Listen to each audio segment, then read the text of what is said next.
1, 2, 3, 4. The Bills have won each of the last 7 meetings with the Dolphins.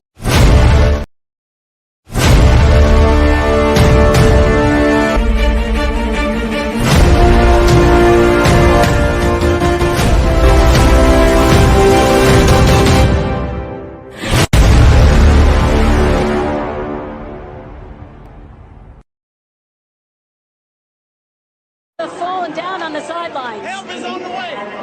Telling the fans, help is on the way. 808 custom. MCJB. Hey, Khalid, slap that boot. DJ Flair, make the money flare. Going crazy about the fiends, so we really about to win. Jalen Waddle too fast, he Mozart with the dash. Clocking in, it's tour time, I was running through the line. 305 all day, ready now, we gonna play. Spitting on the beat, you better watch out for the fans. We going to the Super Bowl and really gonna win. 305 Miami Dolphins here to stay. Best be ready, cause we not just here to play. Cheater with the catch, do it, throw it, go fetch. Big Mike with the route, old line looking stout. Aqua orange all day, 305 every day. Fins up, have a blast, defense, make them crash. Two with the ball, wide receiver gonna catch it. Jalen with the touchdown, Waddle with it. Baker with the hit stick, like he had a mind. Byron X, you know they both clamp guards. Fins up. New season, let's go. Y'all ready? Yeah. New season, let's go. Y'all ready? Yeah. MCJB. Last year we was 1 and done, it's a new year, gonna be fun. 2 a time, he be on the grind like the Florida sun, you know we gonna shine. Jalen Water gonna catch the ball, then he break an ankle, make a plays fall. A-chain like the A-train, gonna run you over like a bang bang. Fins up, you know they put it on the show. New season, let's go. Y'all ready? Yeah. MCJB. Last year we was 1 and done, it's a new year, gonna be fun. 2 a time, he be on the grind like the Florida sun, you know we gonna shine. Jalen Water gonna catch the ball, then he break an ankle, make a plays fall. A-chain like the A-train, gonna run you over like a bang bang. Fins up, you know they put it on the show. 305, you know Miami the home. Other teams, they be talking that talk all day, we the fit of the rock. New year, we running it back. Super Bowl year, we bringing it back. Dolphin Nation, it's a new team, we got Fangio with the new scheme.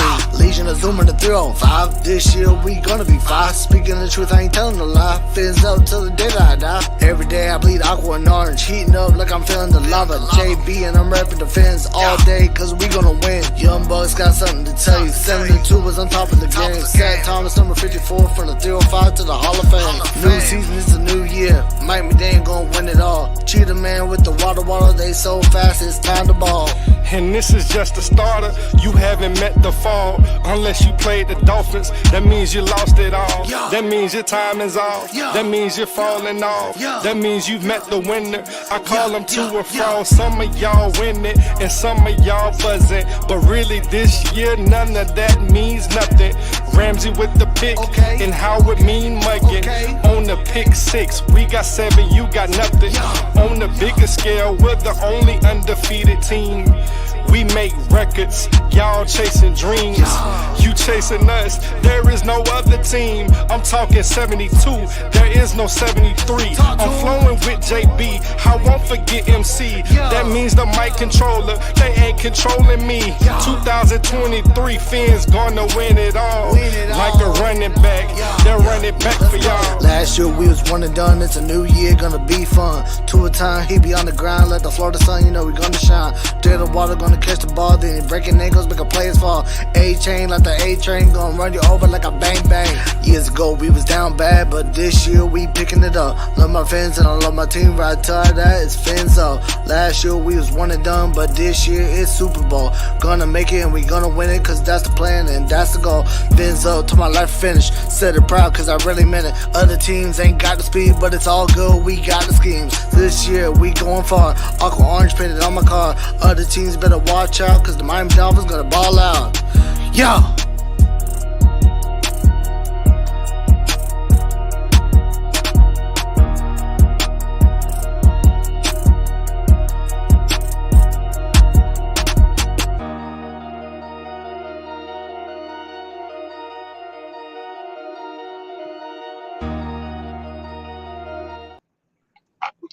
What is up? What is up, everybody, man? What's going on, Robert? What's up, everybody? How's everybody doing? Hey, Batman, how you holding up, bud?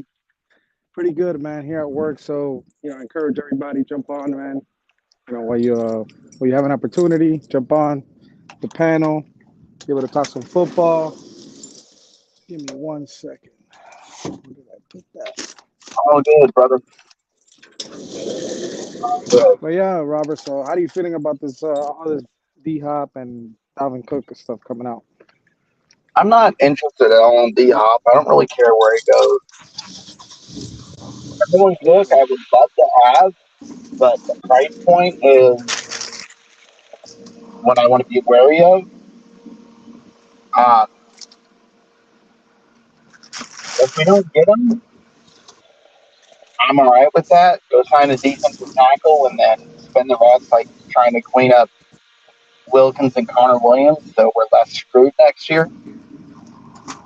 Yeah, I agree. Like, that's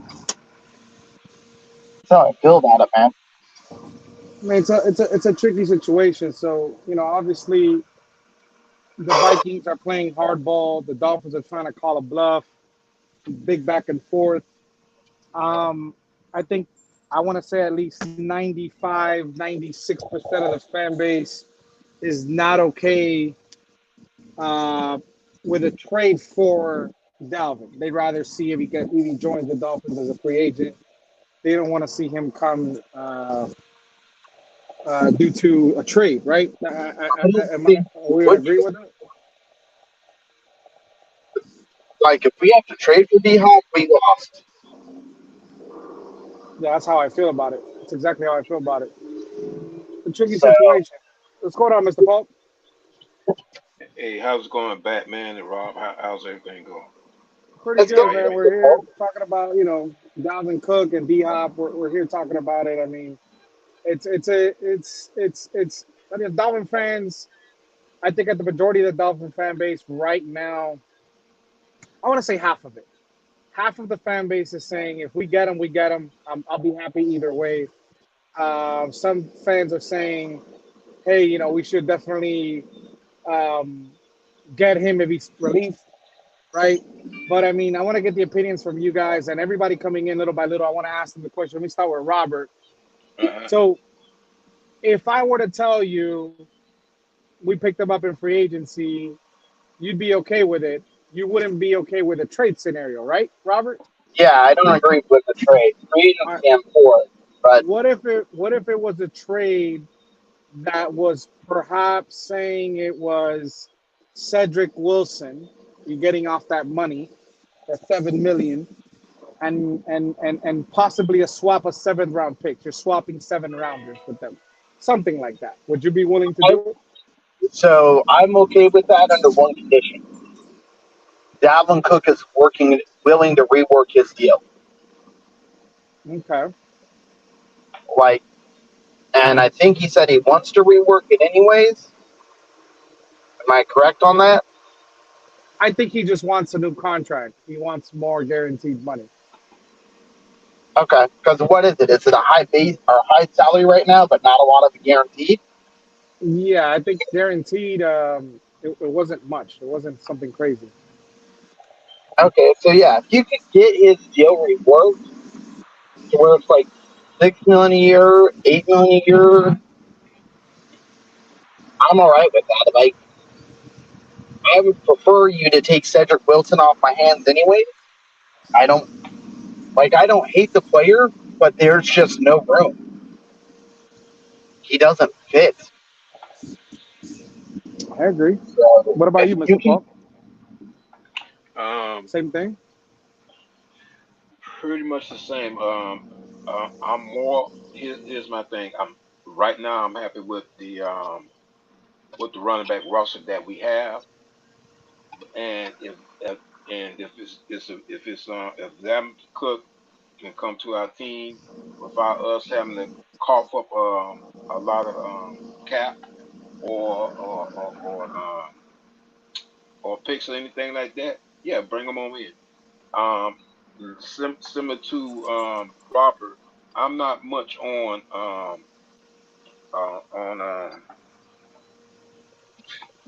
what's the receiver name you just mentioned? Cedric Wilson.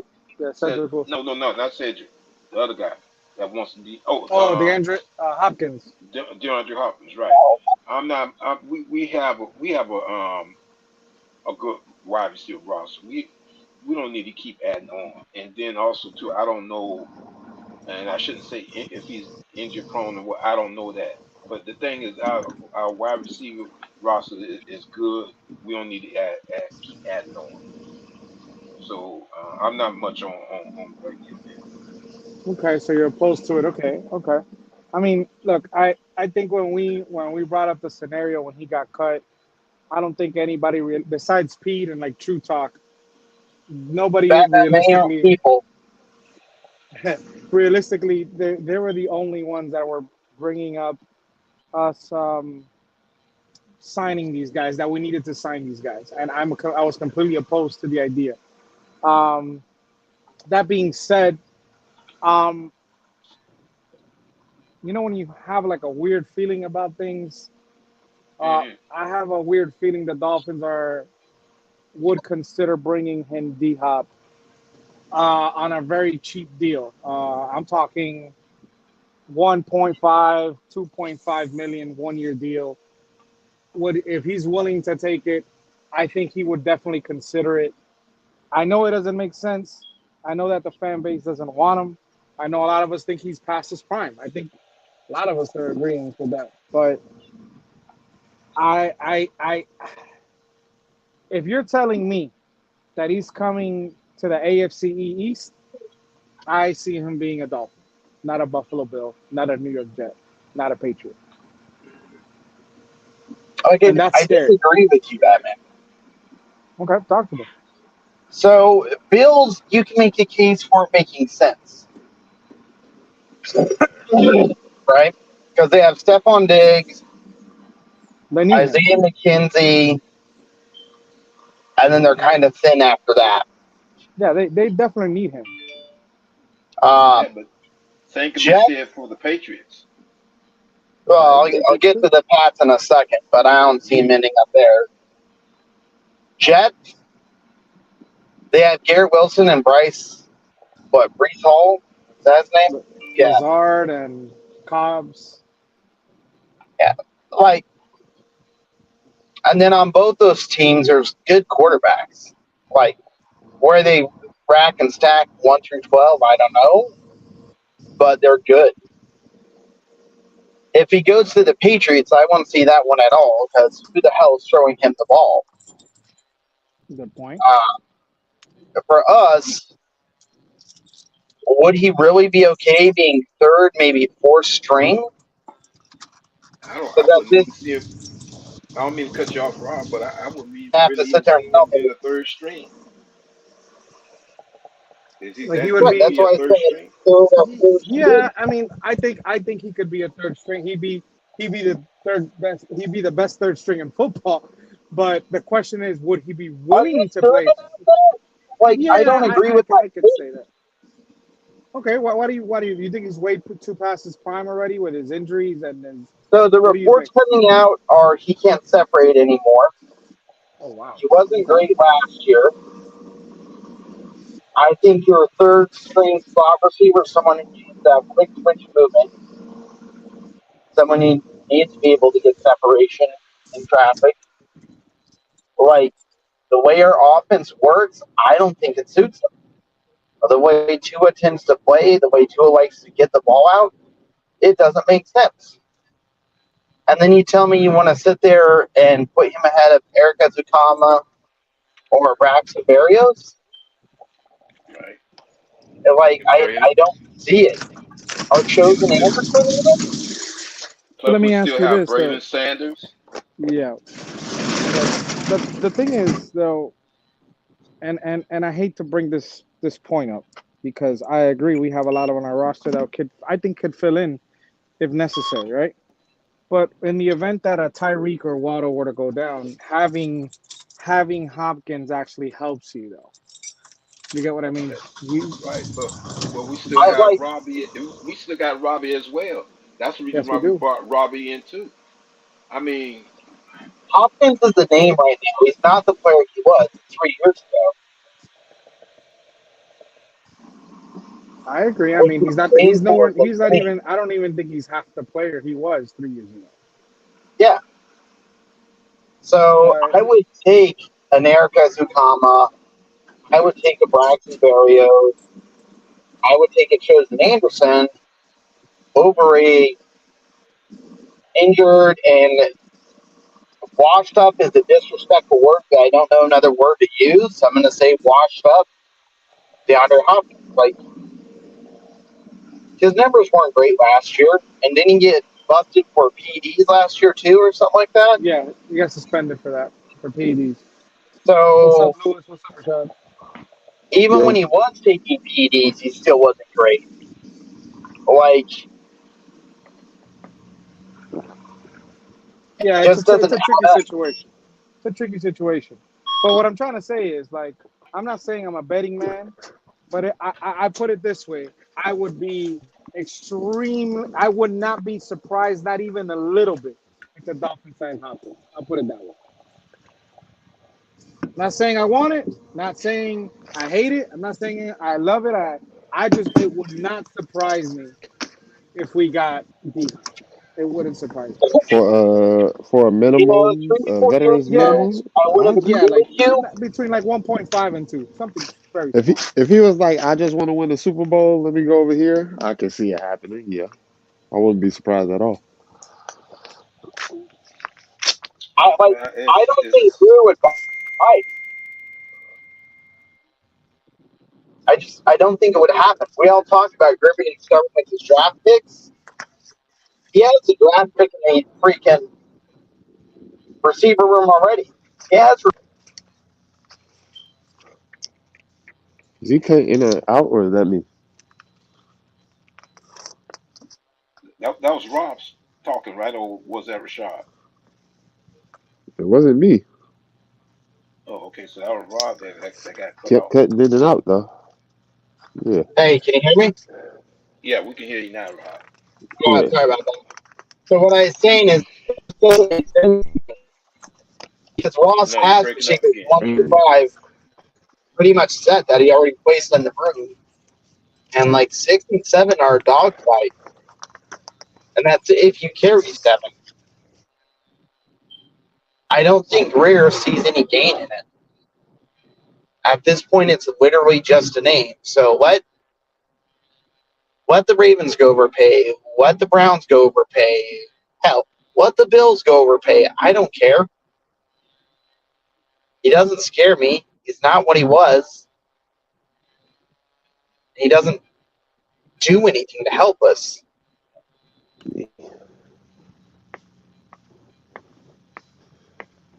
Lewis, you still feel the same way about him as well?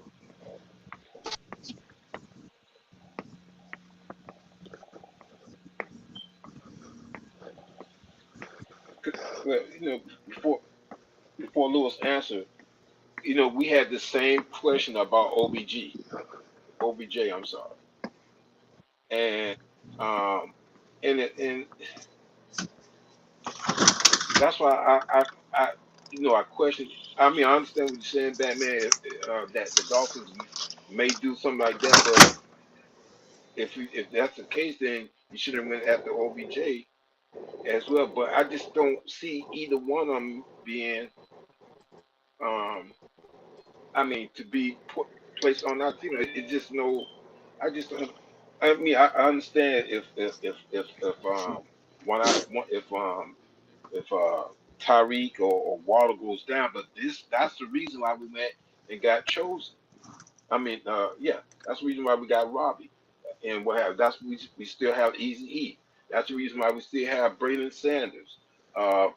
What's the name? Barrows. That's why we went and got these guys in case something happens to Tyreek or Waddle, and it's not going.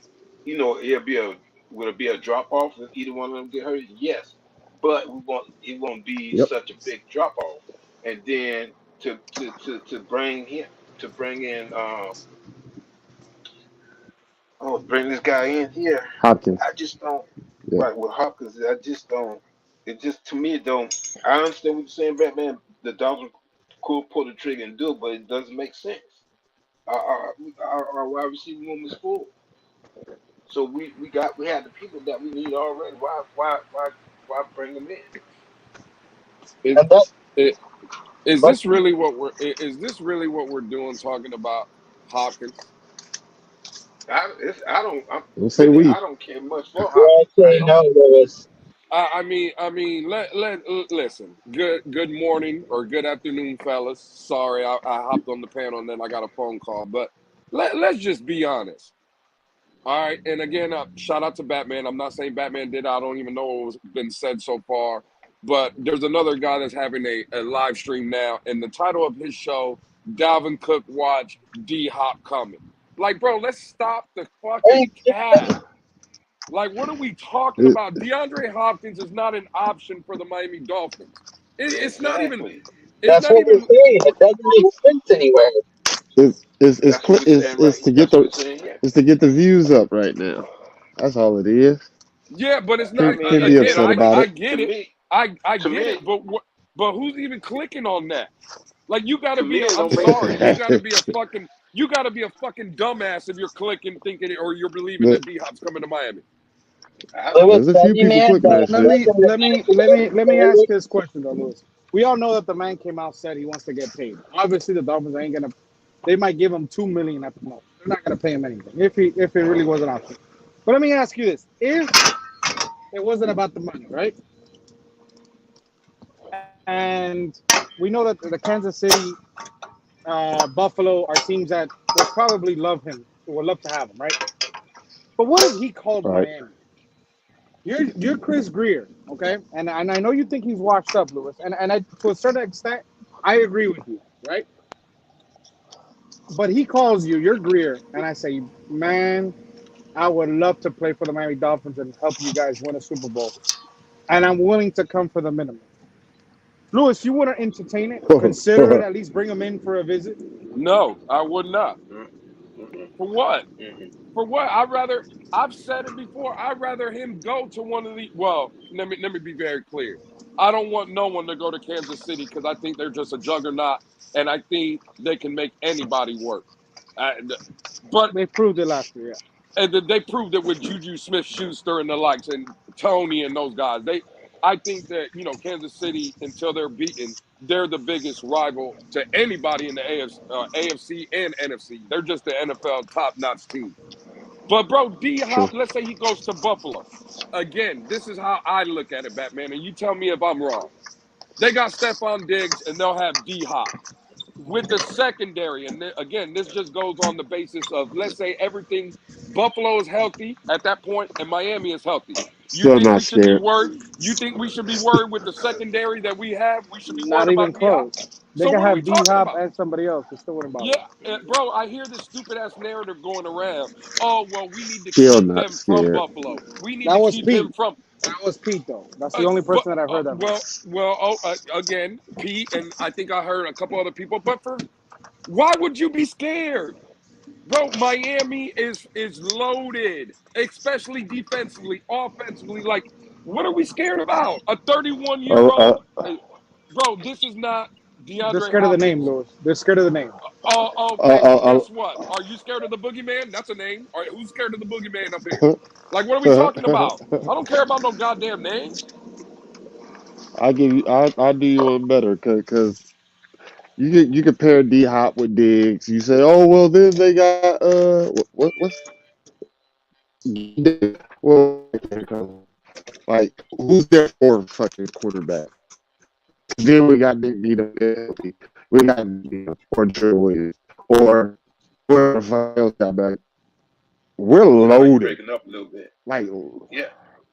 I probably am. My fucking Yeah, Rashad, headphones you all were over the place. chopping up a little bit. You were chopping up a little bit, Rashad. All right, let me go get my other headphones. Listen, I just don't get it. I think people, when they hear the name, to Batman's point, I think when you hear the name D-Hop, you're thinking of D-Hop when he was 26, 27, 28 in Houston. Bro, In Houston, exactly. he's not the same guy. Mm-mm. I don't care what no one says. He's not the same guy. Now, listen, when I first got back in here, I completely agree with Mr. Paul. With Chosen Anderson, with Barrios, you already know what you got in Hill and Waddle. Hopefully Eric Izakama steps up. You still have Durham Smythe, whether what your opinion is on him or not. You still have the guys like Tanner Connor and Higgins. You bring in a guy like A-Chain, Mostert that can catch the ball out of the backfield. You think we need another guy that can catch the ball? Like, what are we talking about here? Like, bro, I just think, whatever. If you guys want to talk about it, we could talk about it. But in my opinion, has to be, I see level 2 noob in the chat. I agree. This has to be some of the dumbest shit I've ever heard in my life. Like, talking about D-Hop, like, let's be real. Like, come on, bro. What are we doing? Right. If anything, we should be talking about is what ESPN ranked us, ranked the Miami Dolphins as far as our roster go. We second in the NFL, being as far as our roster go by ESPN. That's that's what I'm excited about. We're talking about team on paper. NFL on notice. On paper. NFL on notice. They said we have That's all that is. They said we have the second best roster in the NFL behind Who's first? Philadelphia. Yeah, that makes sense. Then we're second, and then Buffalo is third. What up, Batman? Good. What's good, everybody? Oh, shit. What's good, Buffalo what it is? What it do?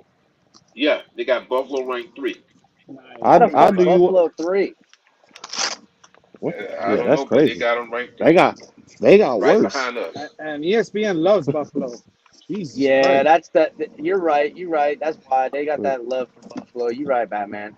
Because Buffalo had like a lateral offseason, if we want to be real. You know? I mean, I think the world or the mainstream media is starting to fear what the Dolphins will look like if Tua stays healthy. And they're like, well, when he was on the field, we were competitive. The offense was moving. It was the defense problem, but we were still winning games. Then you hear every analyst say it. The best 2 pickups of the offseason go to the Miami Dolphins, and Jalen Ramsey and Vic Fangio. They say that shit every single day. Yeah. I would even say Vic Fangio over Jalen Ramsey. A lot of people, yeah. Because of what we had, though, like, let's compare. We didn't even have Byron last year, but that's right. Let's say Byron was here. I still think Byron, Ramsey over Byron is a nasty upgrade, like night and day.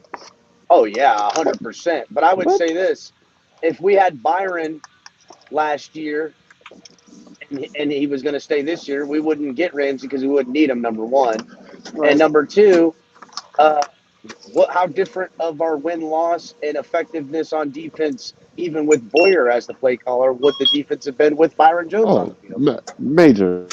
And I'm a Byron Jones hater. I'm a Byron Jones hater. I say we win 2 to 3 more games. Yeah, we do. Byron Jones alone. So when you're ranking a team and its effectiveness and roster and talent, putting Ramsey as a slot-in starter and then adding a seasoned veteran defensive coordinator like that, I mean, damn, dog, they better be top 3. You know what I'm saying? With the talent on all sides of the ball, forget about it. Imagine, too, everything works out how it's supposed to, and Jason Sanders returns to form. If those 3 things happen, forget about it. This team is unstoppable. Hello. And also, too, if Turk turns out to be pretty well, that's gonna be a big help for us as well. That's kind of one of my the new college one of our new the players that I got my eye on. Oh boy, I mean, it's storming down there. Yeah, it's about to get bad. Yeah, so what y'all think about special teams? That's always been my concern. Our special teams look a little stock of that shit. Do y'all see that we made any improvements? I mean, I think we brought in guys. We brought in some guys to make it, hopefully to make it better. I know a lot of us hate the coach, but I mean, if you're giving him better players to be able to put on that special teams, it's gonna help him. Yeah, So I'm yeah, happy. because we got Hey, to do better than that. you think bringing in DeAndre? I don't know why people keep suggesting adding like even more weapons to this team. I think we Yeah, already you kind have. of I think we already. sound like I you're in a mean, What's you up? sound like blender. you're in a blender. Oh, okay. You want me to come back? Come in and come back out? Are you driving or something? No, I'm at my work. It's just I probably sound like crap. I'll come back in and come back out. I'm not gonna lie, Irvin's always sounds like shit. Yeah, Irving always does, but today you can't even hear him. You can't even understand him. Yeah. I think Irving, every time he talks to us, he's in the car or something. I know Tua better stay fucking healthy. I know that I fucking much. I, I agree. I agree.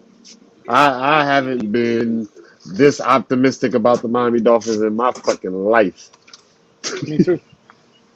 Listen, God, Exactly. man, I do know. this Last shit. year, you remember last year, like a lot of us, we were talking about, yeah, Super Bowl, yeah. You're right, and especially after we traded for Bradley Chubb, right? And my Right. thing is, I have never going into a season, saying we really have a shot at a Super Bowl. This is the first time I can honestly say that. But Batman is unbelievable. Like where we are right now, simply based on you can include, or they say you can include the Chargers game and the 49ers game. When Tua was on the field, we were the second most efficient offense behind the Kansas City Chiefs. Hmm. And the offense wasn't even open yet. We're running the same plays repeatedly in different formations. We're going into year 2 of this shit. This nigga, this man needs more control. Mike McDaniel needs to give him more control. He needs to be out there audibling. He needs to be reading defenses. This is the offseason where he needs to. That's what he should be focusing on. You got the offense down. Now it's time to start figuring out coverages pre-snap and all of that shit. Dominate, own the offense. Take this shit and do numbers. I I agree. want 70% completion percentage. I want highest QBR. If it ain't open, check that motherfucker down. Make the defense play honest and game over. Yeah, but you see right there, I don't need that. I don't need 70% completion. I don't need the highest QBR in the league because we seen Tua do that last year. And what did it get us? No, no, no, This no, is no, this is no, that misnomer that people say, "Well, I need it." You don't need that to be able no, no, to. no. Did Jalen Hurts Why, have any of those stats? why I say that, Lewis, is simply because if it's not there, that means they're doubling Waddle and Tyreek. Because if it's one-on-one, it's there. If it's not there, somebody underneath is open. They can't sit there, rush 4 people, and drop 7 people back 15 yards, and nobody underneath is open. Dump that shit off.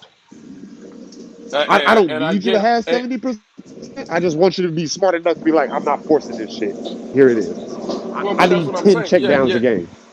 Yeah, but even if the check down's not there, let's say the check down's not there, just throw the ball away. What all we need, and I'm gonna be honest, I don't Throw that care bitch about away. Throw it QBR. away. I Exactly. I don't care about QBR. I don't care about completions. I don't care about none of that. What we need, and this is for not me, this is for all of us. We just need Tua to stay healthy. That's That's it. it. There you go. If Tua stays I healthy, feel I you. don't give a fuck what the numbers look like. This team is too talented to. We're gonna win a lot more games than we lose. So that, bro, the two guys that played in the Super Bowl last year, they didn't have the highest QBR in the league. They didn't have the highest completion percentage. They didn't have all that. They might have been around there, but You're this is right. where all the Tua fans have this misnomer. Well, look at these stats, and bro, none of that matters. When did Tua have those stats? Was Tua the highest QBR when he missed the last 5 games of the season? No, he did not. Don't give a fuck about none of that. We need Tua to stay healthy. That's the biggest thing. And in my opinion, if Tua does that, this team is a 12 to 13 win football team, in my opinion. Not only the team, the league is his. I mean, Irving, can you hear us now? I might. Yeah. Irving, can you finally hear us? I mean, we have so much talent on our roster that that's the reason why I'm excited. That's why I'm not really focused on only on Tua. What's up, Batman? You hear me now? What's up, Mr. Parker? Yeah. It's 2 a.m. Mike McDaniel for me. Batman, can you hear me, my dude? Yeah, you sound better now. Perfect. Hey, what's up, Mr. Park? How you doing, brother? Hey, I'm doing all right, man. How's everything going? I'm good, brother. Just just working and shit. Busy. Everything all right, can't complain. I just want to give a quick shout out to everybody in the comment section. I haven't addressed everybody. We had like technical difficulties when we first started the show, so like the videos weren't uploading, and I had Robert up here, and I don't want to be disrespectful to everybody in the comment section. So appreciate everybody in the comment section. Hit the like button. We're gonna be cooking probably, at least I will, probably until like 5 o'clock maybe today. So, sounds good because the way the weather is, I can't really go nowhere today. yeah, man, the weather is horrible. Luckily, right now I got about 2 hours of snow. I got 2 hours of sun. No, you wish. Yeah, right. So I got 2 hours of snow. No, I got 2 hours of sun. So I got 2 hours of apartments jumping in and out. So hopefully I don't get caught in the rain. So I'm trying to hurry up. Yeah, we don't have that problem down here, Batman. I wish we did, man. I wish we did. No, yeah, you wish you didn't. No, I wish we did. You wish you didn't. I'll take the snow over the rain. I'll tell you that. Well, I think people living up north will say different, but anyways, that's all right. I like the snow too, man. I like the snow, but I'll take snow over rain. Man. That's one thing. I like sun and snow. I don't like nothing in between. I got you. Well, because you get wet, the rain is a bigger problem for you when you're out working and stuff. I can't stand the rain, bro. I'd rather it be 150 degrees of heat than have rain, bro.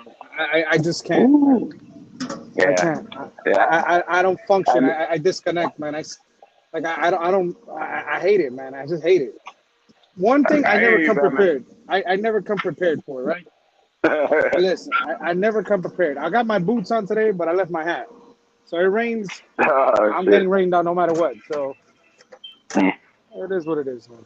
It is what it is. Like Tua gonna be dropping. He's gonna be raining down bombs on opposing defenses, something like that. Tua. Listen, what Lewis did yesterday. He's gonna be dropping touchdowns. That's what he's gonna be doing. It's gonna be raining touchdowns. What Lewis did yesterday with the exercise, I don't know if you guys caught it. I think Mr. Park, you were there. But Lewis did this exercise, and he said, let's do an exercise, and let's look at all the stuff that you think Tua needs to improve on next season, right? And I thought it was a great exercise until people started just making up shit, right? But of course they are.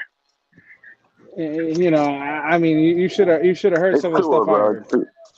Yeah, well, to Batman's point, see, because everybody always talks about, right, all the things Tua can't do. Oh, he can't do this, he can't do that, can't do this, can't do that. And to my opinion, it's just a bunch of nonsense, people talking shit. So the reason for that exercise, right, was just to see if we could come up, because there was 10 people on the panel when we did it. Out of the 10 people that we did, we got maybe 4 things because most of the answers were all the same. I know the first 4 people, me, Crypto, Color, and KP, we basically, in different words, basically said the same thing, right? So we came up with about 4 things different things that people said he would have to work on. In my opinion, right, that's closer to being an elite quarterback and a franchise quarterback than it is to being trash. You see what I'm saying? If this kid only has to work on 3 or 4 things to make everybody believe in him, then why do we come out every day and say this kid is trash? He's a bust. He can't play. He can't do this. Why do we say that? When you do an exercise like that, it proves you the other way. You guys can't tell me all the shit that you guys are saying is basically just made up. You see what I'm saying? It don't make no sense. But Lewis, I take it from the point of Kyle Krabs, right? You see some of the statistics that Tua leads in, right? Like number one in pass rating, besides that, but number one in touchdown percentage, number one in yards per completion, yards per intended air yards, top 10 and average depth of target. Like, if you look at that, and he's consistently top 5, top 10, like, dude, he's close to numbers in terms of, like, bro, he's super, like, he is by far the best passer in football. Like, he has the highest DVOA among deep passes in the NFL, 123%, and not even close. Like, he has the highest amount of, like, he has the highest EPA whenever quarterbacks go 5 yards downfield, right?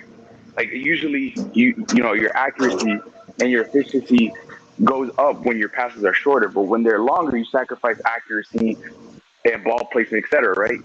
But when you see that he's gotten better, like, every time he throws farther, his accuracy improves and his efficiency improves even further. When you see that ridiculous amount of efficiency at such high levels that it rivals or, goes even beyond the best quarterbacks in the NFL, like, why would you be even doubting this kid? Why are you putting him to a level so low like Chris Sims put him, like at 21, behind Mac Jones? Like, that's just being a dumbass. But see, Irvin, this is where when I tell people though that the numbers don't matter, because at the end of the day, we were 9-8, 2 missed games. Right. None of those numbers mean shit, bro. Like, I get it, and yeah, that's fine. I mean, it's cool. It's nice to say, but numbers can always be skewed, or however you want to do the argument, right? Because how can we say Tua had let's say QBR, for instance, he had the highest QBR. Yeah, in 13 games. But what makes it seem that if he played a full 17 like Josh Allen, like Joe Burrow, like Justin Herbert, maybe he doesn't finish with that. So the numbers are always skewed. Like I was telling Rashad earlier, and this is just my opinion, everybody can feel how they feel. I don't care about QBR. I don't care about all I need for me this season is Tua to be on the field. Because if he's on the field, right, I don't care what the numbers are, we're going to win more games than we lose. And those are the numbers that I'm looking at. The number, instead of talking about QBR and passer rating and all this bullshit, the number that we all should be talking about is 17. Because that's how many games are in the regular season. That's the only number that means shit to me. Well, if Tua plays 17 games, we're winning 12 to 13 games. But I just take it to that conversation because they doubt his ability. And you look at his numbers, and, bro, those are ridiculously efficient numbers that not a lot of quarterbacks are capable of in the NFL. So when people question his ability and his ability, and his level of play, like, why are you questioning him, bro? If he was one of the most efficient passers in the NFL, and even like their passing guys are supposed to be the best in the NFL, bro. And it's like the key becomes if he can stay healthy and can he be consistent enough late in the season to win. That's what we need to care about. There's a couple more things though. There's a couple more things. Like one of the things I said is that you know what I want from Tua. I want him to loosen up a little bit because let's look at those games. Look at the games that like they're big games, right? Like the San Francisco, the Chargers. And exactly. Is overthinking too much, bro. I want him to have fun. Sometimes he forces things too. Like, bro, stop forcing things. Just take what the defense gives you and live to see another play. Exactly. Get rid of the football in certain plays. Stop holding on to the football. You're gonna get yourself killed. He's already. That he needs to work on. There's no need for him to overthink stuff, bro. There's no need for that. Those games cannot happen this season. They cannot. That's why I bring up completion percentage and shit like that, because those should be your easiest games. If they're willingly leaving people 10 yards in wide open, just take the dunk. Stop looking for the home run. Eventually, they're going to come down and give you the home run. Yeah, they're going to give it to you. They're going to collapse. They're going to bite. And the same thing the Niners did. We dumped it off a little bit. They bit. First play of the second half, we throw it deep to Tyreek. Touchdown. Like, Eventually, it's gonna be there. eventually, they're going to come down. Like, stop forcing shit.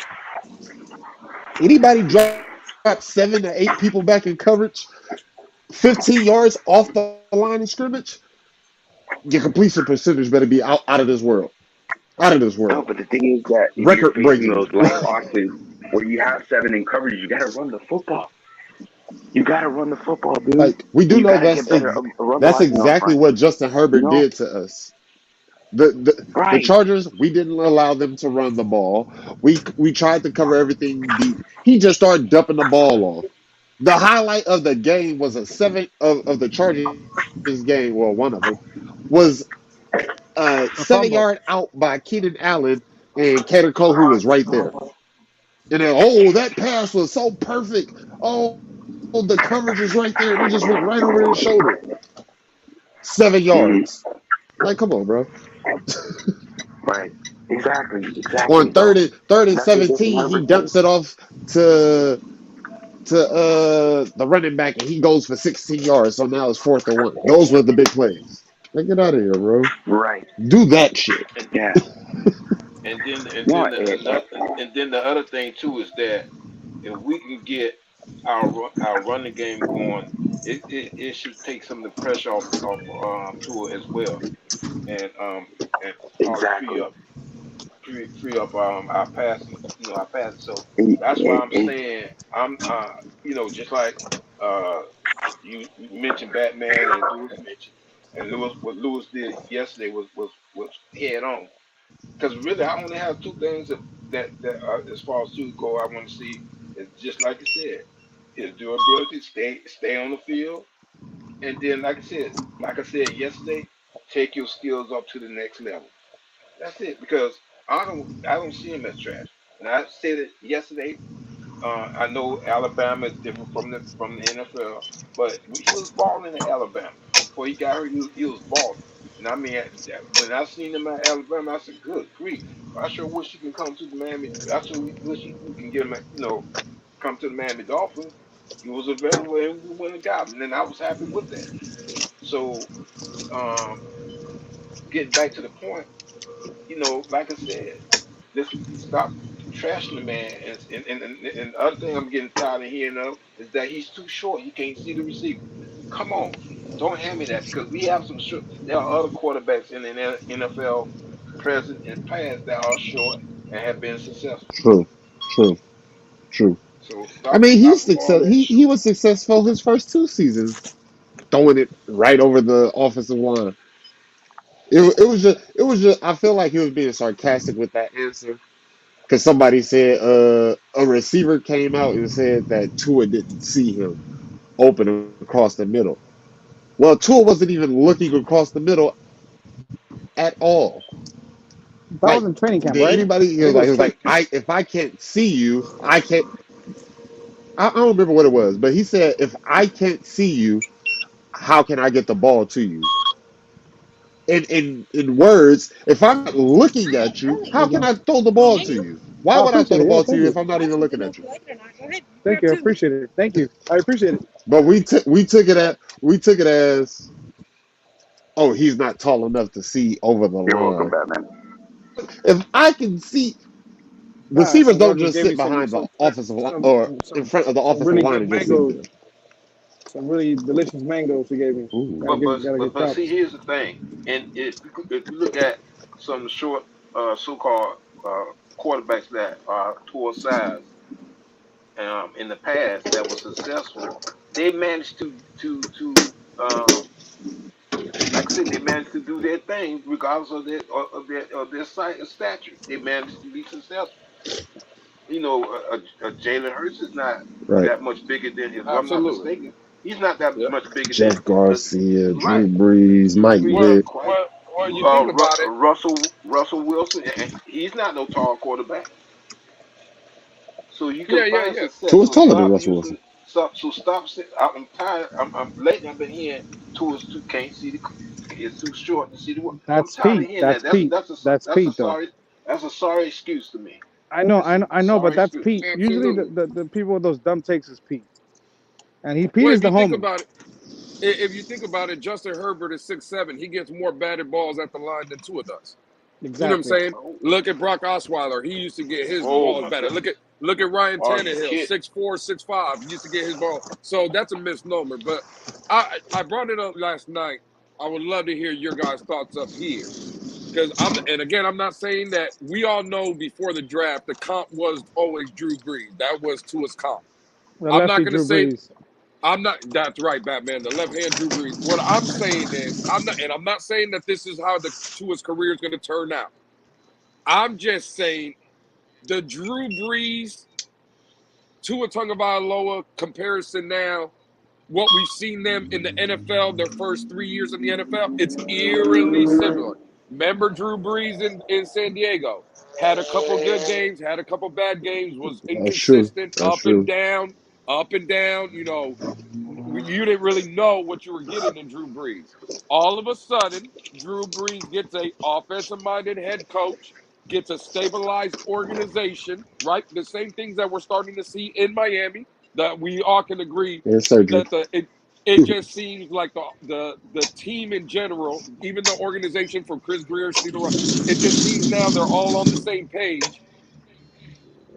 I don't know, guys. It just seems like it's eerily similar what we're seeing from Drew Brees' first couple years in the NFL and Tua, and what we're starting to see now. I'm just saying. And again, hopefully Tua ends up with the That's career in the yellow jacket or the gold jacket like And the Drew Super Brees Bowl. and the Super Bowl. But I'm just saying, look back at Drew Brees' career. It's eerily I need similar my what you're Super Bowl. seeing with Tua. You I see need what a I'm Super saying? Bowl too, man. I've never witnessed. Well, Rashad, I've never Well, witnessed a playoff win for the Miami that's a Dolphins. fact, Lewis. That's a fact. Hey, you know what I noticed Neither from have Drew I. Brees though? I was watching some I old tape from Drew Brees. Yeah, I was watching some old tape from Drew What Brees, y'all niggas talk and about? Drew Brees was very good What about you, at Dave? getting What's rid of the good about ball. you? Damn, what I do? Rashad up here giving me credit because I'm cooking folk up here, Dade County. Oh, okay. Who you cooking now? No, I ain't cooking nobody. I'm just dropping facts. You know how I do, Dave. You know what I Oh do. yeah. You know what I Hey, do. You know what I hey. do up here, Dave. Nuggets and four, goddammit. Nuggets and four. Oh, Dude okay. said See Nuggets and now we three. up here, buddy. See, Level two dude I was said on your. Nuggets and three. See, I be trying to help you out, Lewis, but look what you just did. Level two dude said yesterday Nuggets and three. Huh? Yeah, Level two dude said he been yesterday. saying Nuggets. Oh, don't worry, bro. Heat and six, bro. That game won a lot of things. Shit.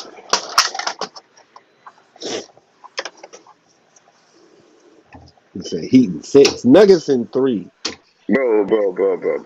They Listen, tell them to listen. keep Max telling y'all Strus that. is not shooting 0 for 10 from the field, and Caleb Martin is not shooting 1 for 7 from the field. Bro, that's Yeah, not gonna but happen, bro. can I say Okay, something and who without gonna being stop biased? Aaron Gordon? Who y'all putting on Aaron Gordon? Hang on. Let me say something without being too biased Don't because matter. They only I scored want the Heat. 104 I'm points last cheering. game. Notice how I Okay, haven't come okay. at Dade. I haven't come at Dade for 2 days ago, whatever, when we had the game. I didn't come at Dade, and I could have, but I didn't, right? There's a reason for it. I'm actually going for the Heat right now. I want them to beat fucking Denver. I don't want Denver to win. I want Denver to lose. I don't want them to lose bad, all right? I Now, honestly don't care who wins. It's just for Rashad. Dave. God, us being that we witnessed Denver playing, right? People were saying that they were Yeah. going to be rusty because they were going to be very relaxed. Fuck your Lakers, your shot. And I'm going to be very honest with you. Despite Denver putting up a lead and putting up points early, Denver was pretty off in the game. They weren't Oh yeah, Denver Nuggets. they They were were rusty. not Denver That Nuggets. was rusty. Even though they were Because winning by I'm like gonna tell you 10, 12 now, points, 15, they were rusty as shit. Caldwell Pope lit our ass up. Michael Porter Jr. lit our ass up. All my shots. The brown dude off the bench lit us up. Y'all see You know one Jamal stat? Murray every single game. Nah, but everybody wasn't afraid of Jamal Murray. But now Jamal they still get to did see good, him. but he was Listen, I didn't but even he notice wasn't that on stat he that wasn't came on out. like he was Did supposed you to go. see that stat that came at the end of the game? I didn't. I even thought Kobe and Shaq had that stat. They didn't even have that stat. They're the second duo in And NBA Jimmy Finals. Butler only had 13 points. So what's your point, Rashad? Murray, and Jokic are only the second NBA duo for teammates in the finals ever. That includes Jordan and Pippen, includes everybody to average 25 and 10 in the game. I've never seen something like that. That's Bro, impressive. it's not only that, Batman, but Joker, right? Jokic, he's the most boring basketball player. He's not jumping out the gym. He's not, he just, And that bro, bitch dominates. the offense runs through this guy. He's a 7-footer. The motherfucker's bringing the ball down. He's the point guard of the offense, right? I know Jamal Murray. Yeah, And he's okay, I get pushing all it, that. though. Bro, this man Joker, when you look up, and this is what I try to tell Dade County and people like basketball, right? Bro, Joker, when you look at him, look at the stat. You don't even think he's making an impact on the game. When you end of the game, it's 27, 14, and 10. You know what I'm saying? It's like, bro, he's dominating the game, and you don't even feel him because he's not making these highlight dunks. He's dominating the fuck out the game. He's just dominating. He's just making the right play. He's today's Rashad, version. Do not kill me for this. Do not kill me for this, everybody.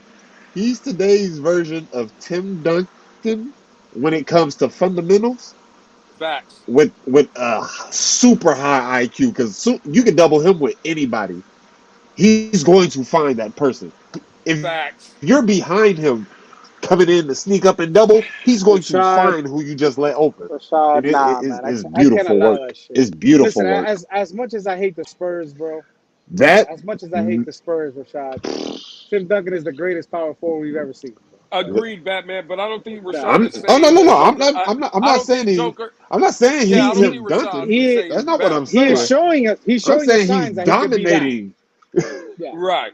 He's dominating like Duncan. It's like, what am I going to do with this guy? He's a better passer than Duncan, and he's a better three-point shooter than Duncan. Yeah. But Duncan's he's not a defender like Duncan. And that mid-range, that Duncan had was unstoppable. That backboard mid-range was unstoppable. Well, I don't think Rashad was talking that Joker's a better player than Tim Duncan. I'm just saying, I think Rashad is saying the way he plays what the I'm game. saying His exactly. What's up, fellas? What's up? What's happening? When Duncan was on the court, you knew nothing to do with Duncan. It was like play your best, and accept what happens. So you don't think we'll be able to debate? What's up, fellas? You don't think we'll be able to debate that Jokic is better than Tim Duncan by the end of his career? Hey, Denver. There's still to be seen. Championship.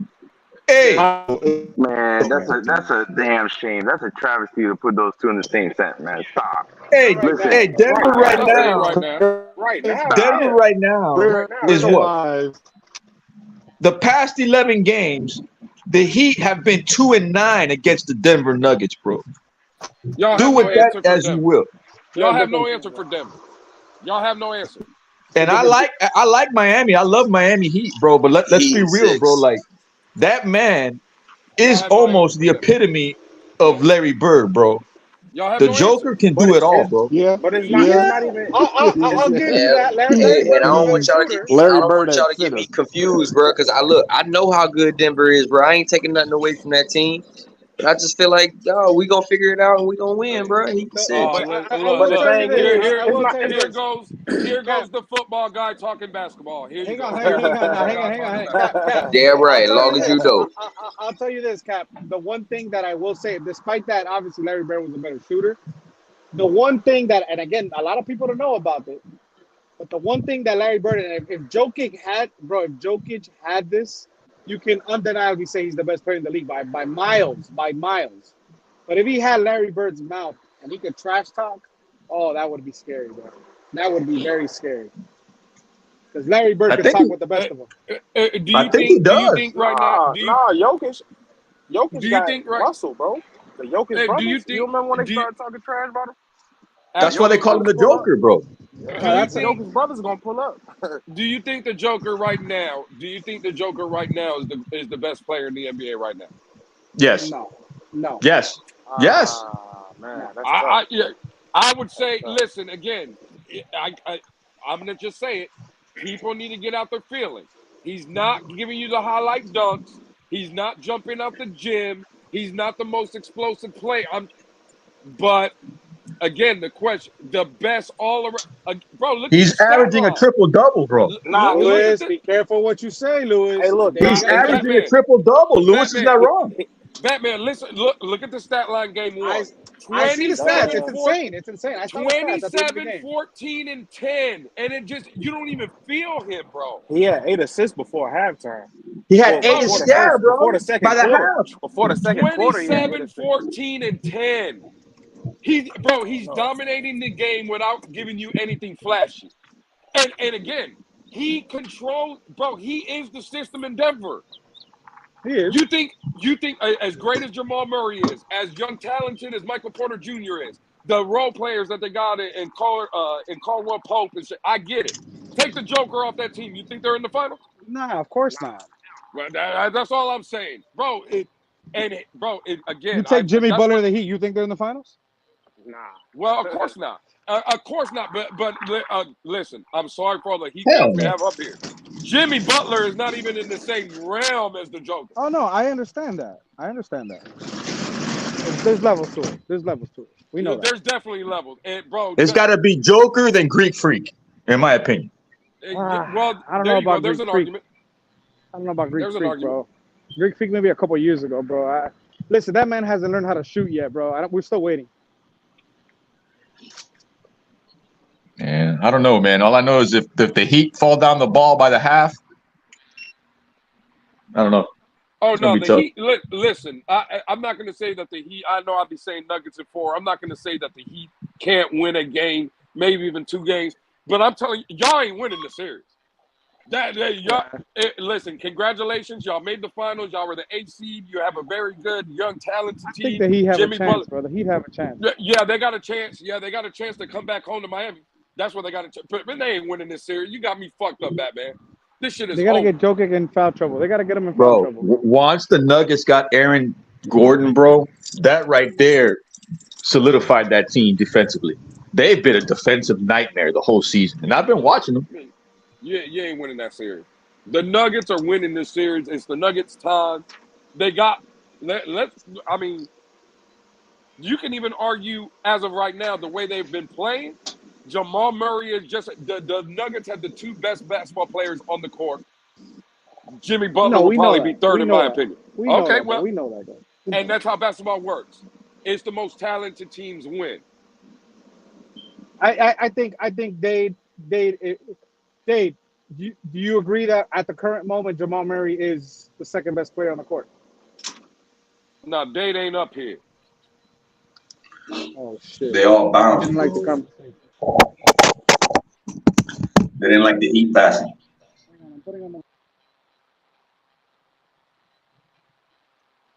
Nah, the Heat ain't got no chance. I'm sorry. Can you guys hear me? Yeah, I can hear you. All right. Yeah, I you. have to change my mic. My mic died. The Heat have no chance. They can win a game. They can win maybe 2 games. This ain't the Boston Celtics that choke artists. This ain't the New York Knicks. Damn, that's Trey's team though. Okay, that's fine. I mean, hey, I fuck with Trey. Trey's the homie. But this ain't the Nuggets or none of these teams. The Nuggets ain't the Knicks. They ain't the goddamn Celtics.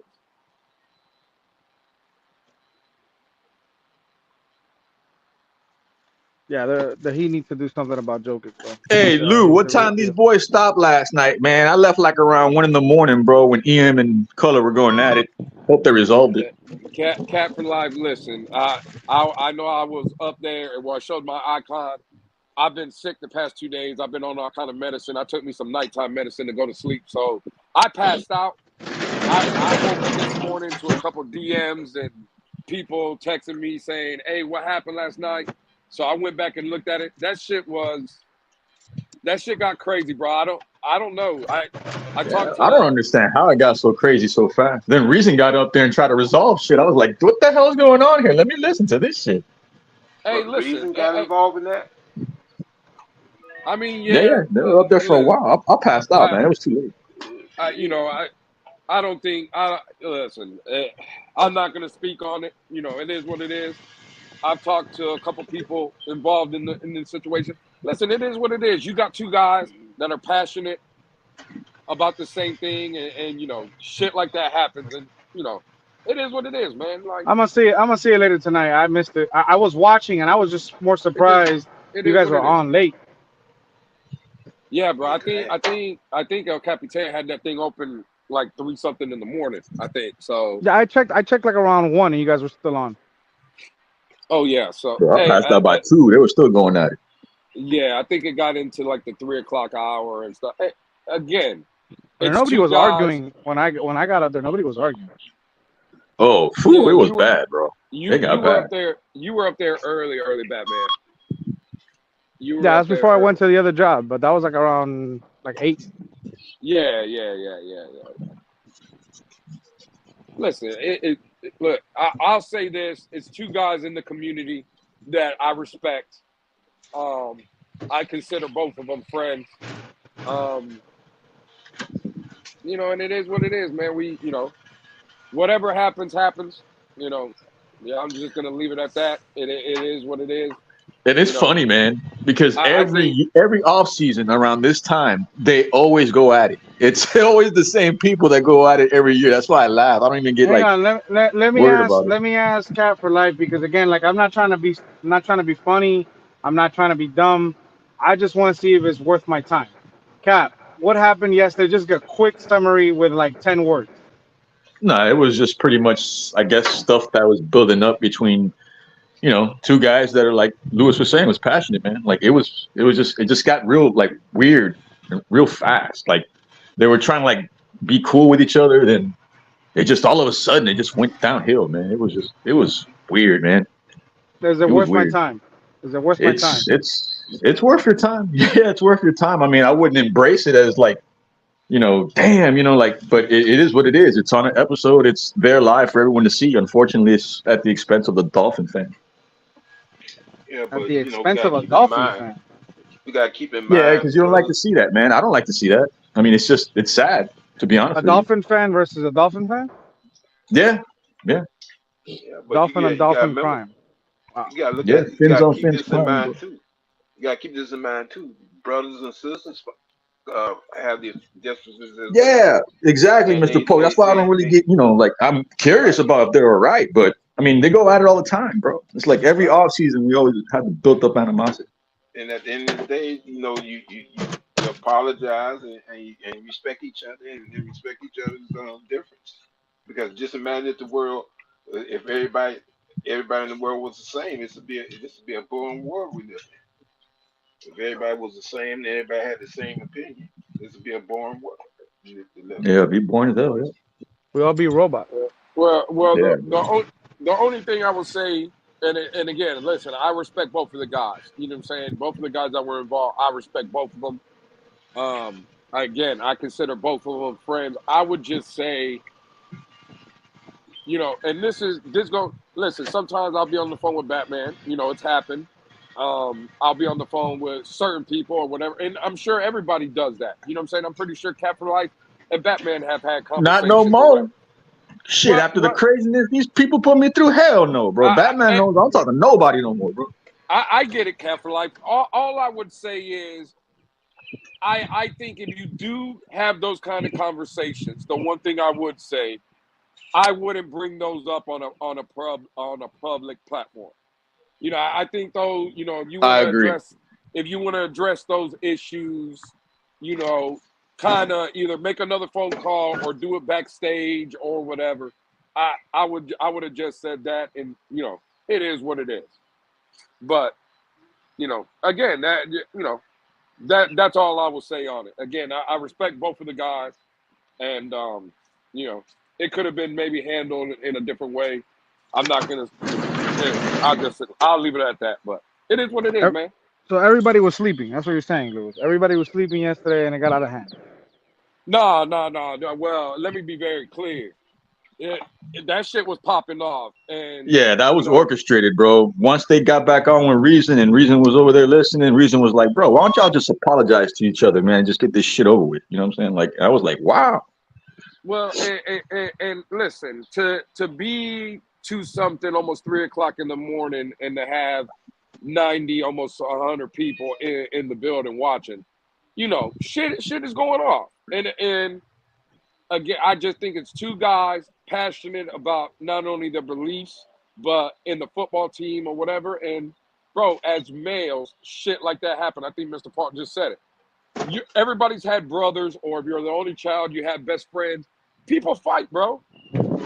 Like, it is what it is. Like, I think everybody on this panel, besides Mr. Park, because I have the utmost respect, and I'm not saying I don't have respect for Spider, for Irvin, Cap, or Batman, but I don't think me and Mr. Park have. But me and Batman get into it.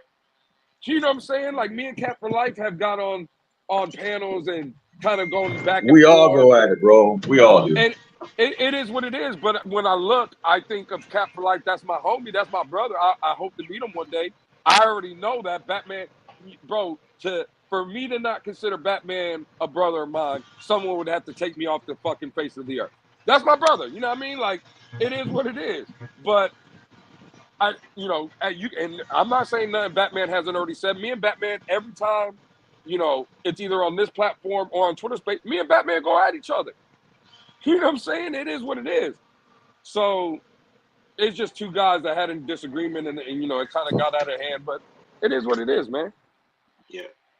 Because I've heard many of them, and at the end of the day, they straighten it out at the end of the day. So, I take it as a grain of salt. Just keep it moving. Once everybody's voiced their opinion and what have you, and like I said, at the end of the day, everything is cool. You go on about your business. It's not about holding grudges or anything like this. Go on about your business and keep it going. Because, like I said, it's all about us loving our team, the Miami Dolphins. At the end of the day, that's where it boils all the way back to. It comes back to. So holy crap! I see the rain coming. Nah, bro, it's already here. It's gonna be all weekend raining, bro. Nah, I just need to get out. I got about 30 minutes. You gotta leave, yeah, bro. I need 30 minutes. That's what I need. Girlfriend wanted to go to the beach tonight. I don't think that's gonna happen. Hell no! You seen the weather forecast for the whole week? Yeah, it said it's flooding until Tuesday. Jeez, boy. Yeah, because that tropical system out there in the Gulf is going to be, even though it's going towards Cuba, it's going to still bring a lot of rain out. Mr. Polk, hurricane season hit yesterday, and we already got drama hitting over here, man. Ain't that something? That's the bad part about Florida. Yeah, but the thing is, though, it's worse in the Pacific because they said that it's either El Nino or El Niños is bad over there. And they've already had a bad typhoon hit Guam. Brush Guam. So, they're starting off real bad on that side. I just pray that everything, cools down on either way. But what we're getting is a tropical storm, right? It's not a hurricane, right? No. Here's the thing. It's a tropical storm now, but it's going to, because the weather condition. Well, you have what you call high level winds, hurricanes, and also sometimes tornadoes, depending on how the level of high level winds. It cuts the top of these storms off where they cannot develop, because a hurricane needs warm water, and it needs to also be able to the storm needs to also be able to elevate high. But with the winds that's coming from the west, it's going to actually tear the storm apart.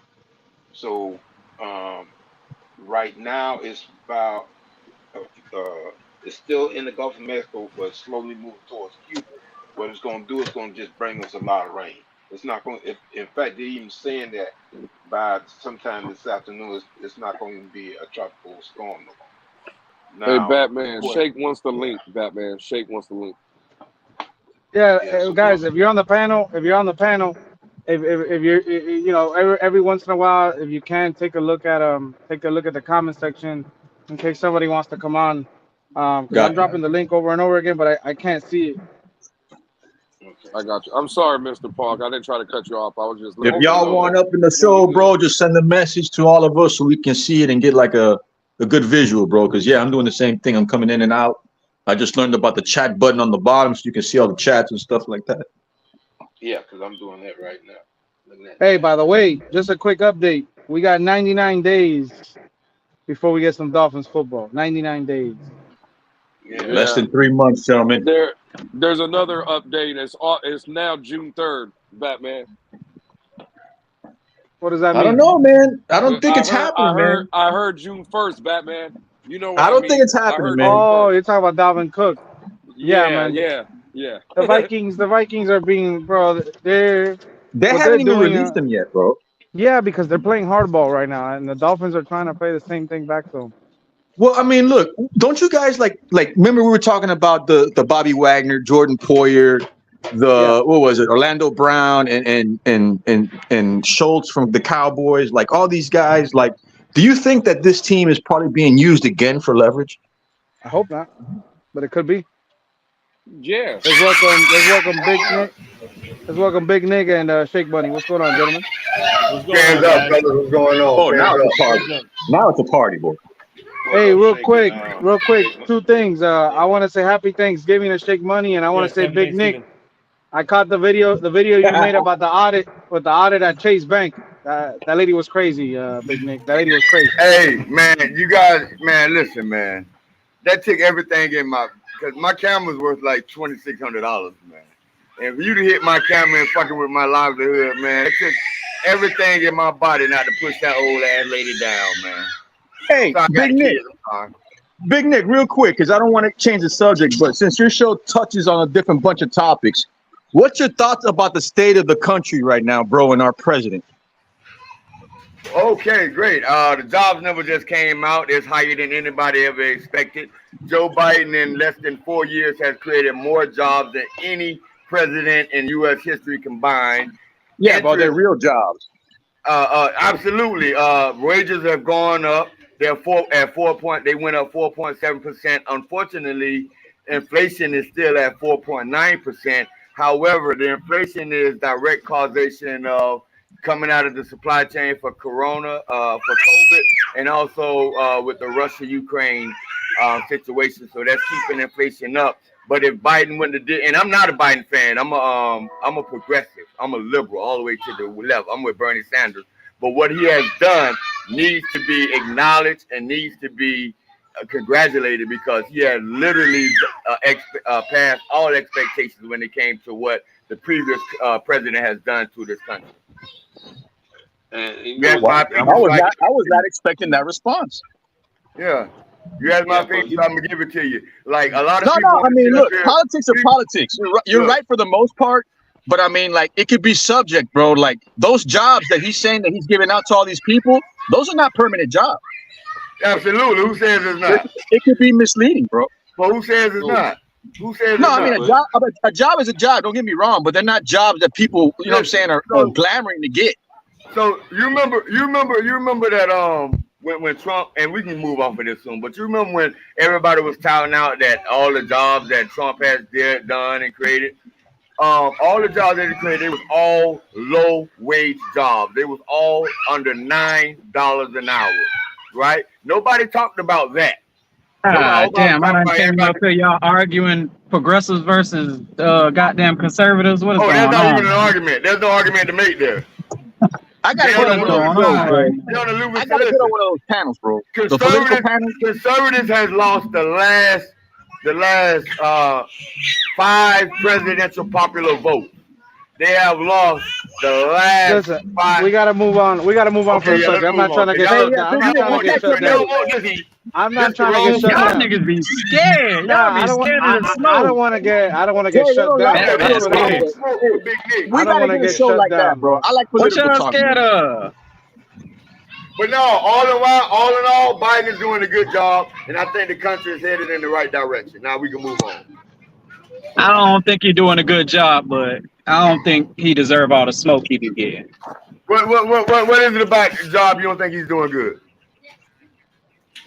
Batman said we got to move off the topic. Direct effect. You can't listen to what Batman said we got to move off the topic. We can talk. We can talk about this personally, but we got to move off the topic. The reason he's doing a bad job because he can't see over the offensive line and he doesn't have any. Oh, here you go. Go ahead. Batman just said move off the topic. He can't say. Let's talk about the Dolphins, man. Let's talk about the Dolphins. Anyway, let's talk about the Dolphins. It's gonna shut down the stream. It's gonna shut down the stream. I don't want to do it. Shut down the stream. All these YouTubers out here talking about goddamn politics. Hey, let's talk about the border next time. So yeah. The only reason people like Trump, the only reason people like Trump is because he allows them to feel good about their hate. That's the only reason people like Trump. He allows them to feel good about their hate. I mean, fuck a Trump too. You ain't gonna get no good words for that man out of me either. He's not the one you got to worry about. Dalvin Cook, yes. Dalvin Cook is good. Let's talk about Dalvin Cook. Dalvin Cook, I think we're easily going to be the number one seed. Easily going to be the number one seed in the ALC. If we don't get Dalvin Cook, I still think we have a chance to be the number one seed. But we're going to have to, it's going to be. Man, is they going? God damn it! Fuck. Is they gonna fucking cut this man or no? They gonna get Dalvin Cook? They don't have to. They only owe him $2 million guarantees. They only owe him $2 million guarantees, so they really don't have to. Hey, Batman, every day that passes, I think we not getting Dalvin Cook. Try to get back on a little Hang on, what was that, Mr. Polk? I said I'm gonna have to step off for a little bit, and I'm gonna try to be careful, man. Be careful with that weather. Be careful with that weather, Mr. Polk. It's getting real nasty right now. Oh, okay. Man, I done had myself a motherfucking morning, man. What y'all in here talking about besides politics? Hey, that's something else I wanted to say, man. That's something else I wanted to say. If you from South Florida, we ain't scared. We don't sweat hurricanes. It is what it is.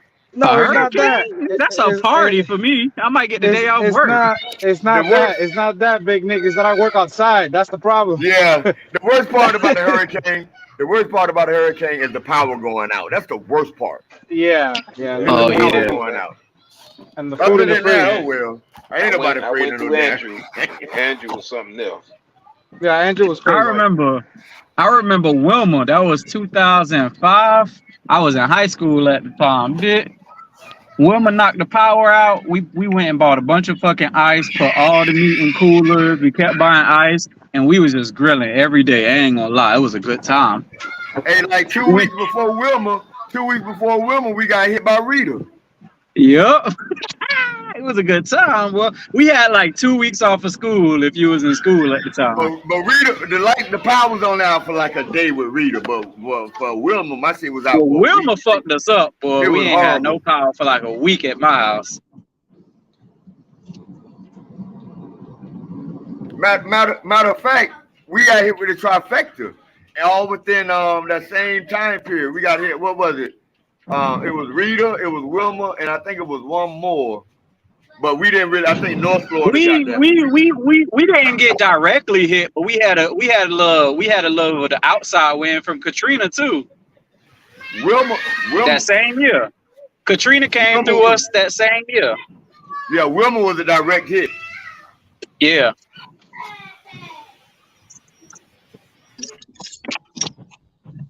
They got flood warnings advisories till 3 o'clock down here. That's only if you're in the hood. That's the only place that flood, goddamn it. I'm telling you, it's a conspiracy. Yeah, I believe it, because all the hoods around here, that's where the flood zones are, yep.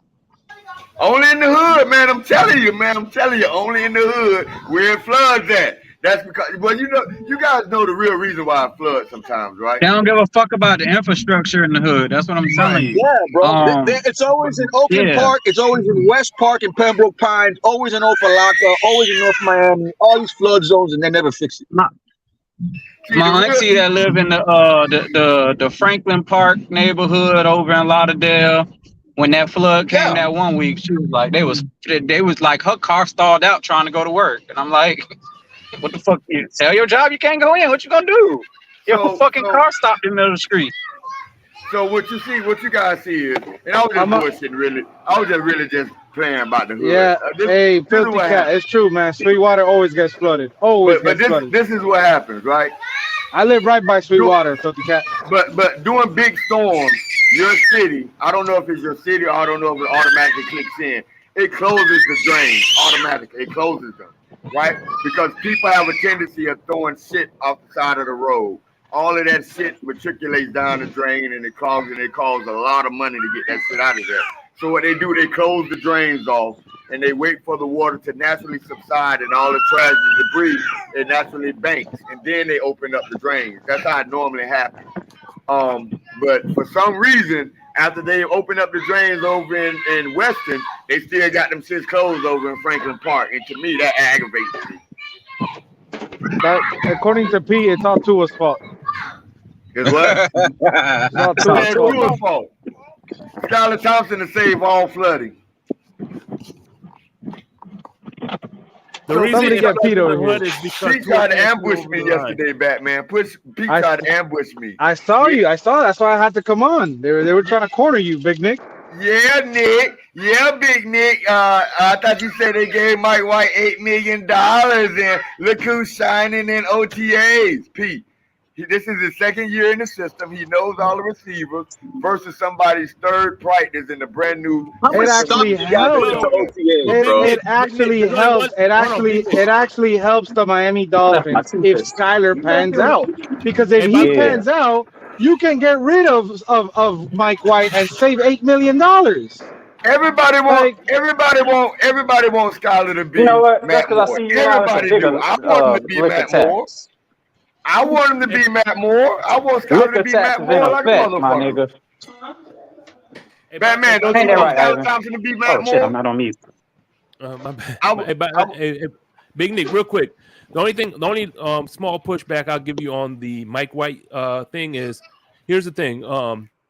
Matt, at the time, the offensive coordinator for the Jets was working with Kyle Shanahan, so they pretty much ran similar schemes. The only thing different is probably the verbiage, but the system that Mike White ran last year with the Jets and the Dolphins are somewhat similar as far as there's kind of variations. I didn't know that. Offense. Yeah, I didn't know that. See, there you go. Shake money with the news, the breaking news. Yeah, the offense was kind of similar because they do come from the same tree, whatever. But it's a little variations in it. The terminology might be different. Plus, there's new receivers. And I apologize for the rain. I don't know if y'all can hear it yet, but it's pretty loud. It's coming in right now. I have to pull over a little bit. Even with Mike White carrying, I don't think, to Batman's point, I don't think they're gonna get rid of Mike White anyway. No, I don't think they're gonna cut him. But this is the thing, though. Even if he makes the team, Lewis, you save $4 million if he doesn't play. You still need 3 quarterbacks, bro. Yeah, you still need 3. That's what I'm saying, Batman. I think he's gonna make the roster. I just don't think he's gonna play because I don't care about the money. Let's just be honest. Skylar Thompson should be the backup quarterback as of right now. Now, if he loses it, okay, that's fine. But I don't know why people ran with Mike White was going to be automatic QB2 just because of the money. No, Skylar Thompson, whether what your opinion is on it or not, if he got lucky against the Jets, hell, if he played like dog shit against Buffalo, he was the one that was in that game. It wasn't Mike White.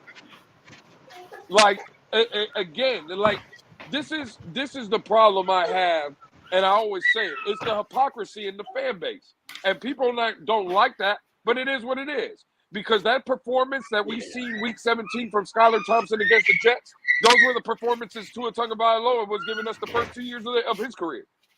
That performance against Buffalo was the same performance that Tua Tagovailoa gave us against the Tennessee Titans, right? But we can Lewis, but the difference is that Skylar had Waddle and Tyreek. I don't care about none of that. Hey, Lewis. I don't care about none of that. The fact of the matter is, we came out here and we said Tua Tagovailoa was the god, and he gave us the same kind of games that Skylar Thompson was giving. Hey, Lewis, I understand what you're saying, Lewis. I understand what you're saying, Lewis, but the difference is, right, if Skylar Thompson had qualified for playoff play appearances, he would have had the worst playoff rating in the history of the NFL. That's Tua a never had the worst fact. rating. He was horrible. Tua never played that bad. And nobody is debating that, Big Nick. The problem is, again, this is the argument, right? No one's saying that Waddle didn't drop balls for Tua Tagovailoa. No one's saying that Waddle or Tyreek Hill didn't drop balls for Tua Tagovailoa. But Skylar Thompson had 149 yards passing in that game, right? If Waddle catches 2 out of those 3 passes, it's easily a 250-yard game. Do those numbers look better? But also, Lewis, the Buffalo gave us a short field the whole game, and he still only had 149. All I know in week 3, when me and Batman were sitting next to each other in Hard Rock Stadium, the Miami Dolphins gave Tua Tagovailoa a short field on a Javon Holland blitz off the edge and a 1st and goal from the 1-yard line. I know that. But you see how it's easier to come out and say, well, Lewis, that's a play. That's a play. We had 7 sacks and 4 turnovers. We was in the short field the entire game, not one play, the entire game. Big Nick, I will ask you, in Tua Tagovailoa's first year, when Miami was going through a stretch of 27 straight games with at least a turnover, were they giving Tua Tagovailoa a short field? He was averaging 180 yards, 200 yards. And Miami was consistently giving him the ball on the opposite side of the field. Miami was causing turnovers. Miami was giving Tua Tagovailoa in the offense more opportunities than the other team. And Tua Tagovailoa was putting up those same numbers. We can do this, Lewis, but I still don't think anybody can get past this point right here. The Miami Dolphins drafted a quarterback last year in the 7th round and turned around in the next offseason and signed a quarterback for $8 million, man. So we can't get past that. We can't get past that, Lewis. And you know why that is, Big Nick? Because the QB1 is the most injury-prone quarterback in the league, and everybody knows it. So you need to go get backup quarterbacks. That's an indictment.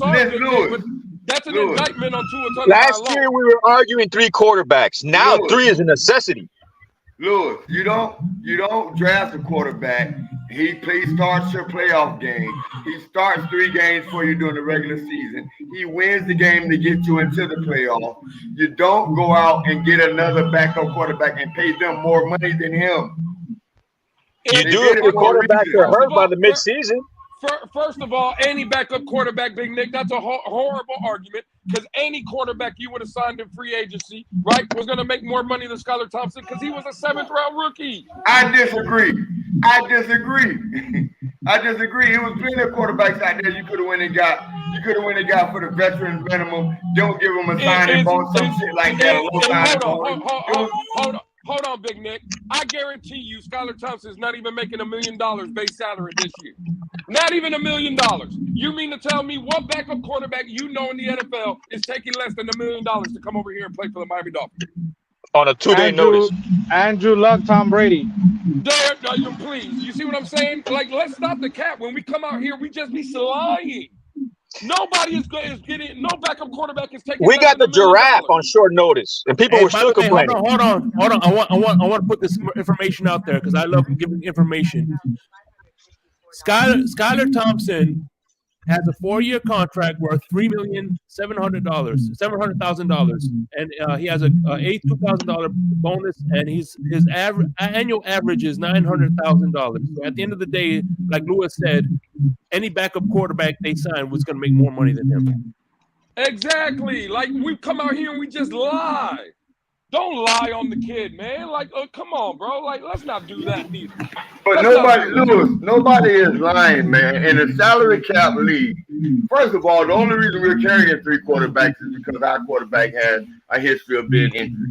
Absolutely. Right? Absolutely. So in a salary cap league, you're not going to go out and get a 3rd-string quarterback and pay him 2nd-string money. This dude has the ability to make the exact same money that the previous 2 backup quarterbacks has made. He is the number 2. What are you talking about? Teddy Bridgewater made $10 million last year. Only reason he made $10 million because incentives kicked in for him, I believe. Okay. He still made 10 though. Right, he made 10. Right, he made 10. Listen, I said Mike White is getting paid roughly the same thing our previous two backups has made. I think Jacoby had a $6 million contract. Bridgewater had like a $6 or $8 million that with incentives kicked in to 10, and that's the same thing that Mike White has. And Mike White is making $4 million because Batman just told you without those incentives, if he don't play, it's a $4 million contract. So we've gone down. So Lewis, listen, if Bridgewater wouldn't have played, he would only made like $6 million. Okay, Big Nick. So he is a $2 million upgrade over Mike White. He is. But what I'm saying is these guys are getting true number 2 money. They're not going to give a number 3 quarterback that kind of money. They're not going to do it. You know why this is, Big Nick? And again, you're just deflecting. And again, I'm high on Tua. I don't want people to think that I'm sitting on Tua. But the reason you got to pay a backup quarterback to come to Miami that big money is because of Tua. Because you ain't paying a backup quarterback that money to go to Kansas City. That backup quarterback is going to go to Kansas City for $1 million, $2 million. Why? Because they know they have no chance to go on the field. The same thing in Buffalo. The reason you got to pay that kind of money for a backup quarterback, because bro, let's be honest. The backup quarterbacks that come to Miami, they have all the leverage. Because if you're sitting down at the negotiating table with Miami and they're telling you, hey, we want you to be the backup quarterback, well, you got to pay me because I know I'm coming on the field. Lewis, that's a given. That's a given, Lewis. But let's not turn that into a negative that's not a negative on this kid, man. You know what? It is a negative. Lewis, not if you're not gonna see. You guys don't like nuances, man. So it'd be hard for me. I love nuances. What's the nuance? I love nuances too. I think this is a great conversation to have. And again, here's the nuance. Here's the nuance for Tua. It is an indictment on him. Here's a nuance for Tua, right? Tua has been hurt because Tua do like to play the Superman role, right? Those are the ones that he was at fault, that he was hurt. He likes to play the Superman role, so he got hurt during that time. There's been other times where other instances caused Tua to get hurt.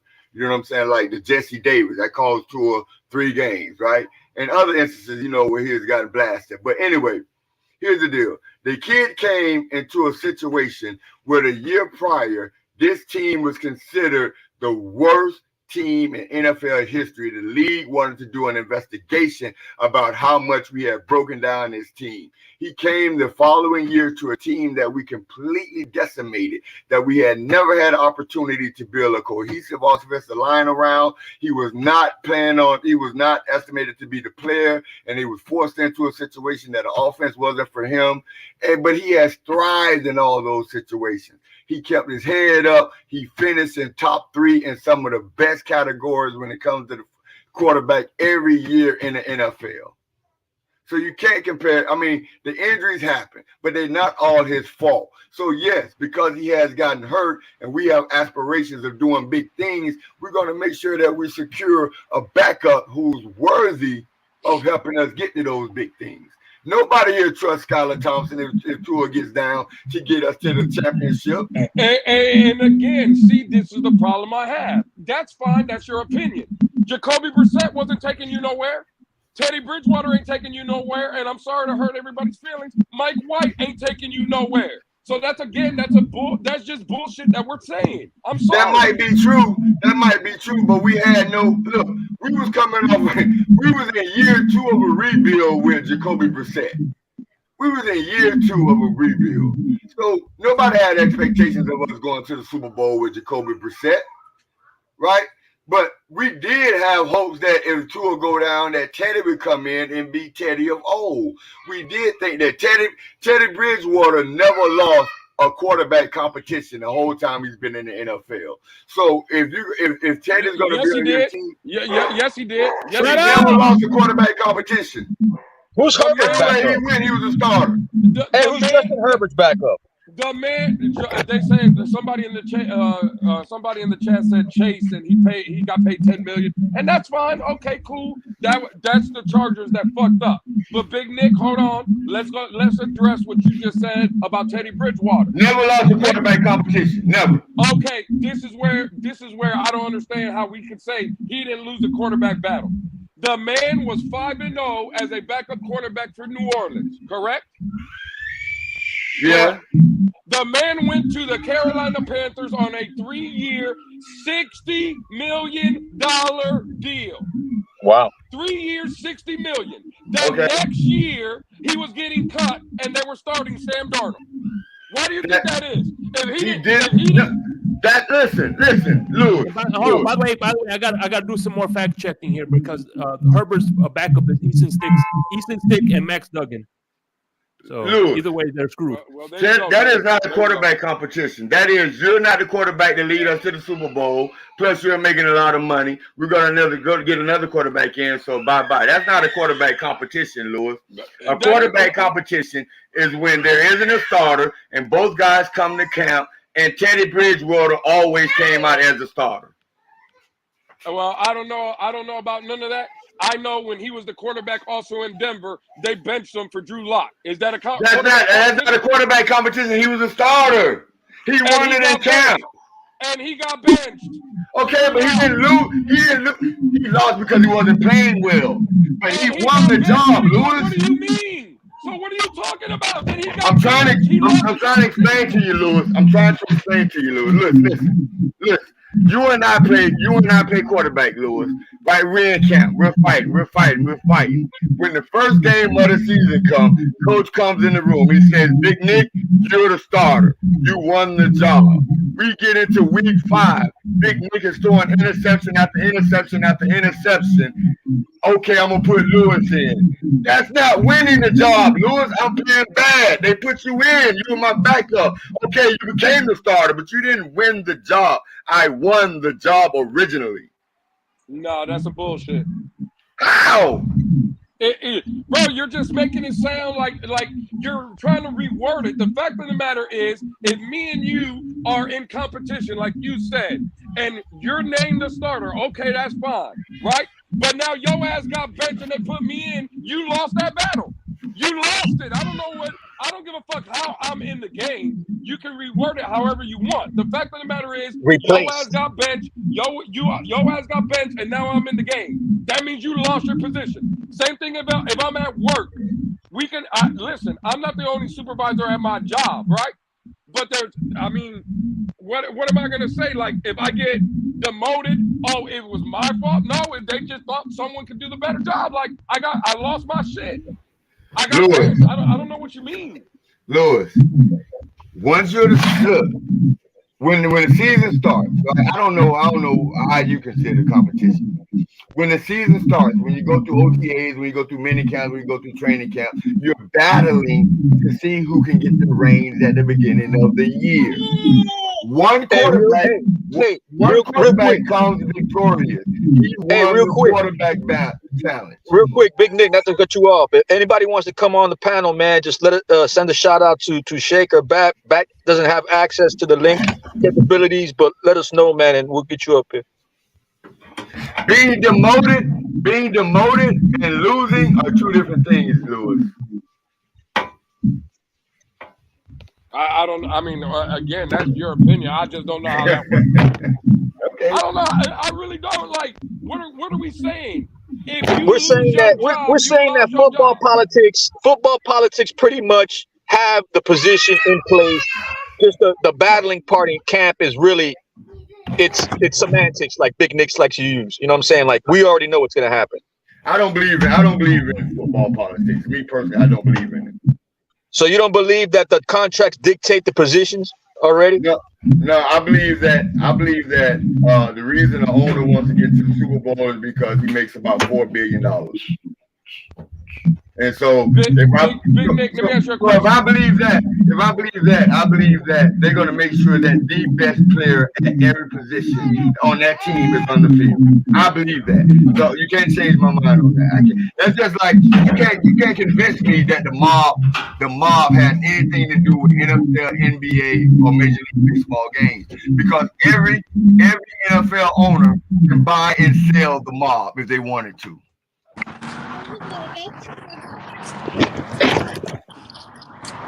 So need to get out of here with that when they say what a mob fought that game. Impossible. I don't know any billionaire mobsters. So hey, Big Nick, let me ask you a question. If we all know, and I'm not saying this is how it's going to play out because I don't believe it. I'm just throwing it out in a scenario to what you're saying. Let's say, for the sake of argument, in OTAs and preseason training camp, all that, Chosen Anderson has a better training camp than Jalen Waddle. You think he's getting that position? There are no real competition. There are no real competition. That's what I'm saying. Like, to cap for Life's point, I hear silence.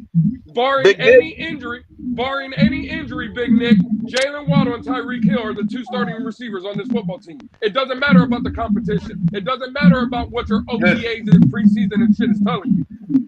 Listen, right? So there is no in order for Jalen Waddle not to be a starter, right? Braxton Berrios, Chosen Anderson, and about 3 other receivers have to outplay him. So they're competing. And even if they do, and even what I'm saying, Big Nick, even if that's the case, and even if they do outplay him in training camp, he's still not realistic. Braxton Berrios ain't starting over Jalen Waddle week 1 if Jalen Waddle's healthy. Even if they've been outplaying him at practice. That's not realistic. I don't even see that. So I can't. My brain don't compute that. I know, because you know you're losing the argument. It's not about losing the argument. It's just an argument. That's an empty calorie conversation, because that is not a possibility. Look, realistic. The number 3 slot. Realistic. We all think we have Cedric Wilson penciled in. Do you think that's going to be the same? No, I think it's Chosen Anderson, Cam. I think right now it's Chosen. Right now it's Chosen.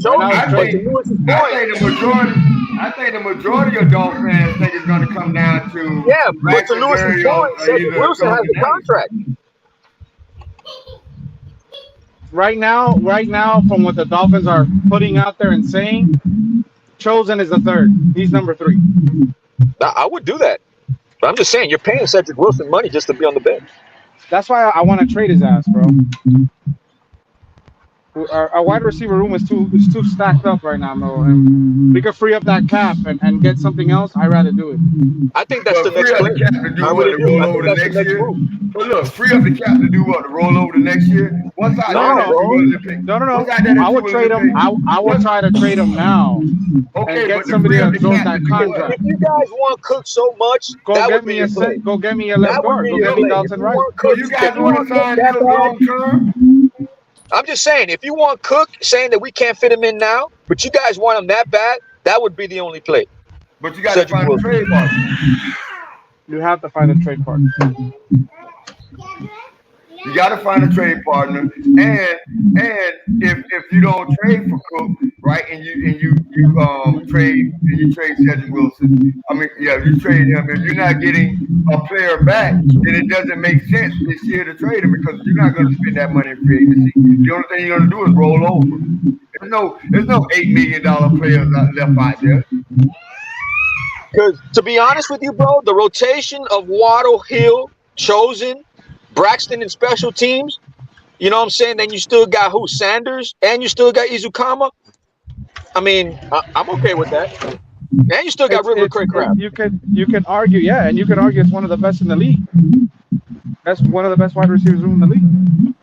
Like I said, I would like another type of a Chosen, lanky guy in the red zone. But we got tight ends. We got a lot of tight ends. Those last 3 names might not even be on the team. I forgot about Higgins.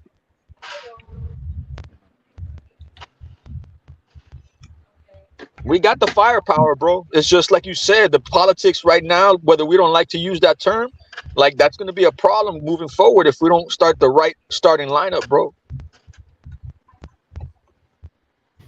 Who determines the right starting lineup? You or Coach McDaniel? Bro, I believe in the coach, bro. We got no choice but to believe in the coach.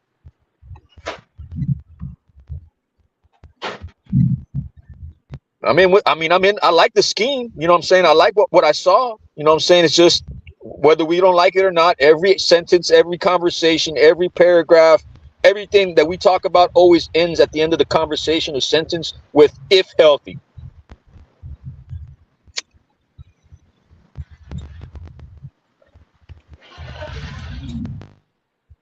That's true. Cap's not wrong. God damn, bro. This weather's horrible. Bro, but I keep hearing, though, since yesterday that Cook's going to Kansas City, bro. They don't have the money right now. Buffalo and Kansas City don't have the money. But see, look, to Lewis's point, why would Dalvin Cook go to Kansas City? They have a running back. No, they got one left. Everybody left on one-year deals. Oh, they have their Super Bowl running back. They got Pacheco, that's it. Yeah, Pacheco. That's their Super Bowl running back, right? McKinnon left, and then the other guy, Clyde Edwards-Helaire, he left. Well, Batman, we can't use that argument anymore, Batman, because from what Dolphin fans tell me, you're always trying to upgrade at every position, correct? Right. Okay, so yeah, you might have a Super Bowl winning running back in Pacheco, but to Cap for Life's point, you only got one running back in Dalvin Cook. I would say he's an upgrade over Pacheco. So yeah, he's the perfect guy that Andy Reid would want. Probably would be in play, absolutely. Yeah. Andy Reid loves those scat backs, bro. Those guys that can catch out the back.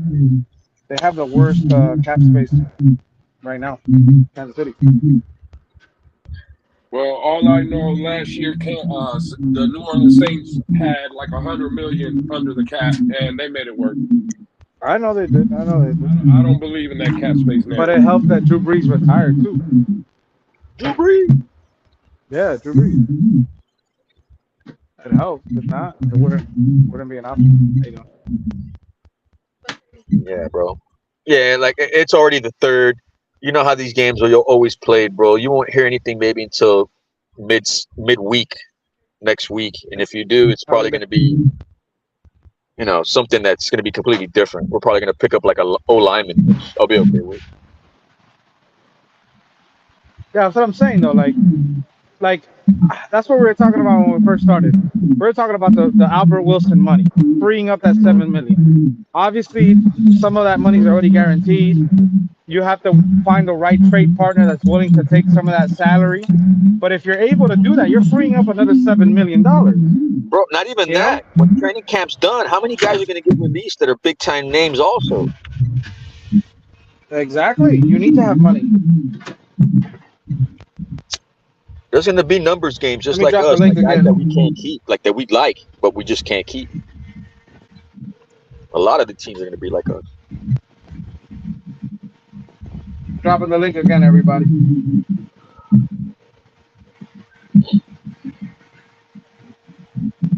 Jump in the conversation. The only thing that I don't like, man, is when we get to these OTAs and, you know, get to close to training camp, we're blowing up way too much on everything that we hear, bro. Like, it just gets blown out of proportion sometimes.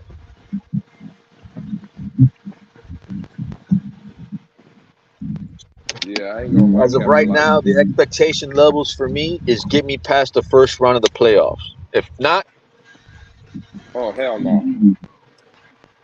Those expectations Cap for Life are too low. You talking about just getting out of like wild card weekend? Oh no, hell no. Bro, we haven't done it in almost 50 years. And I get it, and that's fine. But we can't just be a wild card team. I want more. Don't get me wrong, of course. I want us to get it all, bro. Well, no. I'm not. Listen, this has to be an AFC championship game appearance or bust. I'm sorry. I want the East. Again, that's fine. I want the East too. What I'm saying is, I don't care how you get there. This has to be an AFC championship game appearance because everything else is a failure. I'm sorry. There are no more excuses. We got rid of the coach that everybody hated. We got rid of the defensive coordinator everybody hated. We got two weapons. We upgraded the offensive line, whether people want to believe it or not. Yeah, nothing is ever going to be perfect. Bringing in Connor Williams, a top 10 center. Bringing in Terran Armstead, a top 5 left tackle. Robert Hunt on being the cusp of being a top line guard, right? You're like, bro, nothing is ever perfect. I am sorry. There is no more excuses for this football team. We conceded everything. There are no more excuses. We got a great defensive coordinator, right? We got a great offensive mind as a head coach. We got a top 5 to 10 quarterback, like everybody likes to say. Why are we talking about wild card appearances? Now, hell no. Fuck all that. The pass rush that we wanted, I think, is there once and for all. The pass rush that we wanted to have off the edges, those two guys, I think we finally have it, bro. Hey, Lewis, when you say things like so everybody says, right? When you say things, that almost makes it seem like you're like you want to believe, like, yeah, whatever, I don't believe it. So either if you believe that Tua is a top-notch quarterback or not, you can't say like everybody says. Hey, yeah, Big Nick, I was going to talk to you about that the other day, man. Why is it that if people that don't agree on the same type of outcome on a position, that they still can't, be rooting for the team? I just don't believe that's possible. Oh, it's definitely possible, but I just can't believe that. And I'm not saying Lewis does that. Absolutely not, Lewis does that. But what I'm saying, there are actively people out there that saying Tua sucks. We're not going to go anywhere with this quarterback. But I love the team. I don't understand that. I just don't understand that. Yeah, no. I look, for me, saying that we're not going to go anywhere, that's different, bro. You've never heard me say anything different besides the quarterback, anything negative about anything 52 related to other players, bro. Waddle, yeah, when he was doing his thing wrong, and everybody knew that. But besides that, you never heard me say nil about anybody else on this team, especially the defense. If anything, I was getting criticized for, I was getting criticized for helping to say that the O-line was getting better. They were producing, that the defense was getting their numbers. It was like, bro, I would get so much pushback when I was saying that they were doing good. A few days ago, I got Pete. A few days ago, I got Pete to admit on Streamlab, on YouTube, in front of everybody, that he would rather for Tua to follow his face. He would get more pleasure out of being right about Tua than the second. I guess it was the second. So he would get more satisfaction for being right about Tua than he would get if the Dolphins win the Super Bowl. To me, that's crazy. Do you believe that, bro? Or do you believe that he's antagonizing you? No, I believe that. Come on, man. I believe there's a lot of people like that. Well, I mean, you don't know him like I know him, bro. Like, not to say, you can't know him like we know him, but it's just like, once you start to know him, you'll start being like, damn. Bro. Like, I only know him on here, and this is what he shows me. So how can I go off anything else? Bro, he's a Dolphin fan, just like you, bro. Hey, Cap, for life. People are complaining about your speaker, bro. They're saying there's feedback in the chat.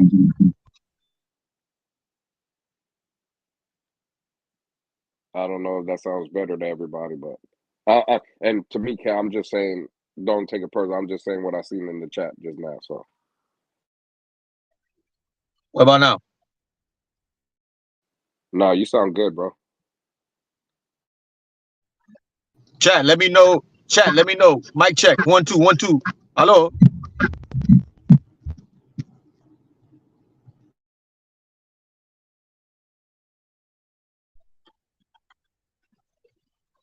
But yeah, bro, I feel like we all, like, regardless of how we feel about the quarterback situation, we should not be able to be questioned by anyone about our fanhood, bro, moving forward with this team, bro. It'd be wasted energy at this point, bro. Hey, outside of Dan Marino, I want everybody to give me one player that, if they can, they'll bring back to the Miami Dolphins today. Ricky Williams. Yeah, Ricky Zach Williams. Thomas. It's between Zach Thomas and Ricky. I don't want to hear names. You can give me excuses why you want to pick this player, but you can't. You have to go with this player, but you can only get one choice. Look, on offense, I say Ricky. On defense, I say Zach Thomas. Richmond Webb. For me, it comes down to 3 players, but I'm only going to choose one. The one I'm going to choose is Zach Thomas. But the one that I want is Jason Wade. Taylor. It's Wade. Cameron Wade. And the other one I want is Rashad Jones. But I have to go with Zach Thomas. The captain. The real captain. I know because I know how weak we are at linebacker, and I know he'll fit in this system. You know, you imagine how nasty our defense would be with Zach Thomas in the middle right now, in his prime. You couldn't run the ball. He'll see that shit coming. You couldn't run the ball on Christian Wilkins, Zach Thomas, and Zach Sealer. Come on, man. Where you running the ball at? Yeah, but on offense, I don't think. I guess Ricky will be nice. Yeah, I guess. But Ricky is not an outside zone runner. He may have had the speed to get out there. He may have had the speed to get outside, but I don't know. He's not my favorite Dolphins running back, though. If I had one person come back, it'd be Shula. I don't know, man. Shula, I don't know. Rest in peace, man. He got taken away from us too early, dog. Shula couldn't. I don't know, man. I'm gonna leave that alone. I know that's going down a bad road. I'm gonna leave that alone. Shula had his deficiencies too, man. He had his deficiencies. The best thing about Shula was that he was able to change offensively with the times, with the era. But he could never after the Super Bowl era, he could never get that defense right. The running back, man. We never got that running back. And he wasn't necessarily the best drafter in the world either. I can give you 3 consecutive years. Rick Graff, Eric Kumaro, Don Bolton. Shula drafted Bernie Parmalee, no? No, Not Bernie drafted, Palmer. picked him Bernie up off Palmer wasn't drafted. Yeah, he was free. Bernie Palmer was an unrestricted free agent. Yeah, it was We got him out of the warehouse at UPS. Yeah. Shula was like the first Belichick. He would give chances to everyone, bro. Now that was Jimmy. Jimmy, boy, if you can play, you can come down here to Miami. That was Jimmy. Because that shit kind of worked at the University of Miami a little bit. Imagine Marino with these soft rules and Waddle and Tyreek. 500 per yards per game. Yeah. Possibly. The problem. But see, if you're gonna put him in today's NFL, the problem is then, like, I know you had a quick release, but it might have to be even quicker because you cannot move. Hey, those that you got to see Jimmy. Those that you got to see Jimmy. Do you like Wanstead over Jimmy? Huh? Do you like Wanstead over Jimmy? Absolutely not. Wanstead was horrible. Yes. Wanstead never had success without Jimmy, ever, at any level. We won the division with Jimmy.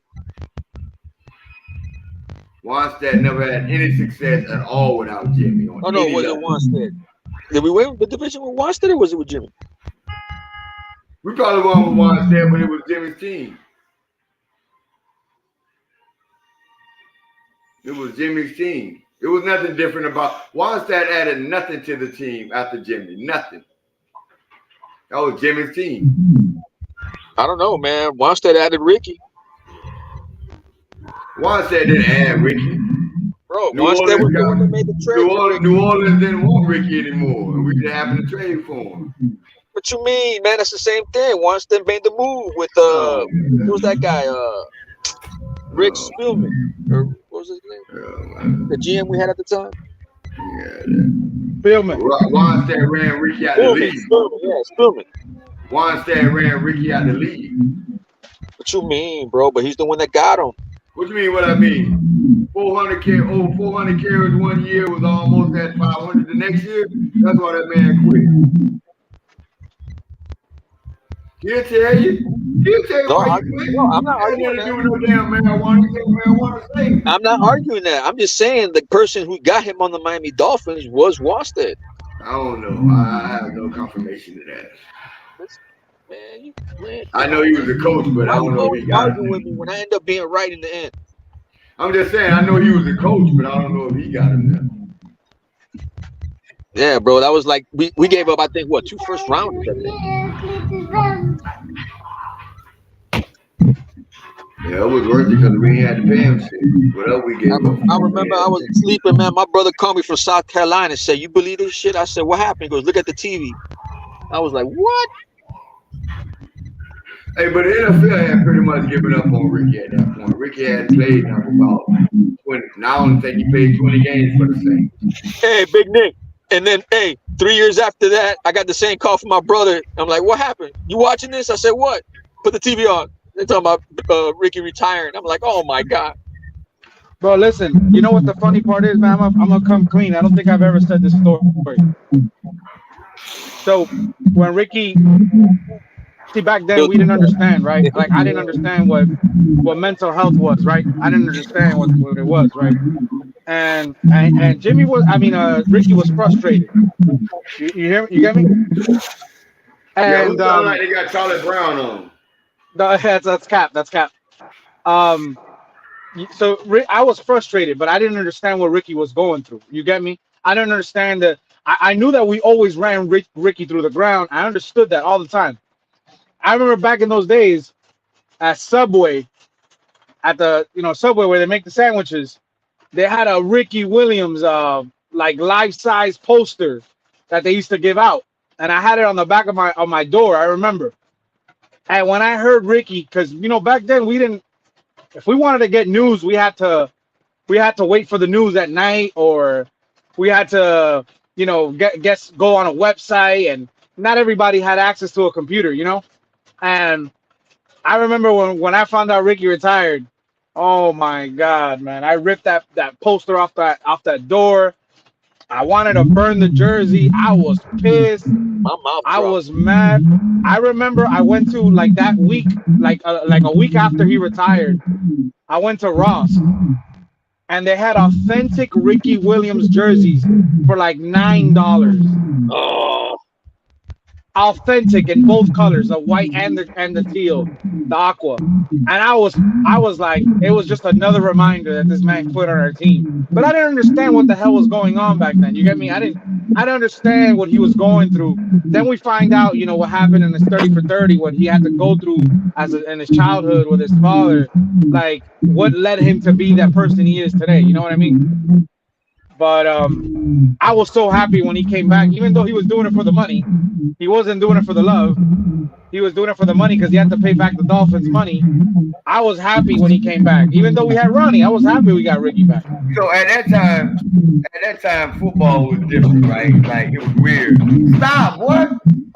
You had fans of the Miami Dolphins, and then you had a subsection of fans who had their own world where they was like, run, Ricky, run, right? So even though we were fans of Miami Dolphins, we was also big fans individually of Ricky.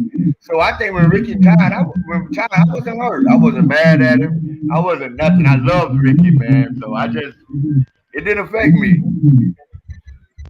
And I think as the season went on that year and we sucked and we wound up with the number 2 pick, I think I was rooting for that Hydra because we had never had a pick like that. But the thing about it, Big Nick, is that the single again, Cap, give me 1 second because you got the background noise. Like I am older than you, Batman, so yeah, we experience it differently. And it's not that. I didn't get into football until Ricky made it on this team. Like I said, the story. It was my uncle. He was he's a diehard Saints fan, and when they got Deuce McAllister, Ricky was getting pushed out, and we traded for him. And he told me, I'll never forget the words he told me. He's like, "What the Dolphins got is one of the greatest running backs that you'll ever see." And I was like, I didn't understand because I didn't like football. I was a basketball guy. I watched basketball my whole life since I was 3 years old, and I got into football because of Ricky Williams and Michael Vick. Those are the 2 players I had seen in football. Like I remember Michael Vick would play on a Sunday night football and it was must-see TV. Like all eyes were on, the whole world was watching Michael Vick. And everybody wanted to see what the hell he was going to do. Right. And I remember Ricky with that defense, Marlon Greenwood, Zach Thomas, Agonier, Jason Taylor, Brock Marion, Sam Madison, Patrick Surtain, It was just ridiculous. It was nasty. Let me stop you oh right my there, Batman, God. because you just gave me PTSD. You just gave me PTSD with Marlon Greenwood. If you think these linebackers can't cover shit now, anyway, I digress. Go back. The rapper Marlon Greenwood. Was he a good run stuffer? Wasn't he like a good run stuffer, Marlon Greenwood? Yeah, he was a little bit.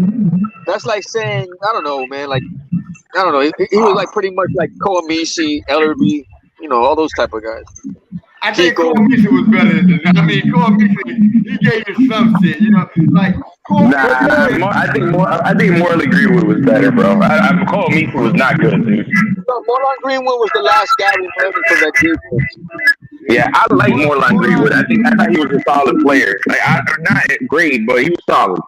Let me ask you a question. Do you think Marlon Greenwood was as good as Channing Crowder? No. I think Koamisi was as good as Channing Crowder. I thought Channing Crowder was better than Koamisi. I thought Marlon Greenwood and Channing Crowder were better than Koamisi. Koamisi was okay. He had one good game.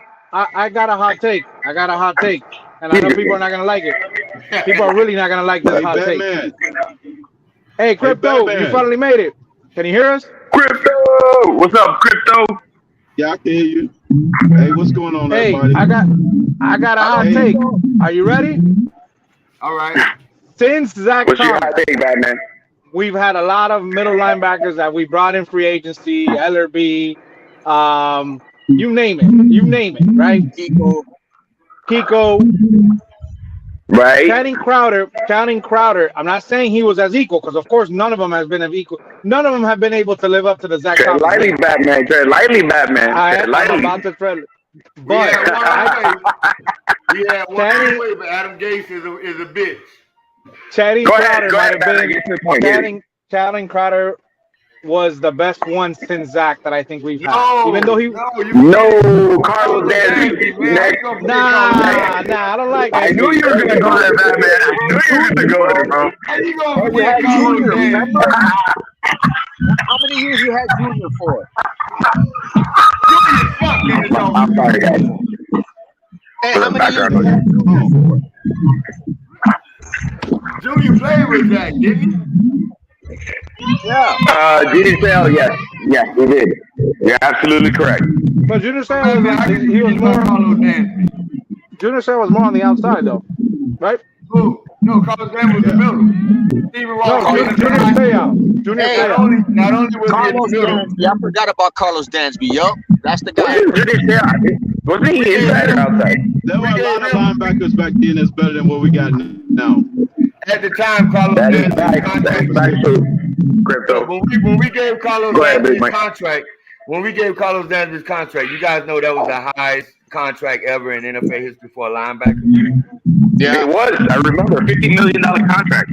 Yeah, I own it on bullshit, man. I own it on play. No, he doesn't. I agree with that. He made Mike Pouncey the highest center in NFL history. You know what I'm saying? He kind of set the trend for that. A lot of people don't give him credit for that. Yeah. So that's why it ticks me off when I hear people say, the Dolphins players don't do nothing but leave and go to the team. We got some breaking news. What happened? We got breaking news coming out of Bleacher Report. According to ESPN, Tua is completely healthy.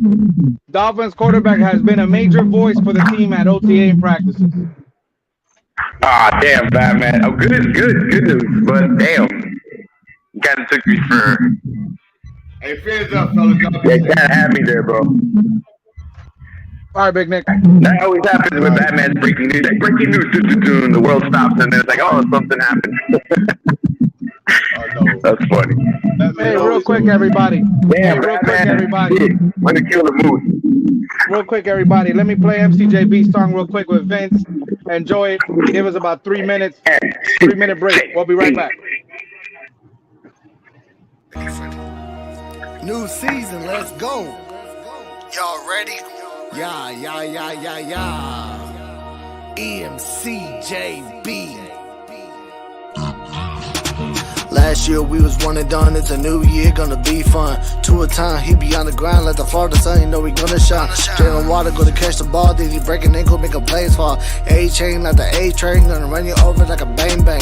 Fins up, you know they put it on the show. 305, no Miami, the home. Other teams, they be talking that talk all day, we the fit of the rock. New year, we running it back. Super Bowl year, we bringing it back. Dolphin Nation, it's a new team, we got Fangio with the new scheme.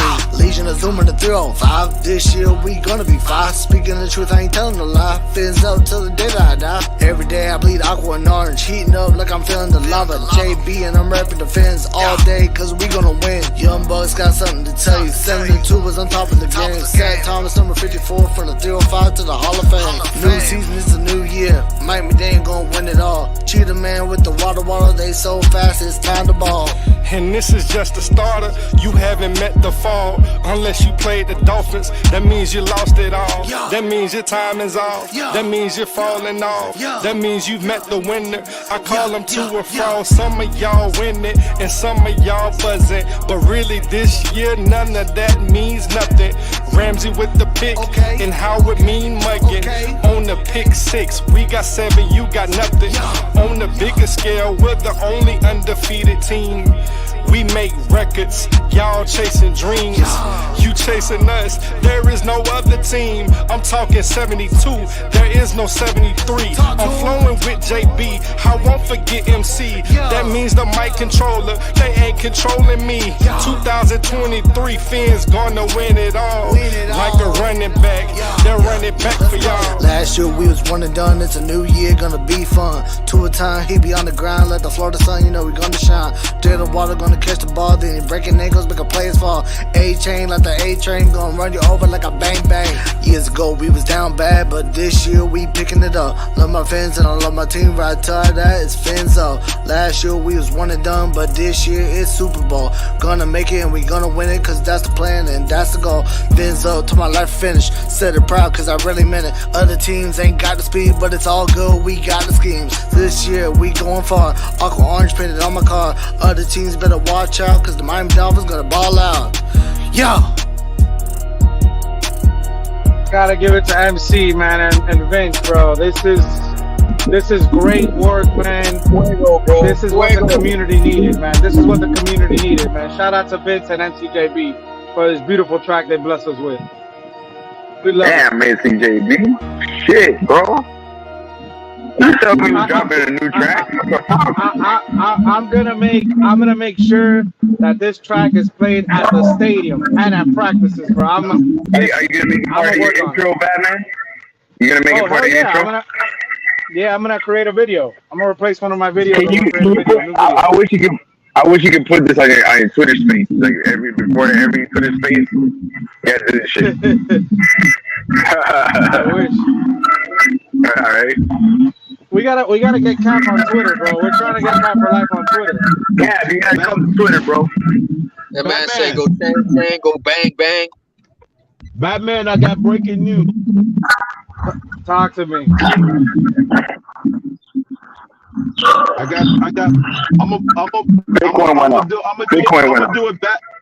I'm gonna do a Batman style. Batman. Hang on. Cap, can you drop off and come back in, Cap? You got a lot of feedback right now. Let me drop the link. Is the link up there? Yeah, the link should be there. Let me drop it again, though. It's just when he takes himself off mute. Right. Problem when he takes himself off mute. Hey, Batman, real quick. That's the Vince that I met. No, this is Vince's son. Oh, okay, all right. This is Vince's. Yeah, this is Vince's son. MCJB told me about this. Wasn't he at his birthday or some shit like that? No, Vince came to my birthday. Well, he goes to y'all training camp, right? He goes to training camp, right? Yeah. No. You met Vince. I think you met Vince at training camp. Yeah, I don't remember, bro, because it was because I remember the second time I went to training camp, it was with you, Larry, and David. The first one I went with, Color. I went with Color because I met his mom there. Yeah, I couldn't go to that one. I remember that. Yeah, Color met my dad. Hey, how was I know I haven't texted him in a while. I haven't really talked to him, but how's Vince doing, Batman? He's doing better, man. Doing better. All right, yeah. Because I heard something about that. He's listening. He's listening right now. He listens to all the shows. Hey, well, it's probably been a couple weeks, since me and him were texting back and forth. He usually sends me stuff and stuff. And again, I always like to say it. I've met a lot of good people within the community. Again, Batman being one of them, Crypto as well, like face to face. Genuinely, and again, just from the couple experiences I've had with Vince, that's a good dude, bro. So Vince, if you are listening, amazing. Nothing but love and admiration for you, Vince, homie, and hope all is well, man. We'll be in touch. That's what's up. That's what's up. Anybody that comes out this season, like to a game, like I said, from what MCJB said yesterday, Vince is going to be working on he's going to go back to DJing, because see, a lot of people don't know this. A lot of people don't know this. So when TD was coming up, right? TD Finstock, and he was coming up. Vince gave him a mic at the tailgates, so TD could put his show out there and his name out there, and Vince is from day one. He's been very supportive of me, and I have to give credit when credit's due. And the work that he puts in to get subscribers, it's something that I'm extremely appreciative of. I'm always very appreciative of it. And again, like everybody's been able to meet him, and I'm glad that he's a part of this community. And like I said, everybody, you come out to a game this year, you're gonna meet Vince, and we tailgate together. Yeah, I want to meet him. And he's awesome, man. He's awesome, man. He's awesome. Yeah, I want to meet him one of these training camps. Bro. Yeah, I want to see if we can link up for the training camp. Batman, go ahead, Luke. Irvin, I'm just gonna be honest. The first time I go out there, I meet up with Batman in the morning. We ride up to the game. I don't know Vince from a can of paint. You know what I'm saying? Never met him before, never done. The first words this man says to me when Batman introduced us, he says, "Oh, you're that guy, Lewis, that be screaming on all these damn panels."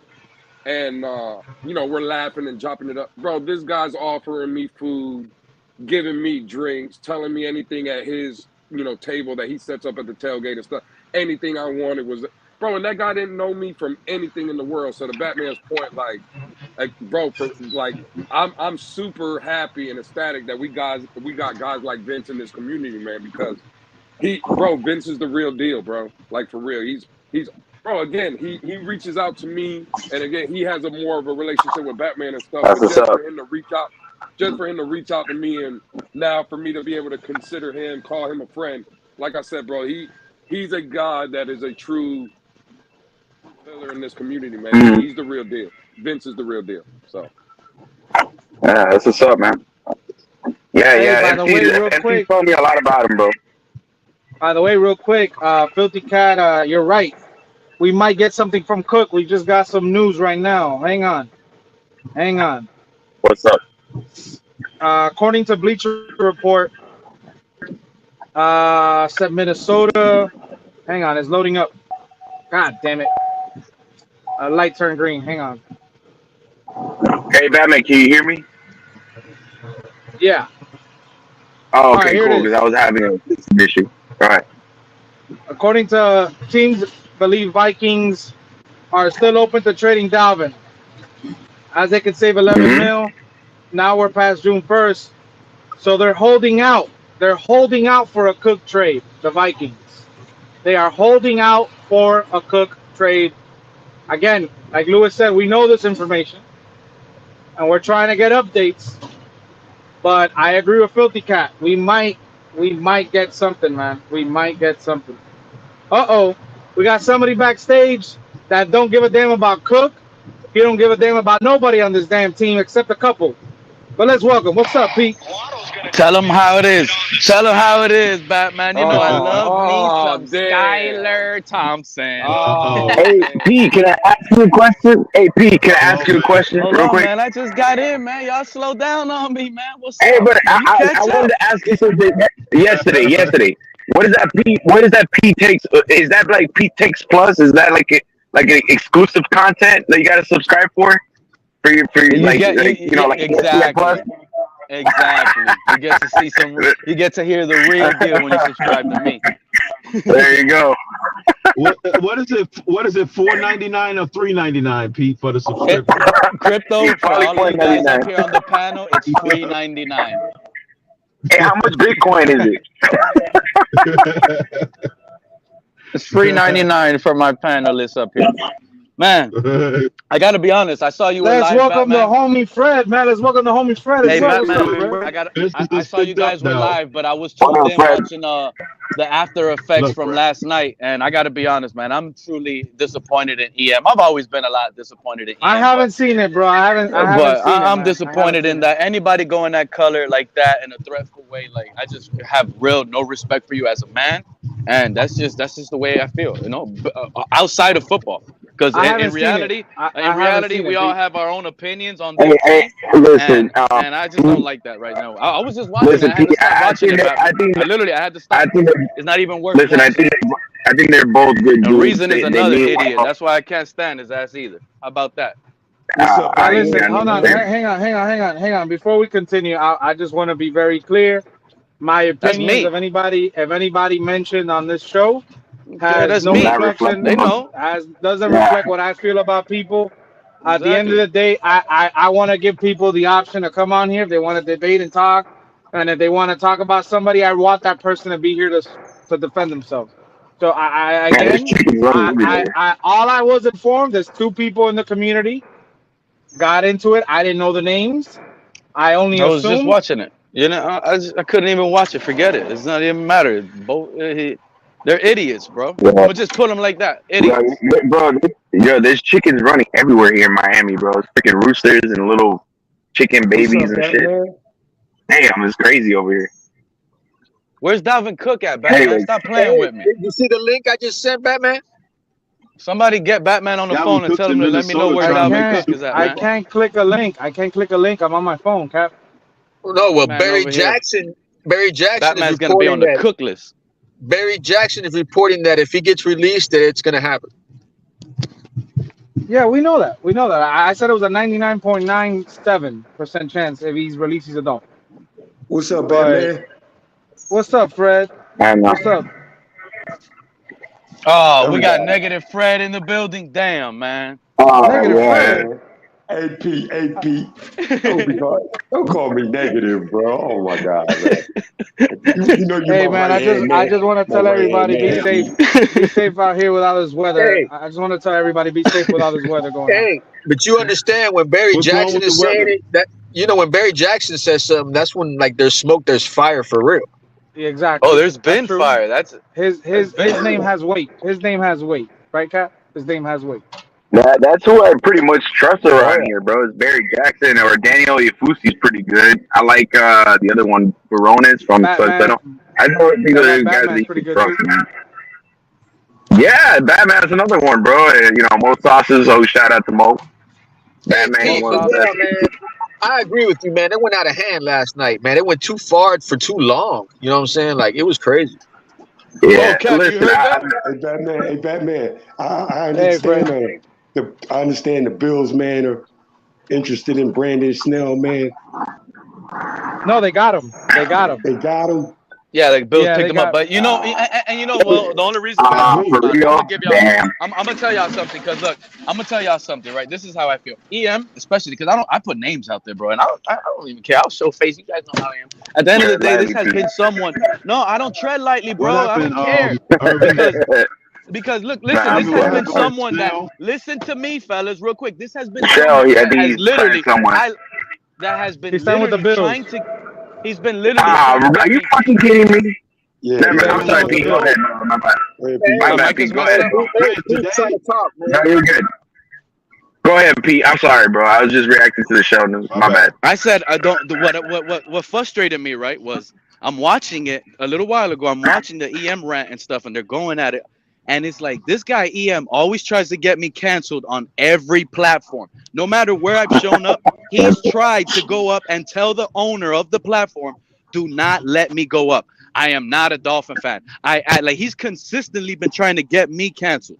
But now I was looking at it. Yeah, don't stop. And then I'm looking at it. I'm like, man, imagine I was the way EM was, threatening people on the internet every time. Like, they would have been canceled me. But it's like this community, for some weird reason, does not cancel EM. They're scared of this guy. Like a whole bunch of people that are just scared of this guy. Because if Pete threatened somebody, oh, they would have found the button and canceled him and not allowed him anymore. But EM? Really? Oh, okay. But that's just my opinion. That's just what I've seen throughout the year and the arguments and the threats. It is what it is. I'm not afraid of anybody, so you could come pull up. Man. It is what it is to me. But at the end of the day, that's just I play fair games. I don't pick sides. I don't choose sides. One day I could agree with Batman. The next day I could disagree with Batman. One day I could agree with Lewis, and the next day I could disagree. I'm never going to be personal. Some of these other idiots have taken personal, and they mess up the vibe.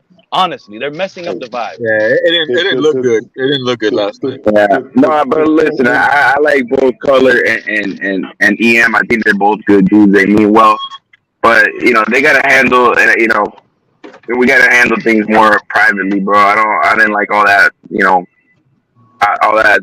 feud in public and shit like that. I think. Given what we learned in this community, I think it's better we handle things privately and just on the side. And I just think that that I don't want that stuff in the Dolphins community. Like I don't think we all want any of that stuff in the Dolphins community. Now is a time for us to come together and heal and just come together because this team. You're another one though, Irvin. Remember they tried to get you. They try to get you. Yeah, I know. I know, bro. I know. But I think you need to. I think we just need to when things start to spill out of hand, man. You have to look at yourself and refocus. People are watching this show. You know what I'm saying? Right. And just think and just take a second to think, man. That ain't cool to say and. This right here, I'm just going to have to bite the bullet on that without disagreeing. But when it starts going to personal and threatening things like that, man, it's totally out of hand, man. Totally out of hand. Yeah, because some of us listen. We're not. I say it all the time, and people think I'm joking, but I have little kids in elementary. I got family in Cuba that are watching the show. I literally you got people in Cuba watching? Oye, yeah, man. Los Miami Dolphins aquí no son buenos con este quarterback. They got dropped in it yesterday too. You got people in Cuba. Damn, Batman, you get international now. Oye, puedo ver a nosotros un pingú a hacer it. Eso es un pingú a hacer it. Congratulations, bro. How you say, hey, Batman, how you say congratulations? I'm Puerto Rican, by the way. I'm not Cuban. Okay, how you say it in Puerto Rican? In Puerto Rican? No. That was Irving. No, I'm Puerto Rican. I'm not Cuban, but just to let you know. I'm not Cuban. Well, I just grew up here, that's all. However you say it, say congratulations in that language. Hey, Felicidades. Felicidades, Batman. Appreciate it, man. Hey, I can't do this show without you guys, bro. I can't do this show without you guys, man. I really can't. One day I'm gonna sit down and break out my Rosetta Stone in Spanish, and I'll be able to master the language. I'm gonna break out my Rosetta Stone. Hey, Batman, I got Puerto Rican cousins, man, and I love them, man. Oh shit, that's what's up. I understand it's a whole different nationality, man. Hey, Fred, that's Irving. Hang on. For Irving is the one that's Puerto Rican. Irving. Okay. Spider-Man. But what I'm saying, man. What I'm just saying, Batman, we love Puerto Rican food. I love it, man. I love my Puerto Rican cousins, man. I do, man. They just have some awkward ways with their things, but That's them. That's what they do. That's what they do. I still love them, man. Is I still that love them. hater Fred? Is that hater Fred on the page? Negative Fred. No, this is this is Fred, is that what they're calling you now? Hang on, Fred. Is that what they're calling you now? Negative Fred? Yeah, Batman. Yeah. I want to know. Hang on. I want to know who the hell the community is calling him negative Fred. No, but we already have a Mr. Negative. Yeah, we have to do a reverse. Exactly. We have to do a reverse. He's Mr. Positive. No. There we go. There is a Mr. Positive already. It's not Mr. Negative God or damn, Mr. really? Positive. Yeah, on Twitter. Yeah, Fred on is Twitter. a hater. Fred is a hater. That's No, Fred's not a hater, Lou. Fred's not a hater. Fred loves everybody, man. Fred's got love for everybody, man. Where you going, buddy? Hey, Fred. Fred. You had. I love everybody on this panel, man. I love everybody on this panel. You love everybody but Tua. You love everybody. Hey, but Tua. Fred. These guys were making fun of your spatulas last time, and I got the same exact spatulas at the house. I cook with those spatulas, bro. Oh my God, man! They told you about I got the same man. set. You know what? Ain't nobody do that for me, man. Set. Hey, Thank you, Batman. Batman. Batman, the problem is that spatula that you have is yours. Fred goes to his neighbor's house. That's his neighbor's spatula. Fred don't know how to cook. It's like that. Oh man, you know what, man? Like I said, man, like man, I could joke, man. Sometimes I do use some profanity on that, man. But I'm not calling nobody this name, calling nobody that name. When I do use the profanity, it's just out of being mad. It's not directed toward anybody, man. It's just out of being mad, and that's all, man. Or any platform, Yeah, for sure, bro. Yeah, 100%. any platform, I'll definitely, control that, tone that down, bro. Yeah, it's just a damn shame because Color and EM are both like very influential, guys in the Dolphins communities. It just sucks to see, two guys with a lot of weight around here, clashing and getting at each other like that, and making threats and all that things of that nature. It's just sad to see, man. But it wasn't a good look, man. Hopefully they resolve it. We've gone through a lot of stuff, but it wasn't a good look. Oh yeah, for sure. Yeah, I know it wasn't a good look for sure. Yeah, man. Yeah. I listen to that. That's what they claimed. That's what they said. I don't know who said whatever, but both of them have to like kind of rectify a little bit. And if they don't want to associate with each other, then that's fine. Whatever, it is what it is. But it was an ugly look, bro. I ain't gonna lie. It's the best thing to do. And to be honest with you, Irvin, I'm gonna tell you what's gonna be an even bigger, worse look. You ready? Everybody here's ready to hear what's gonna be an even worse look right now? What, Skylar Thompson? Oh, I thought you were just when I'm actually gonna do something similar though. When Brandon Shell is in Buffalo, and when Brandon Shell becomes a Pro Bowler at right tackle for the Bills, and we're watching it in front of our eyes. Don't say that, man. What? Don't say that, B. I mean, think about it. These guys are not good evaluators. That's cap. They're not good evaluators. They're horrible. Billy Turner, Illuminor type of deal. Exactly. Same thing. Illuminor type deal. It's exactly what we're going to happen. Illuminor's not even a starter anymore. Hey, by week 4, Tua's going to be getting sacked and harassed back there. Look at Shell. Hasn't even allowed one sack.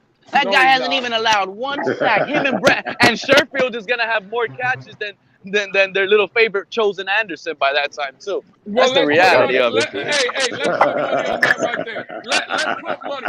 Hey, Pete, let's make a friendly bet, Pete. Pete, if you don't want to put no money, hey, I'm betting. Hey, with my family, I ain't betting money no more. I'm betting push-ups, Louis. It's straight push-ups on camera. We hitting 500 push-ups. Oh, I hate those bets, bro. Don't have more. Yeah, it's push-ups with family. You know what, Pete? Let's bet push-ups then. Let's bet push-ups that Chosen Anderson has more receptions than Trent Sherfield. You want to make a bet? What, the whole season or the first 4 weeks? Whatever you name it. Whole season. Well, no, because look, I'm gonna tell you right now. Not if Skylar Thompson helped him, then you automatically lose the bet, Louis. Nah, hell no. What you talking about? It has to be under Tua. That's the rule. Nah, you see, You see? Not if my guy Skyler makes. I mean, I edit them. I make sure that they favor what I'm a bet. Pete be reneging on his bets, man. Hey, what about this? Why don't you buy? Why don't you buy each other a drink? Yeah, that's a good one. Pete, and let me ask you a question. I heard a rumor. Man, MCJB. 100 push-ups in one day. That's gonna be tough. What was that? MCJB wants the link, Batman. I'm gonna drop it right now. But I got a question for Pete. There's a rumor that I've been hearing about you, Pete. Is it true that you bought? Is it true that you bought a John Beck jersey back in the days? Is that true? No, that's not true. But I know why I didn't never bought no John Beck jersey. But I did. I was like, oh my God, we drafted John Beck. I was happy at the time. I was happy. Now, I wouldn't mind if you had an AJ. I wouldn't mind if you had an AJ Feely jersey now because he beat the Patriots on Monday night with the orange jersey. Hey, could you imagine what Pete's closet would look like if Pete bought a jersey for every quarterback he liked? Could you imagine what that closet would look like? God, man! He would have a whole. He'll have a whole fanatic store in his house. What's wrong? But Lewis, what's wrong with being desperate for a quarter? I'm desperate, bro. Yeah, I'm desperate. Hey, Pete would. Hey, I ain't scared to hide it no more.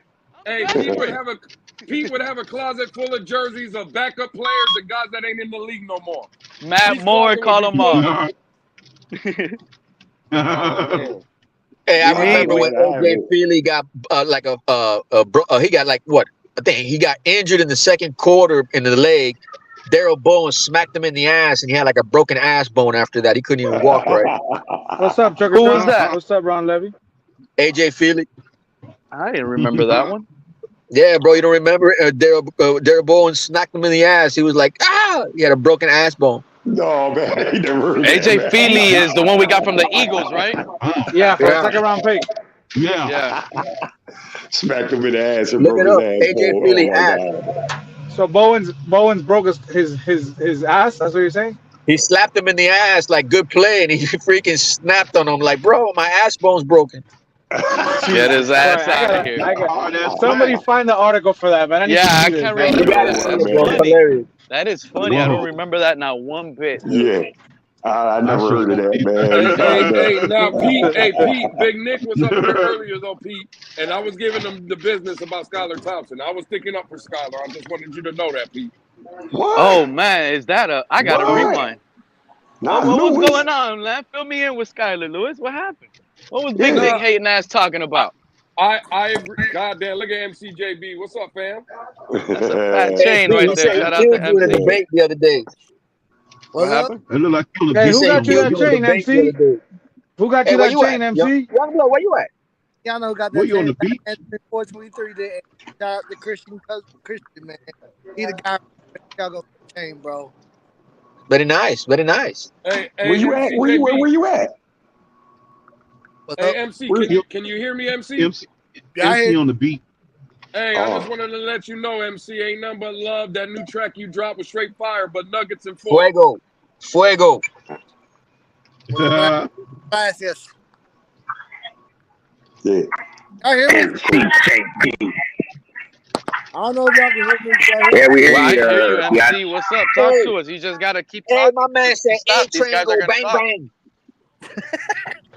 Man, y'all chill. Y'all wild. Hey, I'm with the family. I just came up to say What up, MC? What's up, Spider-Man Irvin? How you doing, my brother? What up, If I bro? see you at the game, I'm taking that chain. MC, you chilling on the beach, man? No, You I'm heard at me, the MC? pool family. That rhyme too. I'm at the pool MC. family right now. If I see you at the game, I'm Hey, taking that chain. hey, MC, is that the Marlins hat? Is that the Marlins hat? You know what I'm That talking is a about? Marlins hat. That is There a you go, Marlins baby. hat. Hey, man, it's 3:05 till I die. Hey, Bro, South Florida, bro. The Marlins are over 500. Imagine that, MC. Cap. Hey, MC, don't get up in that camera, man. They gonna do you like they do me, bro. Hey, MC is the honorary. Hey, MC is the honorary. Yo, MC is the honorary Chico. He's the honorary Day County Chico. Hey, you damn right, Fred. Leave that camera off, goddamn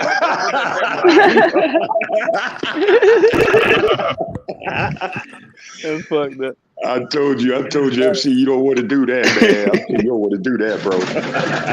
Wow. But hey, I gotta go back to camera. I just came out and say, hey, show some support to Batman. Yeah, Batman, you got the bat chain still? If I have a what? You got the bat chain? Yeah, bro. I thought a girl stole it at the game, but she gave it back. Hey, you found it? Oh, wow. Yeah. Oh yeah, man! That day, bro, he was saying he was going crazy looking for it at the Weiner event. I asked the no, that was my Phinsaholics chain. He's talking about the Batman chain. It was like the second to last game of the season. It was the Christmas game, wasn't it? I believe so. And some girl It took went it so home. bad he forgot about his chain. Nah, because the thing is that well, I'm not gonna get into the story, but she had the chain on most of the day on, right? And when I wake up the next day, because I remember I went to sleep like at 6, I was pissed, and I'm like, where the hell's my chain? And then I texted her, and she said she didn't have it. She texted me like 3 days later. She said it was in her trunk. When she went to go do her groceries, it was in her trunk. So I was like, yeah, I need my chain back. I got my chain back, but then I lost my Phinsaholics one at the draft party. But I found it. It was in my book bag. So wow. All the chains are safe. Hey, Batman, you never found the table, Batman? You never got the table back? No, that table's gone, bro. My Dolphins beer pong table. God damn, bro. Wow. They stole it? Bro. No, we left it with Cameron. And like Cameron's people, like I guess put it away. But I've never asked Cameron for it. So. Oh, we're getting that back at week 1 tailgate. Week 3. That's another thing. You know, with the season taking so long, the first home game being week 3, it's gonna take so long. Happy belated birthday to happy belated birthday to Solo D. I believe his birthday was Thursday. I didn't get to say happy birthday. Happy birthday to Solo D. I know he listens. Oh, shout out to Mr. Solo. Happy birthday, man. I got 23 more days before mine. Like I hope those guys are practicing. I hope Tua's throwing balls in this weather. Oh yeah, you didn't get the breaking news? In the rain. You didn't get the breaking news from Bleacher Report today, according to ESPN article, Pete? Skylar Thompson took the job. Tell him, Batman. Tell him, Batman. Tell him. What is it? Hold on, let me pull it up. I know that the NFL on Twitter dropped Tua's top 10 plays like an hour ago, right? Tua is completely healthy. So the countdown that you were doing, Pete, is over. Dolphins quarterback has been a major voice for the team at OTA practice, according to ESPN. Oh, yeah. Can I get that? He's being more of a leader. That's a double whammy, Pete. That's a double whammy, Pete. How y'all guys doing, man? Like that here. Hang on. Oh, Louis, you got it. You asked and you shall receive. Fred is on camera. Hang on, wait a minute. Is that Sharif? Yes, sir. Yeah. This is Sharif. Sharif, where you been at, buddy? What's up, man? Hey, Working, Sharif, how's the Bahamas cheating, bro?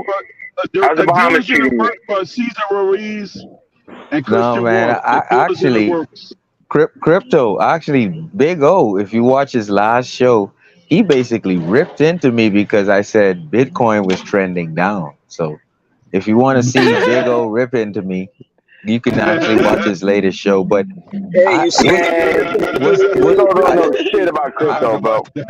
what's interesting is what they just was talking about Tua in the top 10 plays. Guess what, guys? I want to know how all of you feel about this. That camera is actually going to take plays away from Tyreek and Waddle. And why I say that is he's going to be more Steve Young-esque to where whatever's open within 3 seconds. And guess what? I just think that he's going to be more like he's going to just right. And I think it's just going to take more plays away from Tyreek. Mind you, the camera on his helmet is to revise the week that he's played, and they're gonna make him check down so he doesn't be befuddled when he could have hit Gesicki wide. You understand what I'm saying, guys? How do you feel about that? So basically, no, I know what you're saying. I'm gonna just sum it up. Basically, what you're telling me, Sharif, is there's a possibility Tyreek Hill could have 1,200 yards receiving only, but the team got better. Yes, and they're going to make him not make that bad decision where the linebacker is sinking underneath and the safety's robbing. They're going to make him do something else with the camera. With who, the running back? No, with the camera able to review his bad decision, they're going to make him do something else the next week. Yeah, they're but what's the audible that they can do? Like, what's and then the they're gonna also ask him, what did you see spread here? the ball around. Right, what did you see here? Because you made a mistake here. So what were you looking at? Because the camera is showing us that Smythe and A-Chain is wide open on the left. Why did you continue looking right?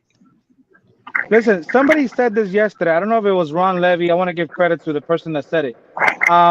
Tua in college, we all forgot that he spread the ball around like crazy, right? And I think what you're trying to allude to is the mistakes, right? When you see somebody open downfield with that camera, they're gonna be able to analyze and they're gonna be able to open up those lanes for Tua once again. Exactly. I want Tua to spread that ball. Don't get me wrong. When you have receivers like Waddle and Tyreek, you got to get them the ball, but not force it. I get what they're doing with the camera. Like you guys are right. And I think it's winning football that's going to come out of that. And Waddle and Tyreek may be pissed, but I want to look left and make the better decision instead of just looking right, and then he makes a bad decision like the Green Bay, San Diego, Buffalo game where he makes terrible mistakes. Good point. No, but Sharif, that was Boyer's fault. That was all Boyer's fault. Hey, but I understand. There are some moments like in the Gesicki game, like for example, in the Bills game when he missed Gesicki wide open, like he starts his progression from going from the right and then to the left, and then he kind of goes late to the left. I don't know, for some reason on certain plays he looks to the right instead of starting the left to the right. It could be the play, the way it's set up on on whatever hash it is that the progression is designed to go one way and then look to another or something like that. I don't know. It could be any of that. That's always a gimmick. Tua's a gimmicky quarterback, Spider-Man. You could tell he knows he's going to the right. He's going to look to the left and throw it to the right. That's what he does. If he knows he's going to the left, he's going to look to the right and throw it to the left. Like, that's what he does. I don't know. It was just a tendency because when I see like some of his tape and shit like that, he has some of those like habits. I don't know. It's weird, but hey, I just feel like if I was in the NFL right now, I would just love to play against Tua. If I was a corner, please give me Tua every week. I feel like I'm gonna get Tua in the You know what I noticed, bro? You know what I noticed though? Tua and Breeze are very similar players, bro. Because both of them, I saw Breeze right, and both of them like to get the ball quick out of their hands very quickly. They like to make quick decisions. They're very rhythmic quarterbacks, and they're at their best when they do that. They're very quick processors. They read the field quickly, go in 1-2 reads, get the ball quick. They see a hole in the zone, and they get the ball out of their hands quick. And so what comes out of that is, to me, you got 20 to 25 receptions from A-Chain, 25 receptions from Mostert. Did it cut off? Did it cut off? No, we can hear you. But you got. Cool. I think Mostert and A-Chain goes over 20 plus receptions for the season if they both stay healthy. And that tight end room. Go ahead, Sharif. I really think like that's what you're hoping for, that happens with him, because in order for Tua to get to where you want him to be, for it to he's happen, going to have to I think really they're going to scrutinize the video on his head. That's what I think. Man. I think they're going to scrutinize the camera on his head. Opinions on that camera, man. And that's good to hear. So if he doesn't listen, then that means he's not good. That's all I'm saying, Pete. You got to listen to the camera after they, Yeah, but what I'm saying is what you're saying, you're right. I agree with what you're saying. But what I don't agree with is the reason why you think that's why they gave him the camera. That's it. I think you're right on what you're saying. That could be good for the team, but I don't think that's what is reality of it. In my opinion, the camera is more so like a punishment. You see what I'm saying? Let me ask you guys a question. It's to keep an eye on him. That's a good observation. Let me ask both of you guys a question. To make him do something else, Pete. It's to make him do something else. Because when I heard Mike McDaniel on that stand say, and it has audio, because he changed his tone of voice when he was talking. He was like, I'm gonna give you an example. He was like, "Hey, Batman," but it has audio. You know what I'm saying? Like just like that.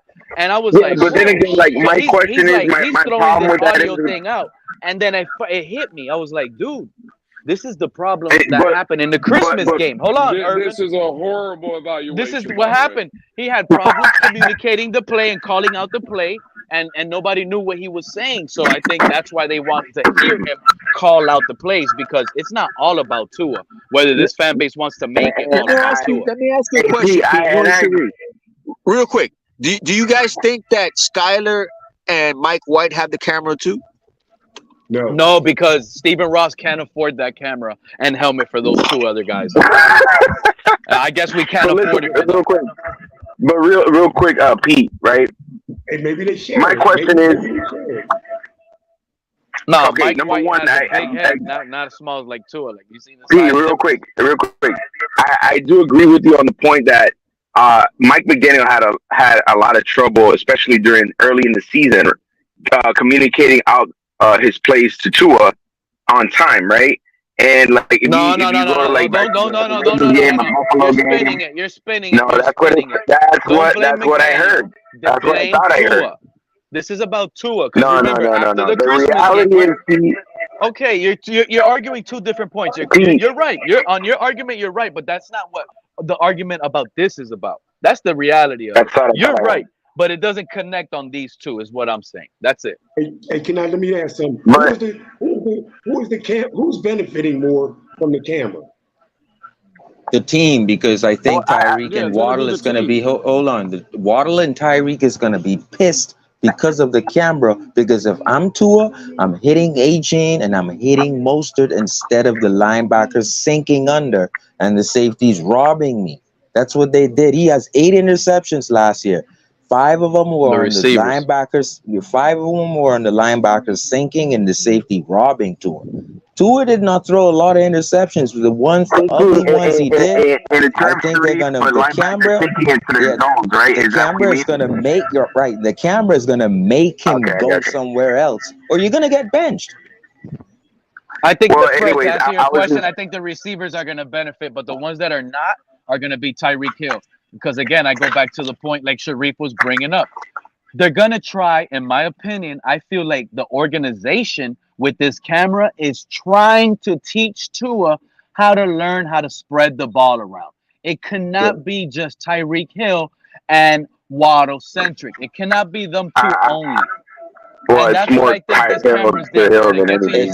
That's the macro point. That is a great macro point here, what we're just trying to get at too. Again, but my whole issue, I don't think it's gonna work, Sharif. That's the reality of it. And I think all you guys are wrong when you say that, because Tua before this season was one of the quarterbacks that spread the ball most around in the NFL. How many times in 2021 did you see Tua? Hold on, Pete. How many times did you see Tua in 2021 in a game on a broadcast, and they would say, "Oh, Tua has spread the ball around. He's hit 6, 7, 8 different receivers in the game." That's especially in that Cleveland game, right? That was evident in the Cleveland game. Even this year against Cleveland, like I think y'all are missing the point. Right. Bro, we have 2 dynamic receivers in Tyreek Hill and Jalen Waddle. Why would you want to take the ball? They're going to get most of the targets, just like they should. I agree, Lewis. Right. But the point I wanted to make, but the whole issue with this thing is, right, this whole narrative. Tua's not the only quarterback that's had this, this has been done to him. Like, bro, even quarterbacks who have some of the best quarterbacks ever played this game, such as Tom Brady, such as Russell Wilson. This is the first video camera, though. Lewis, the only 2 players. Hold on. Well, Tom Brady had a camera attached to his helmet. Hold on. I just want to shut Lewis's point down. The only 2 players that had over 100 targets not last year, but the year you're talking about, with only Waddle, was literally Waddle and Gesicki. Nobody else had nearly 100 targets in that season. So Lewis is right. To me, Lewis is right. Tua still spread. One second. Tua still spread the ball around, right? But what's gonna happen here is when we watch TD break down film, and Dudley, for goodness sake, We see the guys open for 4 seconds and Tua's looking the other way. That's where McDaniel is going to slap him behind his head and say, look over here, guy. Just look. He's going to rewind the camera on his helmet and say, you can look over here and you had this guy. To me, TD's going to always be pissed. Dudley's going to always be pissed when they look at this film and see that Tua had a guy. This is where the camera comes in. That's all we're saying. Exactly. Hey, Pete, let me ask you a question. Because you just said you were going to kill my narrative and you didn't even get close to doing any even seasoning. Okay, go ahead. Name me the team. You just said Waddle and Gesicki were the two players that had over 100 plus targets. And nobody else last year. Okay, name me the team. And you said that he was spreading it out. That's the only narrative I was killing. No, Don't but forget, you you all said that the is year good. before Tua was spreading it out and doing it like that. Let me finish. Go ahead. Show me the team that has 3-4 wide receivers getting 100 plus targets. That don't happen. See, you're missing the point. Yes, Waddle's going to have 100 plus targets. Tyreek Hill is going to have 100 plus targets. Just because, to Sharif's point, if A-Chain has 25, that's spreading the ball out. If Cedric Wilson has 40, that's spreading the ball around. If nobody you're not going to have 4 or 5 different receivers with 100 plus targets. Who does that? Yeah, but Tyreek Hill had 100, almost like 200 targets last year, and Waddle only had less targets than the year he got the prior year, and nobody else even got half of that. Lewis Sherfield had 50 targets. That's the way it should be. They're the two most dynamic players on the football team. That's the way it should be. Even Eli Manning, look at that, bro. But the argument that you were literally saying that the year before he was spreading it out perfectly, and I disagree with that because he wasn't. He showed the same traits. He only favored Waddle and Gesicki, and it showed. Remember, you had guys like Crypto. I was arguing Crypto the year before because I was saying that Tua would not throw one-on-ones to Devontae Parker, and then Crypto was saying Devontae Parker sucks because there's a body on him. You know what I'm saying? Why wouldn't he give more time? But Fitzpatrick had no problem. Fitzpatrick had no problem throwing it to Devontae Parker in coverage. Listen, can I say something real quick? Go ahead. Go ahead, Fred. Go ahead, bro. I know you've been trying to get a word in. Okay, I think it just comes down to Tua just needs to distinguish, man, when guys are cheating on him and Waddle. You know what I'm saying? He just needs to learn how to recognize when guys are cheating on him. And to me, and that's what I think. If you can't pick that up, then you're slow. I mean, if you can't pick that up with the camera and the helmet, then you're just slow, man. You got to do that yourself, man. Yeah, you got to do it yourself, man. Hey, if the camera can't help, look. I always, you know the quarterback coach we have. If this quarterback coach can't help you, and he worked with Hall of Famers, bro, no one can help you. And I forgot our quarterback coach, but the quarterback coach we have worked with Hall of Famers. If you can't work out with this kid, no one can help you, man. Hey guys, real quick. Before last year, I think it's Darrell Bevel. Before last year, the narrative on Tua was what? He was a check down. He couldn't throw the ball deep. He didn't have the arm.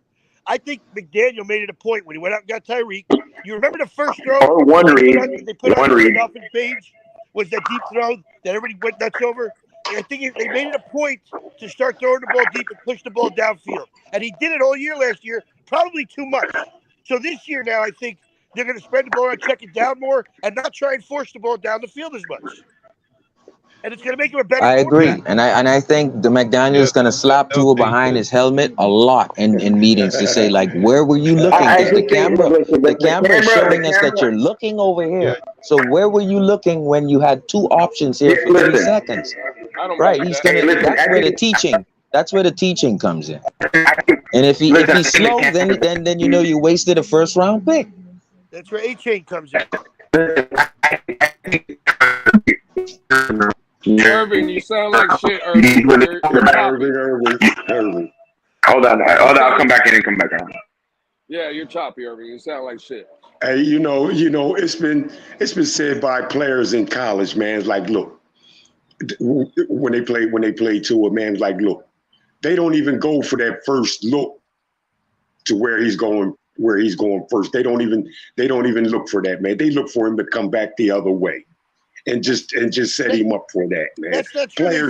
Players in college have said that, man. And how did that He's work still out? doing it, Lou. He's still doing it in the pros, man. And again, he had his very most productive season last year. So how does that work out for people? People can say what they want. Listen, Fred, this is the weak argument again. I can go take a shit right now in the box and tell you it's the best shit ever, and that's just what I said. That doesn't make it right or wrong. Well, like, what are we talking about here? People can say what they want. Tua Tagovailoa again, right? When healthy, all we need him to do is play 17 games. If he plays 17 games, this is a 12 to 13 win football team. Y'all can't convince me otherwise. 100%. 100% fact. I don't believe that. Okay. Nah, well, I'm gonna tell you like this, Louis. And it might be funny to a lot of the guys, but I'm gonna leave Skyler out, right? This team with what we have right now, I promise you, dude, you plug in Jameis Winston, and we're a 12 to 14 win team. Literally, Jameis Winston. I believe that. Jameis Winston will put this team on his back and be able to carry it further than Tua. And a lot of people don't like Winston. I don't believe that, Pete. I don't believe that. He was better than James Winston, bro. You gotta have the anticipation. Hey, everybody, let's welcome EM. What's up, EM? Oh, is that EM? You goddamn right, it's EM. Goddamn it, you goddamn right. Batman, salute, man. What's going on? Hey, EM, I missed it yesterday, EM, but everybody's been saying I gotta tune in, man. I don't know what happened. Hey, EM, do you agree with the camera spreading the ball around and better for the team? He's bullying somebody else. It's nothing new. You know how it is. Nothing new with EM. No, I'm only bullying you, Pete. I'm only bullying you. I know. Maybe I'm only bullying you, my friend. Maybe one day. So hey man, I'm Pete's big brother, man. I come see what's up with my little bro, man. You know what I mean? So whatever, man, whatever you got for Pete, man, you got for me too, bro. Hey, man. All right, I got plenty to go around. Hey, I got plenty to go around, Fred. Plenty to go around. Again, like I told you, honestly, EM, I'm only bullying you, Pete. Like I told you before, I like the way you talk football. I like the way you deliver it at times. But the way you go at people personal, I don't like that. I don't like that. And I've told you before. And that's where me and you tend to always argue. This is when we're going to let the Dolphin just come out of the ocean and squeal for peace. Fuck all that, Pete. It is what it is. I don't want to hear that. You ain't going to be the one to sit here and tell people, you like to start shit. And I know how you No. EM, bro, I don't bother nobody, bro. I keep to myself. I got a small circle. I move quietly. When motherfuckers act a fool, again, I just let people know. They called me the lion, then EM is the Night King. Hey, listen, it was disheartening to see two guys I value. Nah, Ron. Go at it. Ron, I'm done with you, bro. You completely I'm done with you, Ron. You completely. Oh, you're done with Ron too? Ron, I don't want to listen. I had a lot of respect for you before. Our interactions have been nothing but pleasant over the years, bro. But last night, when you automatically taken that man's side, bro, when I don't want to hear either of you guys fighting, man. Well, why didn't you time both of us out? I don't like why didn't you time both of us out? I don't like seeing guys whose opinions I value fight like that. It bothers me. Well, why didn't you time both of us out then? Well, I timed you out so I could talk, EM. Mike, Ron. Pete, by the way, you got a good mic. Ron, why did you time me out and you said in the chat, you dropped that comment in the private chat, EM, I don't like the way EM is bullying color. Bro, you have no idea how all this started, bro. You're right,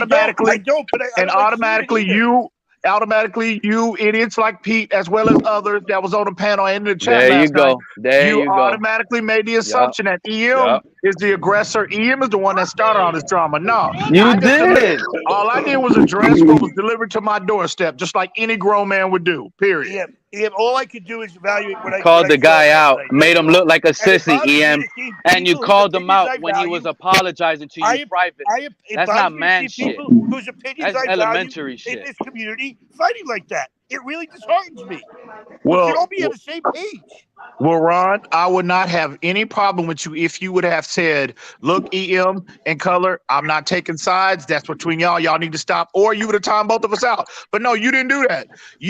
What you did was you took the side of Color, right? I don't know why. I can speculate, but we're not going to go there. That might be another conversation, another topic for another day. But you automatically took that man's side, bro. And that man has been wrong since day fucking one, bro. And I don't know the backstory, nor do I exactly. Well, then don't take fucking sides. Then, if you don't know the details, right? Don't take fucking sides. Just let it be. Don't time me out. Don't pick me out. Oh, you're already making the assumption that I'm the aggressor here. You are, dude. But again, I don't care. Y'all be doing this right now. Y'all have at it. Have a good show, anyway. Batman. Catch y'all later. Like I said, But I caught anyway. half of that little argument, and I was like, EM is an idiot. He's the only idiot. And again, EM, you've always tried to cancel me out. And like I said earlier, I only bully you, try to Pete. cancel me I only out been on every bullying you, single show. Pete. If I did half of the stuff that you've done in this community, I would have been got canceled out. How about that? Have a good day, That lets EM. you know you don't matter. That lets you know you don't matter, bro. Nobody fucks with you, Pete. Nobody fucks with you at all. Pete matters, man. Pete matters, man. Pete matters, man. Stop fighting. That's all. That was my only intention there. And to be honest with you, I didn't know I could time out Color because I thought it was his show. That's the honest to God truth. You can time out. I didn't hear you. What's that? I said my only intention was to see you guys, try and see you guys stop fighting. And I, to be honest with you, I thought Color being his show that I couldn't time him out. All right. Hey Lou, I'm about to go get my hoodie too, bro. But I mean, that wasn't. What's up, Ian? How you doing, bro, my brother? That was me getting disheartened and disappointed. I am good. Fighting. I hear you, Ron. Look, man, I'm done with that, bro. I'm done with. Listen, I said, listen, the truth. Listen, all I want to do last night was get the truth out. Period. I don't give a fuck about who likes me, who don't. I don't give a fuck about none of that. I only wanted to address this narrative that Color has been not only last night but multiple times. It seems like every other month he's trying to paint me out to be, like I'm the aggressor and I am bullying him. He just see. My thing is, if you're a grown man, bro, and you don't want to go there with nobody, why put yourself in that arena and talk tough talk, bro? Why threaten people talking about I'm gonna fuck you up when I see you, bro? If you ain't about that, why are you running your mouth? It shouldn't degenerate into that anyway. I mean, we're having discussions. I agree 100%. I agree 100%, bro. I was very respectful to that old man until what happened months ago. I mean, it happened a while back, but until the whole situation started, I was very respectful and overlooked a lot of shit that how Color was moving. Lewis can attest to that. He'll tell you because we done have multiple conversations, and he's directly affiliated with that platform. So y'all automatically made the assumption that EM is out here moving reckless, kicking up dust, starting shit with people, and that ain't the case. There was What's going on, EM? Well, hold on, Crypto, real quick. Just let me get my 2 cents in this, because last night I fell asleep on the panel. I haven't been feeling well. I took some nighttime medicine.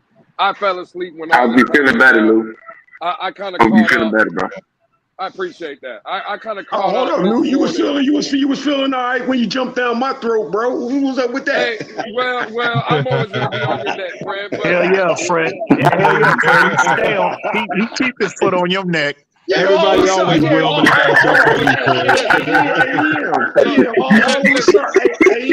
it's all of a sudden he got well. You know what I'm saying? When he came to me, all of a sudden he was feeling much better and got well. You know what I mean?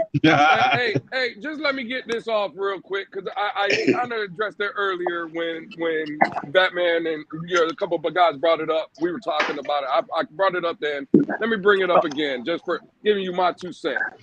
I'll agree with Ron in the standpoint. Do I like to see Color and EM engage like that? No, absolutely not, because I ain't gonna lie. I would consider both of them friends of mine. Color, obviously as part of that platform, I am as well. I fuck with EM heavy. That's like a brother to me. I would just say this though, and again, this is what I said earlier. When you're on backstage conversations, either on a platform backstage or on private conversations, I don't think those things should be brought up on a platform in a public setting. And who brought him up? And who brought him up, Lou? Who brought him up? This is where I was getting at. EM's, the only thing I would say, Color is the one that kind of put that information out there, and it's been multiple times that he's done that. So that's true. I heard you do that. Yep.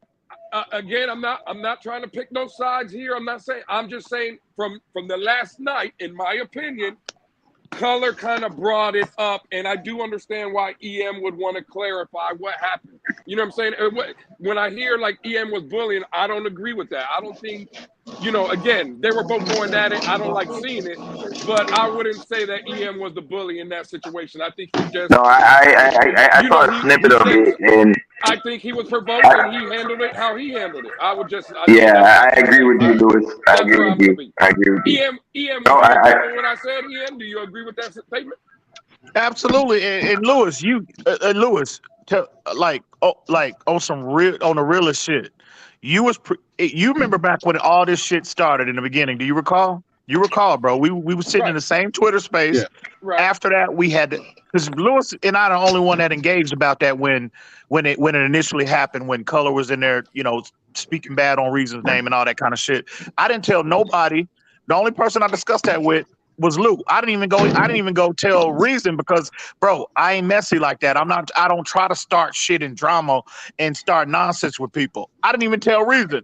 So Lewis can attest to how everything unfolded. Lewis, did a lot come? You had an opportunity. We've talked about this over the last 6 months when it happened, and then you've been privy to conversations on camera when Color has brought this up. Have you heard me anything that I have said last night or any other time when I've had to address Color? Has anything that came out of my mouth been unfactual? Have I not been telling the truth 100%? Yeah, I would say no. I would say you've been factual. Yeah. I appreciate that. So, I mean, bro, it's like that shit again, bro, I don't give a fuck about none of these idiots in this community, bro. I know, bro, y'all know that. All of these idiots in the chat, a lot of these motherfuckers that frequent these panels, I don't give a fuck about none of that. But we all know how the internet is, bro. They hear that shit, and I done had it, bro, I've had this exact scenario happened to me multiple times where people will hear these idiots in the chat will clip shit out off they will take again because they feeling some type of way about me, but I don't give a fuck. But they'll clip something off a show like last night and they'll turn around, they'll catch me in a Twitter space or on another platform on YouTube and they'll drop that shit in the chat and try to use that against me, bro. Y'all know how these internet hoes work. So I just was like, I try to eliminate as much of that, that aspect about, YouTube or the Twitter spaces as much as I can. That's why I wanted to address that publicly last night. And Ian, from my perspective, I don't know the backstory. I didn't know what transpired. All I thought, again, I'm gonna reiterate this. I value both your opinion, Color's opinion. You're both very knowledgeable when it comes to football. I enjoy when hearing everybody's opinions and their takes. And it bothers me to see this stuff happen in the community. That's all. And that's fine. And that's fine, Ron. Bro, you think I like having to have to engage with these idiots like a lot of times that I do? But no, again, people try to provoke you, and that's fine, and I welcome that. But at the end of the day, man, when to people like you, Ron, that are on the outside looking in, all I asked that all of y'all, because it appeared last night, you clearly hopped on Color's side, bro. It was completely one-sided. At a portion of the show, a portion of the show, which was why I got so upset. Well, it was completely one-sided in the chat and on the fucking panel, bro. And I'm like, these motherfuckers don't even know the goddamn truth. It's fucking ridiculous. All I ask is that y'all, if you got respect for me or Color or whatever, just keep it down the middle, bro. Just keep it down the middle. Don't take sides. So when you timed me out last night, I was like, bro, I took that. How else am I going to take that, Ron? No, I understand that, and I can appreciate what you're saying. And like I said, I didn't even know I could time Color out because it was his platform. Hang on, real quick. I just want to let Mark know. Mark, we're trying to talk amongst Dolphin fans, something that happened. So if you could give us an opportunity, at least for today, we're trying to talk amongst Dolphin fans tomorrow. Family therapy. Sorry about family that. therapy. And again, I see Marino's goat in the chat saying Lewis didn't say a word last night. Again, I fell asleep. I was on the panel. I've already addressed it earlier today. I just addressed it now. And let me be very clear. I'm not picking sides. I said it earlier. I fuck with both gentlemen. Color is my guy. I fuck with EM. That's my homie on some, I'll use his words on some real life shit. We don't only talk Dolphins. We talk family. We talk whatever. They're both my guys. I didn't like to see it happen. I can just tell you to what EM's point is about being truthful. Yesterday, again, in my opinion, not choosing no side. And, you know, I know how the internet works. This will get back, and it is what it is. And Color, hopefully you don't take this no disrespect or not. I just think, like I said, whatever happens on personal phone calls or things that happen backstage, if you want to address those things, do it backstage on a phone call or backstage on a platform. I just think that yesterday's situation, maybe EM was provoked and he handled it how he handled it. And that's just my perspective. But I hate when people say, oh, well, Lewis was quiet yesterday and he didn't say nothing. If I didn't want to say nothing last night, why the fuck would I be talking about it now? I ain't got no hair on my fucking tongue. I ain't never been like that. I'm telling you why I didn't say nothing yesterday. If you guys can't respect that, that's y'all's fucking problem. It is what it is. I hope you're feeling better, Lewis. I appreciate that, Ron. Same here, man. No, because it's these people that will, oh, Lewis was very quiet yesterday. And the people that did say that shit, again, I know how shit works. I will address those fucking people at a later fucking time. Trying to cause trouble in the fucking community. People can try to do what they want. Until EM Dolphin fan tells me, Lewis, I ain't gonna talk to you. I don't fuck with you. I don't give a fuck what other motherfuckers are trying to make it seem like, oh, I'm a sellout or I'm doing this. And those people know who the fuck they are. I don't understand what they get out of it, what their agenda is. It doesn't make sense to me. I mean, we're all in the same community. We all are Dolphin fans. That's what we're here for. We talk about other stuff too, but everybody should honor everybody else's opinions and treat them respectfully. I don't understand what the agenda is or what they get out of not being respectful or trying to gaslight somebody like that. Jose Valdez just brought up a good point. Thanks, Jose. If you weren't there from the beginning, just hold your tongue and don't freaking bear false witness to any side. 110%. See, you got dummies like this Mark. Is that fucking idiot? Fan. That's that dumbass Buffalo fan. Anyway, again, like I told you last night, Mark, you don't matter. If you mattered, Batman will let you up here. You don't fucking matter, bro. Go somewhere else, bro. Nobody gives a fuck about you. Oh, no, the one you was on platform last night with EM was Michael K. I watched that this morning. I finished watching it. It was Michael K. Michael K. was the other guy you was chopping up with. Oh, shit, my bad. Well, he's the other guy you was with last night. Oh, okay. Well, yeah, he's an idiot too, but whoever that fucking idiot is in the chat, go fuck yourself. You sitting here listening to me right now, ho. Shut the fuck up. No, I'm not saying you did, Marino's girl. I was just addressing when I seen Lewis. And again, that's fine. I'm just saying I was asleep. I don't want people to think again. That's what people were saying last night. That's what I woke up to this morning. Oh, Lewis, you're either picking sides or Lewis didn't stand up for EM or Lewis. Again, I'm not here to stand up for EM. I'm not here to stand up for color. I'm not here to stand up for nobody. I just know, and people can have their different opinions. In my opinion, like I said, and I'm going to say it one last time for the people in the back that can't fucking understand. A situation happened. A situation happened backstage. That shit should have stayed backstage. When somebody, right, in this point, in my opinion, it was Color that brought it up. I can't be mad at EM for going and acting the way he acted when Color is the one that, in my opinion, again, that brought that whole situation up. That's as plain as day. And let me be very clear. I fuck with Color. Color is my homie. Hopefully he doesn't get mad. There's nothing that I'm not saying here that I wouldn't tell this to Color. I'm not, and again, this is not me picking sides. I don't know how many times I have to be very clear. I fuck with Color. I fuck with EM. But people seem to me like they want to make a divide between me and EM or a divide between me and Color and it is what it is, bro. Until Color tells me Lewis, I don't want to fuck with you or talk to you, or until EM tells me, hey, Lewis, I don't want to talk to you or fuck with you, then everybody else that's trying to cause that divide can go fuck themselves. Period. Hey, you know what? Hey, everybody, let's welcome. Let's Hang on. Let's welcome Kahari P. Everybody, what's up, Kahari P? What's up, KP? Yo. So hey, you know what pisses me off? What's good, Fred? You know what pisses me off, man? That the Bills got to steal in fucking Brandon Snell, bro. You mean Brandon Snell? Brandon Snell. I didn't like the Bills got to steal. I didn't like seeing him beyond getting bullied in the paint, bro, by a small guy, bro.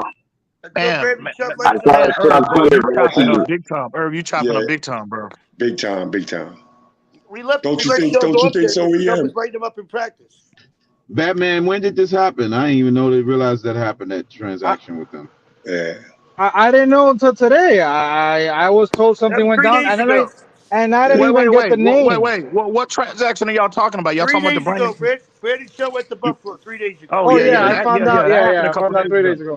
I feel like I didn't know. I found out live on the show. I feel like they got to steal, man. They got to steal right there. I didn't know that happened. Batman, I don't know. Hey, Batman, what's the word on the street, bro? I don't know, man. All of a The sudden, you seeing all latest these. shit is Dalvin Cook. Now the Vikings are trying to deal him. That's the latest shit that came out today. They're holding on to the trade. Man, you seeing all these different articles popping up. I mean, it's like the cat is out the bag, bro. I think it's I'm not gonna say it's a foregone conclusion because I think Minnesota, and they should. I understand from their perspective how why they would want to hang on to him and maximize the possible trade, but I think it's just a matter of time, bro, before he's a Dolphin. I think either by trade or if whether or not they release him or not. And again, I think, and I say that I keep repeating it, and everybody gets mad. But everybody's pretty much on the same page. Everybody wants to get him in free agency as far as the Dolphins fan base. But we don't want to. Hold on, but we don't want to trade. We don't want to trade for him. We all in agreement. We don't want to trade for him because of the contract and how we're going to manipulate that contract. But I proposed it again today. If you could involve Cedric Wilson in a trade package where the money works for both teams, they need a receiver. They lost Thielen. They need a receiver. We have a bona fide receiver that they already compared to Jefferson out of USC. What are you talking about? He's bona fide. Is he bona fide already? Has he proven his name in the NFL? Better than Cedric Wilson. My point is, you could bring in this guy slowly. You could bring in Cedric Wilson. We have an abundance of receivers. I'm not shitting on Wilson. I'm just saying, at this point, I'd rather have Dalvin Cook in my depth chart than have Cedric Wilson, and I think it could work. Swap out sevens, and I agree 100%. I agree 110%. I said that 2 months ago, bro. Hey, I think, man. I think it's a strong possibility he ends up in New England, man. You got to look. They let Damian Harris go to the Bills. They need somebody to fill that spot right there, man. I think they may want to try to work and get Dalvin Cook, bro. Damn, New England, Fred, really? Yeah. Okay. Yeah. I hate him. All I know is June 3rd. And where the fuck is Mo at? Where's Mo at? It's June 3rd, goddammit. Where the fuck is Mo at? That's all I know. Damn. Let's be honest. It's in Minnesota's best interest. Damn. It's best interest to hold him until they have to cut him. So why wouldn't you hold him until you have to cut him? Who knows if somebody gets hurt and somebody makes a trade? It's in their best interest. It makes sense. I don't know about New England. I do think it possibly could be a dark horse team kind of maybe has entered into the conversation. Nobody is off the radar. Nobody's thinking about Nobody's off the radar. I think there is at least one dark horse team, but at the end of the day, I said this. I just think sometimes we all see it. We see it every year. Some players, bro, I think Dalvin Cook, A, he wants to come home. B, he looks at the Dolphins as a serious contender, like a lot of people view this team, which is very refreshing compared to years past. And I just think, bro, we know the no state tax, situation or whatnot. And I think he's willing to take less money to just come home and maybe finish out his career, at the crib. Agreed. And it is what it is, Go ahead, Lou. Well, let me just push back a little bit on that, right? I think, right, when we traded for Tyreek Hill, nobody knew about that, right? And maybe I'll give people credit. It said some people said they had it, and I'm not here to debate that. But for the most part, that front about Tyreek Hill, we heard, Tyreek's leaving Kansas City, and about 2 hours later, he was a Miami Dolphin. It was real quiet. It was really moment. It was really, really quiet, right? True. When we've been talking about Dalvin Cook has been a lock for the Miami Dolphins for the past month, 2 months. I'm gonna give you names that we did the same shit with. And I heard all the same shit. Remember Deebo Samuels? He was Coach McDaniel's friend. He wanted to come over here. He wanted to be in Miami. He's in San Francisco. Yeah.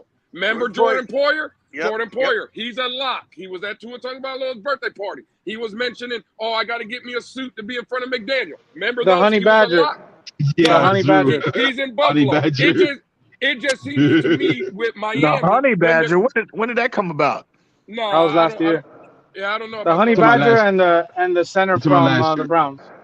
I'm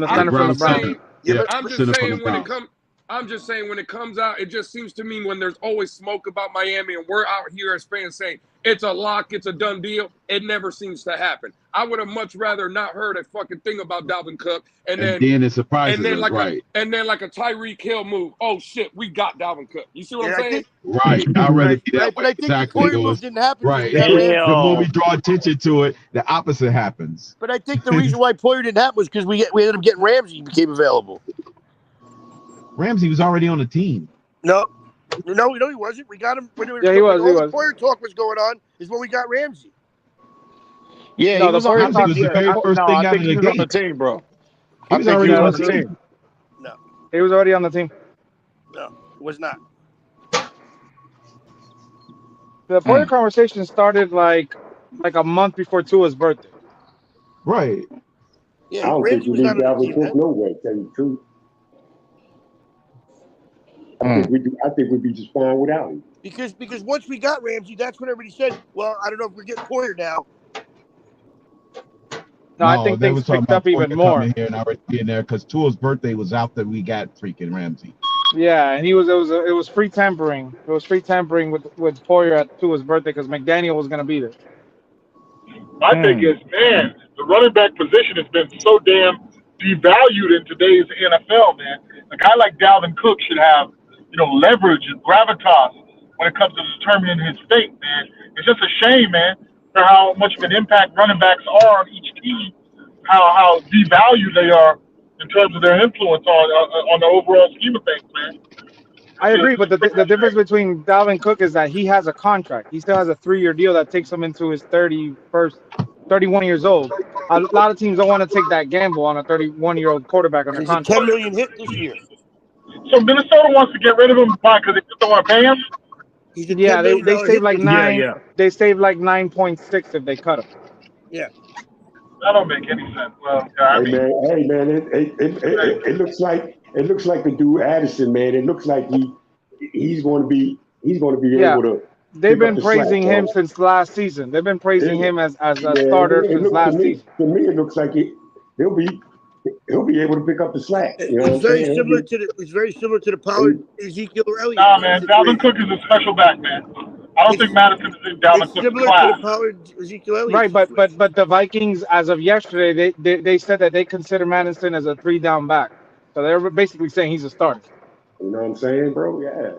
Y'all not concerned about the mileage at this point on Dalvin Cook? The mileage? No, that's what I'm saying, man. No, that's what I'm saying. Because you got to consider this. Healthy. Hang on. You got to consider this, Crypto.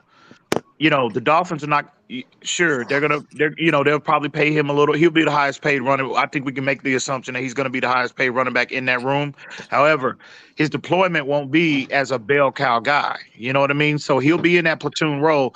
That's just the preference of Mike McDaniel at this point. And so I'm not concerned about the miles, not at all, bro. Actually, he would get like 45 to 50% of the stats. You know what, Ian? I think I think that's how Dalvin Cook. That's how he gets off, man. Him being that bell cow back, man. And this is a run by. An offense that's running back by committee. Running back by committee. Yep. Like the more you give Dalvin Cook the ball, the stronger he is, man. So but that's what I'm saying. If we're not going to give him the ball, if we're not going to give him the ball 20, 25 times a game, what's the sense of bringing him in here?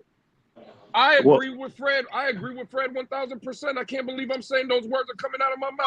Why in the hell would I? Why in the hell You would want I to pay agree all Dalvin the Cook? time, Lou. You just make it hard, bro. No. Let me be very clear. I don't agree with shit you say. Let me be very clear. All right, man. I love you too. But I agree. Why would I pay Dalvin Cook $7 to $8 million a year to give him 15 touches a game? Yeah. Like, nah. No, bro, he's getting 50% of the snaps at least, Lou. Remember, he's not the only running back. And then on top of that, Lewis, and again, I've been consistent about about how I feel about this, the possibility of, the Dolphins acquiring Dalvin Cook. It's not necessarily about, okay, we focusing on the player, and we should. He's an established commodity in the league. He's one of the best backs in football. We know that, top 7 or 8, no matter where you rank him. However, in terms of from your perspective and your opinion, Lou, I think you're too focused on the player and the usage, and you're not considering where we are as the status of the team. This is a situation where we all know we have loaded up, we have structured this roster to make a big-time Super Bowl deep playoff run.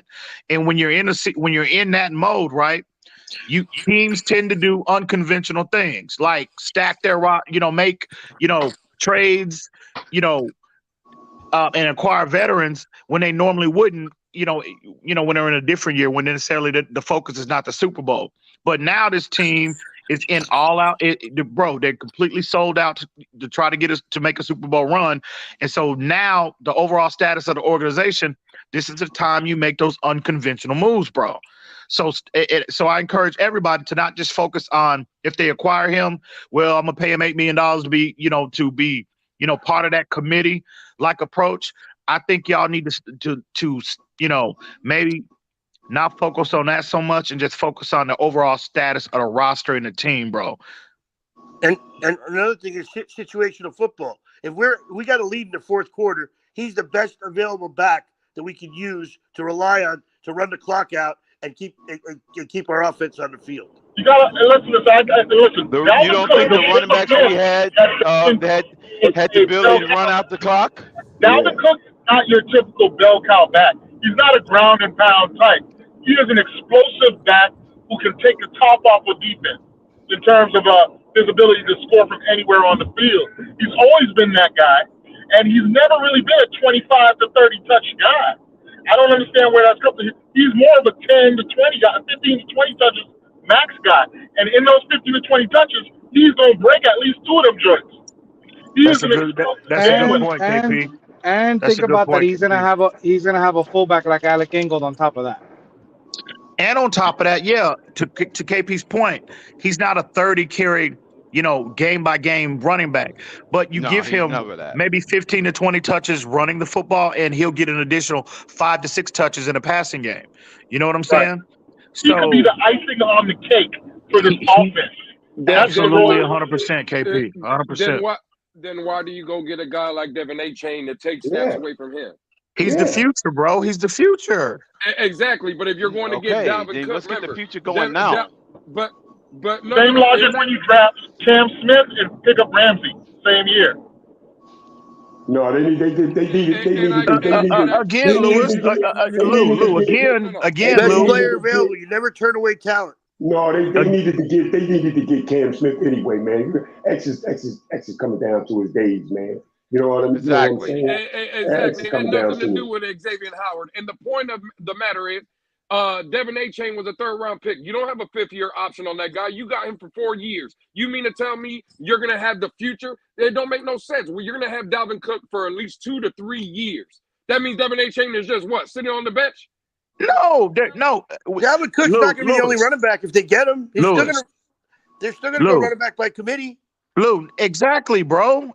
He's gonna get his touches. There will be design, packages for A-Chain, for Mostert, for Jeff Wilson, and hopefully Dalvin Cook, right? And again, that running back by committee approach, that is the approach of Mike McDaniel. All of them are gonna eat. All of them are gonna get their fair share of carries, of touches, bro. He's not gonna be sitting on the bench on the running back when you can waste it on the guard or lineman. But see, this is the point. See, again, Mike McDaniel is coming from the 49ers system, and I agree that was his approach over there. We're not the 49ers. This offense ain't built on the base run first. It will be this year. It will be this year. I guarantee you that. I don't doubt it. I doubt that. It'll be more. Well, listen. Take me to convince you that the formula is going to always be 60-40. It'll be a lot more balanced than it was last year. It'll be a lot more balanced this year. I guarantee you that. That is the new balance, bro. By that 60-40 is the balance. Bro, you got that man coming out publicly, which is unheard of for a head coach. To publicly, he's apologizing to that running back room. He not said overall. He didn't say that overall. What I'm saying is, all I'm saying is, we're complaining, right? And this is where it just loses me. We averaged 22 carries a game last year. That was the average throughout the whole season. It was 22. Which was 31st in the league last year. Right. I agree with you. That's fine, but 22 is enough. Okay, but no. Obviously, it's not enough, Crypto. No, it's not enough. This year it's going to be 26 to 28. Okay, obviously that's not enough. And that's not running, and it's not what we lost. Hold on, Crypto. Hold on, Crypto. KP just said it. Let's say it goes to 26, right? That's 4 more. We'll go to 28. That's 6 more carries. You guys just told me there's going to be packages for 4 different running backs. So we're never going to throw the ball. What are we talking about? That shit don't even, bro. The math don't add up. No, the best way you can help Tua is by having a good running game or a good threat out of the backfield. Okay, that's fine. I don't agree with that. Tua performs. Tua's a rhythm quarterback. If you take him out of his rhythm, he's not going to be able to establish. You put more pressure on him to be even more perfect when you give him the least amount of times to throw. But you're slowing down the defensive line. That narrative right there, again, KP. You know how I respect you, KP. I'm not. No, but we had the same discussion at the beginning. We had the same discussion at the beginning of last season too.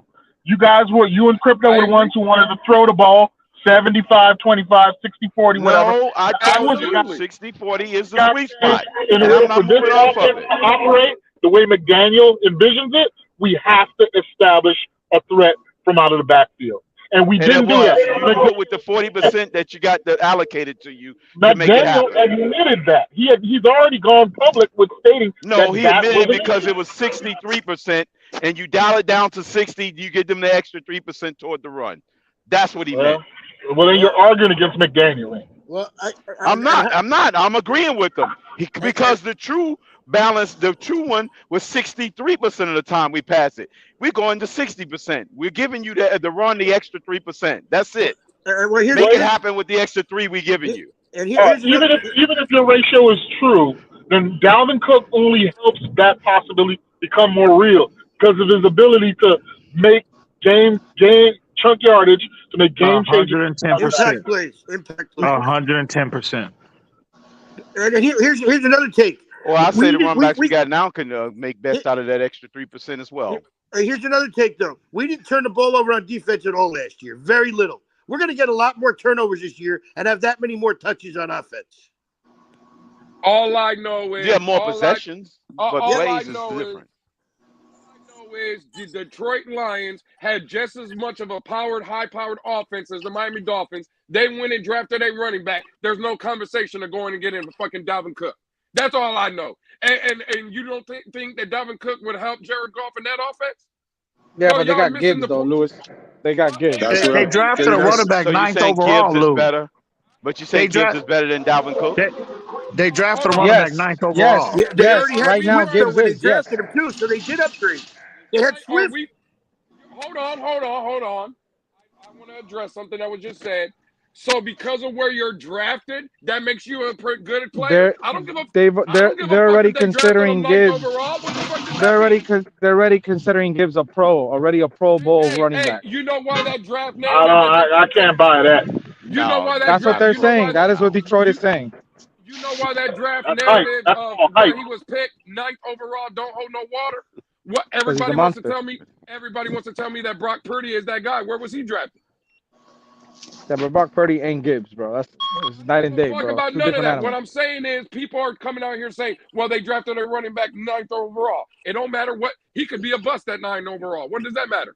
Could be. Yeah, Lewis, but you remember I had Dalvin Cook as Most number 4 on my definitely. list. Gibbs was number 2, Lewis.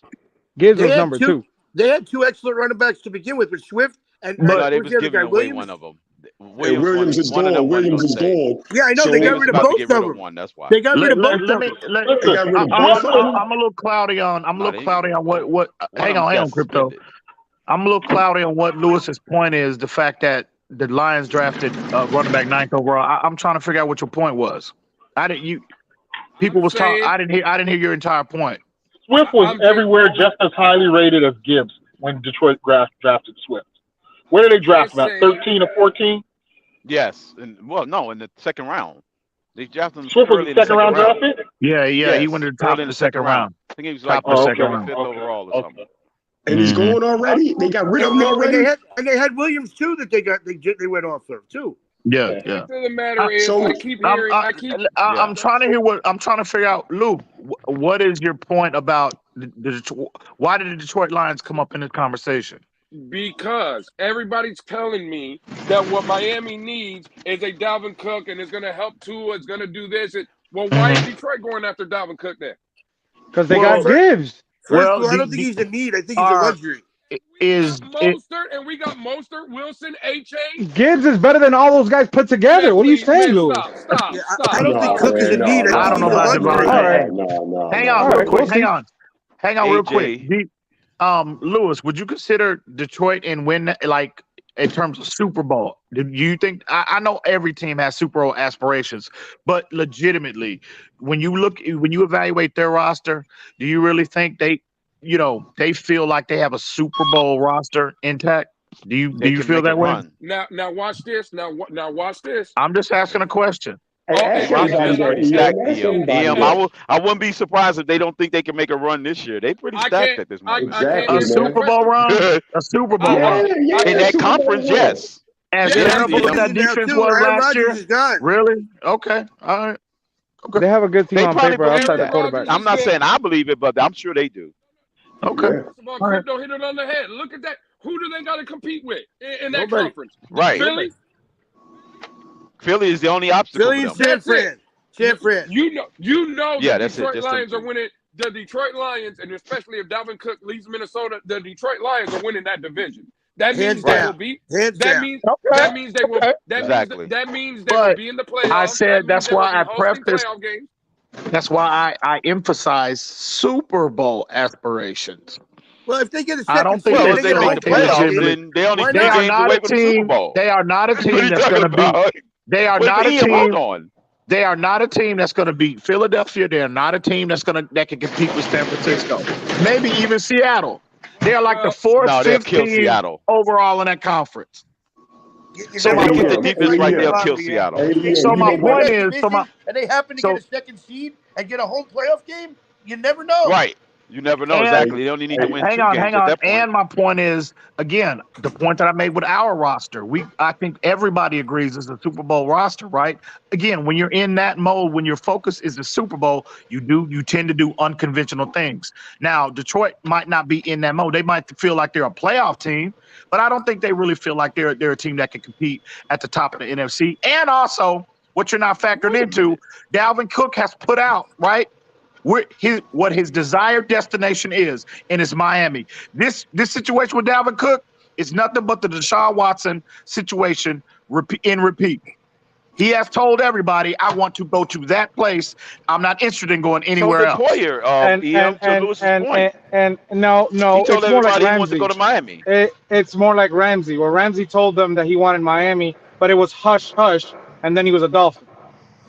Exactly. Keyword Cook hush hush. was telling everybody he wanted to Well, go to the Miami minute too. you not hush hush about it, that means it's been foiled. Cooks, no, it Plot has don't been matter whether it's foiled. hush hush or not. If it's hush, if it's not hush hush, the plot is foiled. It's public Consider information it that toast. Dalvin It Cook. is public information. It is public. But Cook's camp Because, like has Lewis already. said, Cook's when it's camp loud has and informed. when it's Cook's camp open, has it's informed the no good. Vikings that Dalvin wants to be a Dolphin. That's his. Absolutely, they And that's told what everyone spoils that. it. Exactly, and that's what spoils it. The No, plot what is team is spoiled when you're loud and boisterous about if you coming have a here. player, It never The last happens. If couple you're plays quiet have about done it, that. that's when it Use that happens. for leverage. it don't matter whether you broadcast it or you keep it on the down low. The fact of the matter is, But if did we you not hear know, what Lewis said earlier, EM? no, I didn't.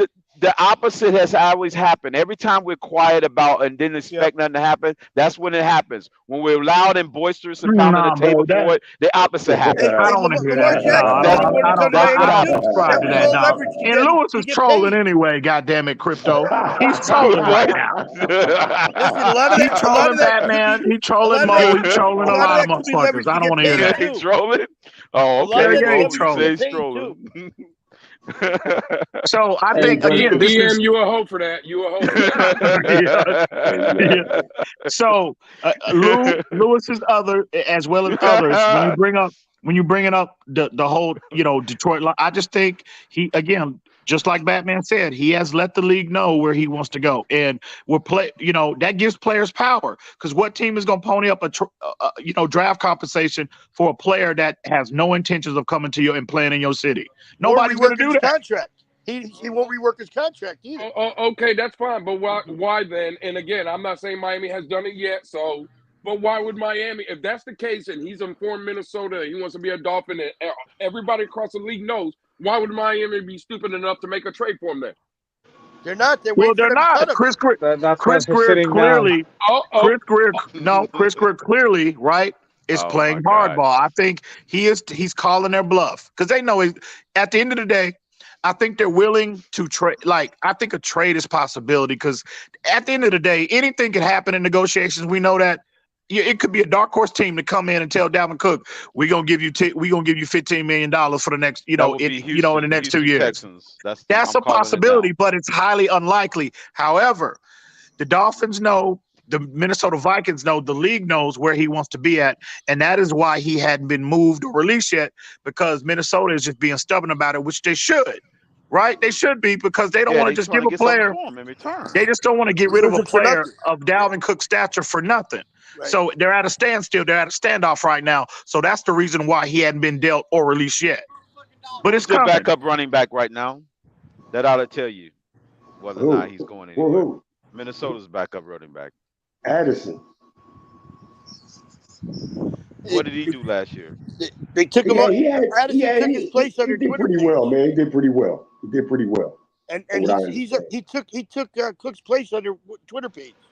And Minnesota has already basically said he's a 3-down back. They love him. They even praised him last year, insinuating that would be the future for them. And then they're also praising now. I read it yesterday.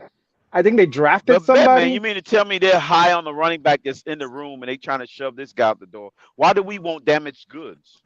It's not damaged goods, bro. They want Cook is getting paid. Cook is getting paid. That's the difference between him and Madison. So you're saving money and you have a guy in house already that could do the job. That's how they feel about it. It's a business. It's money right now. Fishy, Batman. Batman, I don't know why Lewis and Crypto, as well as others, I don't know why they're so against this move, bro. I don't get it. I'm not against it, Ian. You want me to be? I don't get it. I'll be okay. You want me to be 100% honest? It's not a necessity right now.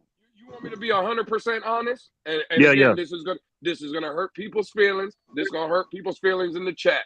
Ian, me and you have talked about this privately, right? You go get Dalvin Cook. I don't give a fuck if Tua Tagovailoa plays 17 games. I don't give a fuck if Tua Tagovailoa gets us to the wild card weekend. Let's say we don't win the division and we win that game and we're in the divisional round. If Tua Tagovailoa loses that game, he has to be out of here. He has to be out of here because with I can't put myself in this. I like Brian Flores, but everybody wanted Brian Flores out. We got him out. Everybody wanted weapons. You got weapons. Everybody didn't like Josh Boyer. We got Vic Fangio. Nobody liked the offensive line. You got Robert Hunt, which we drafted. You went and solidified a center, a top 10 center. You went and got a top 5 left tackle, right? This team has been, to everybody's point, all in. You can't give me a wild card weekend appearance and expect me to sit here when I conceded everything that you guys wanted and force feed me to a Tagovailoa getting a wild card appearance. That shit can't happen. And I'm scared for the guys like Batman and others that are madly in love and enamored with Tua Tagovailoa. There are no more, and in my opinion, we don't even need that. That's my opinion. Without Dalvin Cook, if you go add a Dalvin Cook to what this team already has, there is no way in hell you can come a 5th year with the same quarterback and tell us as a fan base, well, we made it to wild card weekend. It was an accomplishment. You see what I'm saying? There's no way in hell. Well, I think Lewis. Listen. I will say this. You know, I can't say I can co-sign that 100%. I'll say this in regards to if, you know, we don't achieve, you know, if there's a lack of playoff success. I think it depends on the situation because, you know, we've seen it happen over the years, right? Aaron Rodgers is a prime example. I forget which year that was. Maybe Batman time in here. What year was that he played the Cardinals and they scored 39 points and the Cardinals scored 42, I think. What year was that? Anybody know? I don't know. Aaron Rodgers? Yeah, when he was with Green Bay. Yeah, that was the one that 2014, 2015. Yeah. 2015. That was that year. Y'all know what game I'm referencing right now. Y'all know what game I'm referencing right now. So in a scenario like that with Tua, if Tua comes out, if they score, for example, if they play in Kansas City, right, in the second round, and the offense puts up 32 points, but yet our defense gives up 35. I mean, are you getting rid of Tua in that scenario, Luke? In that scenario, I wouldn't. Fangio is gone. Okay, no. I would say no to that. But if we're in the divisional round against Kansas City and our offense scores 10 and Kansas City scores 31, the problem here, EM, I'm not saying you because I know you are objective. We'll blame the defense for giving up 31. We'll excuse the offense for scoring 10. And I would agree with that. Yeah, right. You'll have Tua on, you know. Saying, well, we gave up 31 to KC. Yeah. I can see that. I agree with that. I can see that. But my thing is this, though. What are we going to do? But my thing is, are we going to scream that Tua didn't have weapons? No, but here's my thing, though, Lou. Okay, to your point. Listen, and I will be extreme. Don't get me wrong. If that scenario comes to fruition, I'm going to be extremely critical of that quarterback, right? Of the team in general, coaching staff, etc.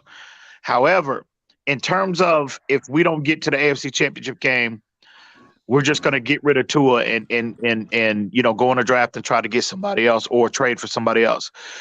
That, you know, that's a tough, because you got to evaluate the whole year. You can't just evaluate a playoff game because Peyton Manning for years, right, dominated the regular season, had historically great years, but he had a lack of playoff success to a certain point. I mean, it took him, 8 years to get to the Super Bowl, get past the Patriots or something like that? And Peyton Manning was the I mean, again, perennial Pro Bowler, All-Pro, etc. So if Tua is coming out in the regular season or a player, I don't want to just box Tua in and have, you know, just make this relative to Tua. This is any quarterback at that position on any team in any given year. If they come out and they are giving you Pro Bowl, All-Pro level production, how can you justify? And again, I get we want postseason success. That's the ultimate goal. I get that. But if he is doing his job and he's giving you that level of production, how can you? Does it really make sense? Because hang on, Crypto. So does it really make sense for you to move off a player that's giving you that level of production, especially if he's doing it in consecutive years? He's giving you that year after year to move off of him. You know, that's a very good point, Em. I'm glad you said that. And to think a draft pick is just gonna come in and give you or exceed that level of production, does that make the most sense? Hold on, Em. You just perfectly described what the Rams did. The Rams recently did that. Jared Goff was putting up Pro Bowl likes and MVP discussions, #1 ranked offense with the Rams, going into the that Super Bowl year, he did exactly what you described as if Tua was to do, and why not move off of him? So you would be in agreement that the Rams was wrong for moving off Jared Goff. No, but when at the time that they moved off of Jared Goff wasn't playing at a Pro Bowl level, bro. He had completely fallen off a cliff. No, he was not. Yes, he was. No, he led them to the #1 offense in the league. Yes, he was. He had 4,400 yards that year. Yes. Crypto, I'm talking about he was in the MVP discussion that year. Crypto, the year they went to the Super Bowl, yes. I'm talking about they didn't get rid of him the year after they went to the Super Bowl. He was still on that team 3 years after that. They moved on from him. I know they moved off for him, but they didn't move away from him. They gave him additional 3 years. They gave him an additional 3 years. So they didn't move off of him. They didn't say, "Oh, you lost the Super Bowl. We trade you in off." No, they gave him an additional 3 years. That's because the quarterback became available. I'll tell you, Matthew Stafford was available then. He would have been moved the very next year. That's speculation. That's speculation at this point, Crypto. That's speculation. You don't know that. I don't know that Stafford was the upgrade. Okay, well, that's speculation. That has not been confirmed. What we do know is he was on that roster 2 to 3 years because he wasn't after available. the Super Bowl. So no, it hadn't been confirmed because he wasn't available. They still moved off of him. That wasn't the only piece they added. They added Von Miller too. Don't forget that. Crypto, I'm not disputing we all know they moved off of him. But my point to you is they didn't move off of him immediately after that Super Bowl run. No, because they didn't have the opportunity. That's all I'm saying. That they didn't have the opportunity to move off. You don't know that. You don't know. That's speculation. That's pure speculation on your part. And you might be right. But you might be right, but at the end of the day, we don't know that. That's a hypothetical. We don't know that. What we do know is he was on their roster an additional 2 to 3 years after that Super Bowl run before they moved off of him. No, KP is saying they moved off for him the year after the Super Bowl. Okay, yeah, that's what I thought. It was immediate. It wasn't that. It was a quick turnaround. I'm not saying he's right. I'm just saying that's what KP said. I thought it was a much somebody quicker pull that turnaround. up. Somebody pull that up.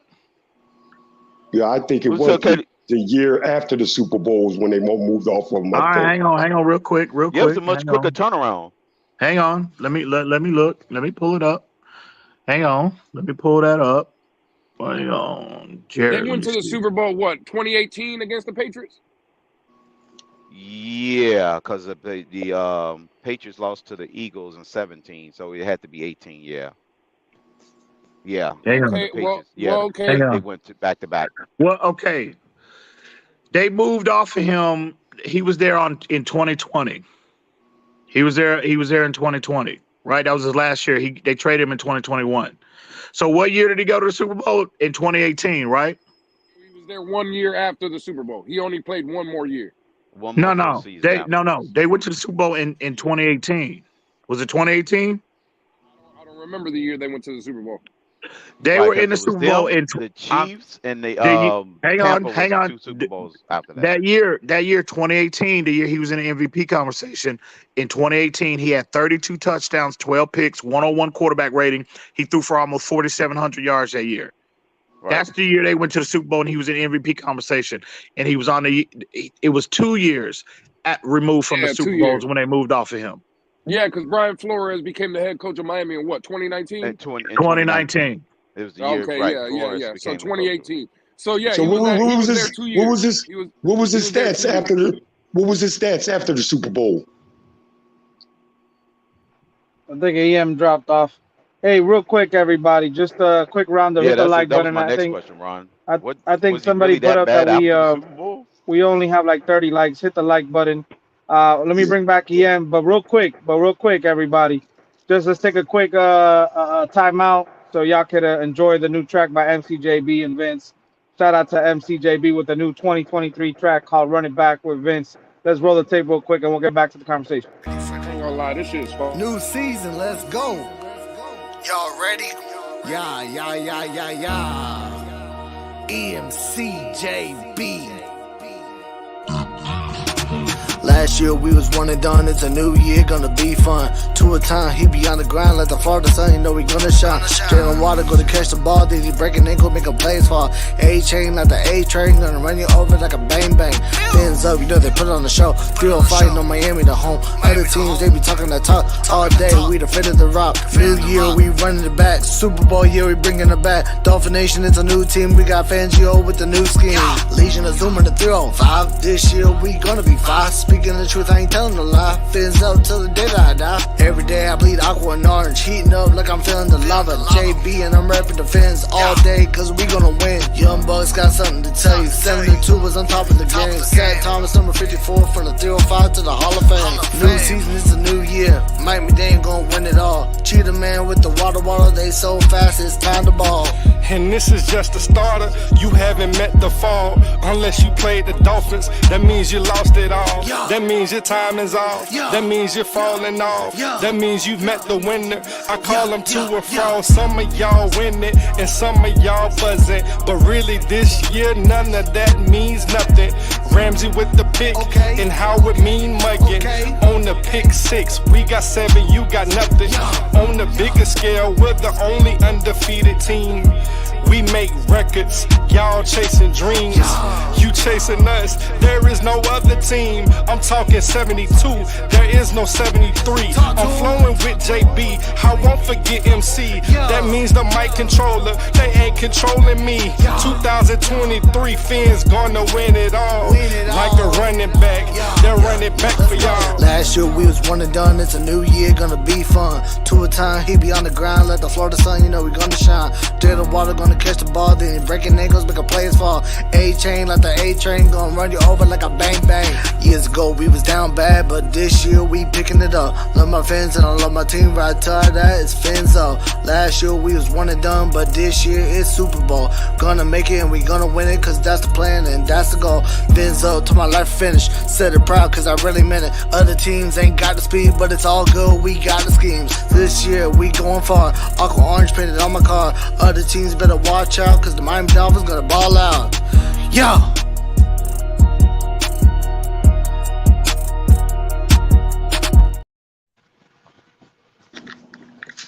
Hey, that is funky. Which one is That's good. Which one is That's it? funky. You know which ones is it? I ain't gonna lie. Shout out to MCJB. Oh, it is? Good work. Good work. Oh, why didn't they put it on what you call? Oh, all right.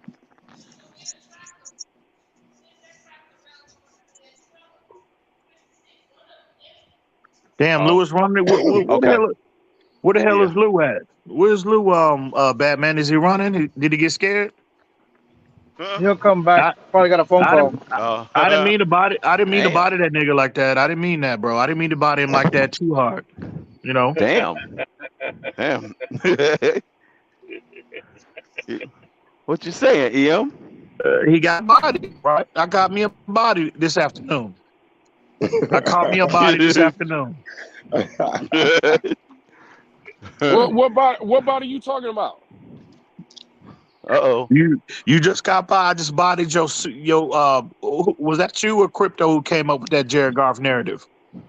Anyway, it was both of y'all. I caught two bodies. Goddamn it! We wanted to know what golf stats. We wanted to know what golf stats were after the Super Bowl. That's a goddamn lie. You ain't catch nobody out here. That's a goddamn lie. I'm straight capping. Yeah, but but yeah, to your point, Lou. I don't know, man. Listen, it just we gotta. I think it depends on situation. And again, I'm with you. I'm gonna be if this team with this roster in place, it would be a massive, massive disappointment if the Dolphins aren't able to at least get to an AFC Championship game. It would be a massive disappointment for me personally. So I'm with you in that regard, but in terms of like just doing away with the quarterback, I mean, you just have to evaluate the season as a whole, bro. I think before you just want to abandon ship. You know what I mean? I would agree with that. Listen, maybe what I said was a little harsh. You do got to factor in the whole body of work, the whole season. I'm just saying, bro, like People have called me a flip flopper for my evaluation of Tua the first 2 years, and then last year. I just have high expectations for this team, and I think we have got a roster that competes with anybody in this league. So for me, I get it. Yeah, Tua can have great numbers. He could be top in all these categories. If let's say we get to the wild card and we lose, I don't know how I can defend that anymore. You see what I'm saying? Like, you got to look at context of what happened in the loss. But no. And also, Lou, what if they lose? What if they, by the luck of the draw, they draw Kansas City in the second round? They lose to Kansas City. Kansas City goes and win it all again. Are you really? I mean, you lost to the eventual, winner of the Super Bowl. I mean, are you really that? I mean, again, it's going to be frustrating regardless. But I mean, are you? If that scenario comes to fruition, are you as eager to pull the trigger if that scenario unfolds? Well, again, it depends on how you lost that game. Yeah. If you lost it, we only put up 14 points. Then that'd be different from we scored 31. But hang on, Lewis. You're saying pull the trigger and go get like Cousins or go get Tannehill? Is that what you're saying? Those are the options. No, that won't be on the option. No. I'm not saying that. No, but again, we got to let the season play out. I'm just saying it already seems to me, just in this conversation right here, the excuse making will already start. You see what I'm saying? We haven't even played a game yet, and we're put a goddamn name on it, Luke. Who is already attempting to make already started. We get a head start. Bro, look at the conversation we're having, and I've heard the words like context. We got to see what happens. Nah, fuck all that. We got a roster that should be competing for Super Bowls, and now we're sitting here talking about, wild card weekend is okay. Yeah, wild card is definitely on the Nobody said it. Who's saying that? Nobody said that. I didn't say that. Lewis, who's saying that? We're all going to be disappointed. Wait. Who said it was okay? No, Ron. Everybody was satisfied. No, Ron. There's going to be a lot of people satisfied. No. Hang on. I need Lewis to tell me who said it would be okay wild card weekend. Who said that? Okay, that was me. I said it. Let's not talk about divisional weekend. Again, if you lose to Kansas City, you think Kansas City expects losing it or is okay with losing in the divisional round? Of course, they're the Super Bowl champs. Okay, well, Batman, what I'm saying is, right? Okay, you guys like the word context, right? Well, let's put this in context. Whose roster is better in your opinion, Kansas City or Miami's? Miami's. Whose roster is better, Kansas or Miami's or Buffalo? Miami. Yeah, you should be expecting Super Bowl by default. Why should I be expecting to lose to them in the divisional round then? Why should I be okay with losing them with them in this? It's not okay. Nobody said it's okay. All we said was you made the premise that we were going to lose, and all I said was it depends on how we lost as far as Tua is concerned. That's all I said. And I agree with that. If we lose 38-35, then absolutely. Listen, there's enough blame to go around. Tua's our guy. If we lose 31-10 and Tua's on the field with Tyreek Hill, Jalen Waddle, Dalvin Cook, and an offensive-minded head coach, what do you want me to do with that? Well, you have again in that scenario, you'll have a much better case. A much better case can be made to where we need to reevaluate that quarterback position, right?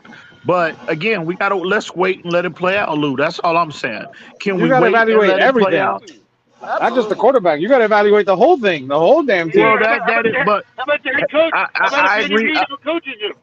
Hang on, Ron. I agree, Batman, but we know the nature of the NFL, bro. It's all about it's unfair that the quarterback gets the lion's share of the credit when things go well, and it's equally unfair when they get the lion's share of the blame when things don't go well. So no, that's just the nature of that position. You got to look at the head coach too. I mean, if Andy Reid coaches McDaniel in the game, those are all factors.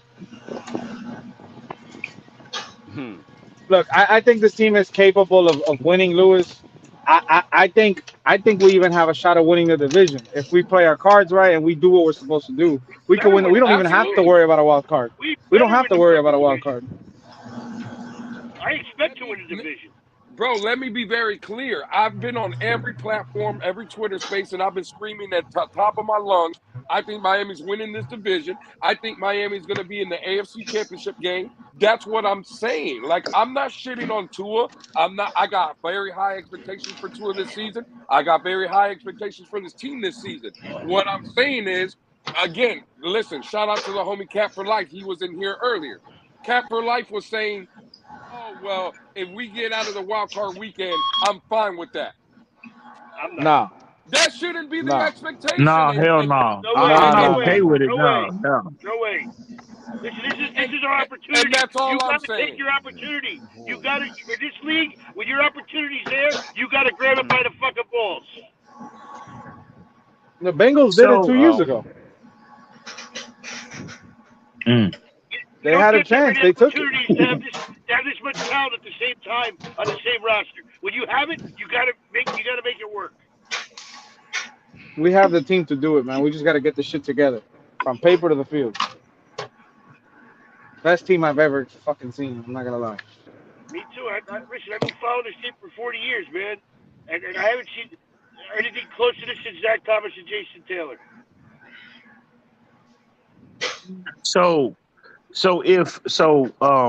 Lou, let me ask you a question, right? If Joe Burrow and the Cincinnati Bengals, right, we can agree that's a Super Bowl roster. We can all agree on that. If Joe Burrow's had how many opportunities to get? He got the one Super Bowl, but we can all agree the objective is to win it. Nobody remembers second place. So if Joe Burrow comes out in that same scenario, right, he plays well throughout the season, I think we can forecast pretty much Joe Burrow might be, hopefully Tua as well included, but he'll be in the MVP conversation more likely than not. If now he's had 3 opportunities to win it because the objective is to win. That same scenario that we just brought up about the Dolphins. Are you eager to pull the trigger on Joe Burrow? No. Bro, that's different though, Liam. Yes or no? Yes or no? I would say no, but this is why. Because again, I would say, Fred, mute your mic, Fred.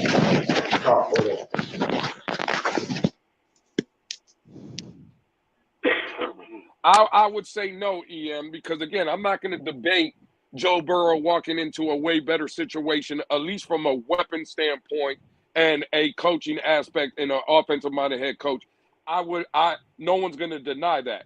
But again, we got to give the kid credit. 3 years into his NFL career, he has a Super Bowl appearance and an AFC Championship appearance. This is Tua's going to be second year with Tyreek, with Waddle. You're going to add Dalvin Cook. It's time for Tua to start putting up like Joe Burrow. I agree, Lou. But let me pose this question to you. Again, let me use a different player. Justin Herbert, right? Same scenario. Absolutely. Coming off an absolute collapse, complete collapse, giving up a 27-point lead in a playoff game against Jacksonville. We all know how that game unfolded. So if that scenario happens to him, are you eager to pull the plug on Justin Herbert too? Absolutely. If I was the Los Angeles Chargers, and that's not my team, but as of what we've seen from Justin Herbert right now, listen, all the stats and all the numbers are cute. They're real good. At the end of the day, stats and numbers don't win you shit in this league. In my opinion, if I was the general manager of the Chargers, I'm not giving Herbert $250+ million. I'm not doing that. He hasn't won nothing. Okay, all right. Hey, you know me. I just want to keep you. I just want you to keep it a bill, bro. Keep it 1,000, baby. That's all I want. No, that's listen. Cool. Herbert gives you all the numbers, but he doesn't give you playoff wins. He hasn't done that yet. And again, let's be honest. I know the 13 seconds with Tyreek Hill. I'll give Josh Allen that grace period of, he basically won that game. I'll give him that. He didn't do nothing to lose that game. But let's be honest. What? That ain't real quick, Lou. That ain't Larry. Is that Larry L? Batman? I see the L, right? I don't see. Oh, okay, my bad. Go ahead. Go ahead, Lou. Oh man, Lou got shook. Lou got shook. That motherfucker got shook for a minute, Crypto. You see, he's about to bounce. He's about to get off this goddamn panel. He about to say, let me get up out of here. I'm running from Larry L, goddamn it. Damn. Again, I just want everybody to know that EM is a hoe. Just throw that out there. EM is a hoe. Yeah. And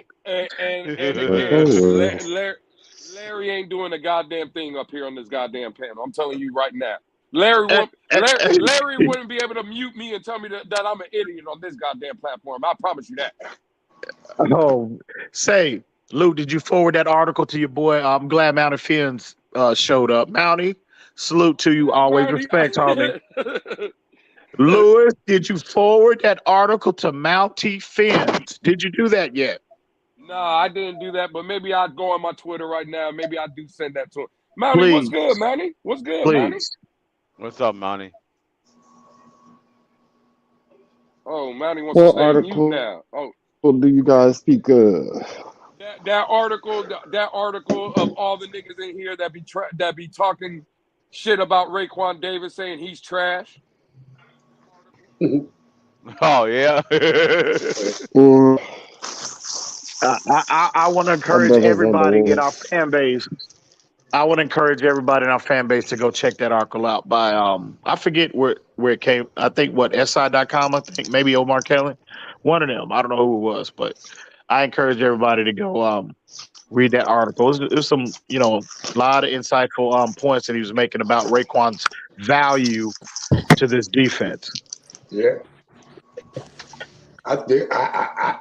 Monty Fins, did you hear that, Monty Fins? I think we need more of him, man. I think we need more out of Raekwon.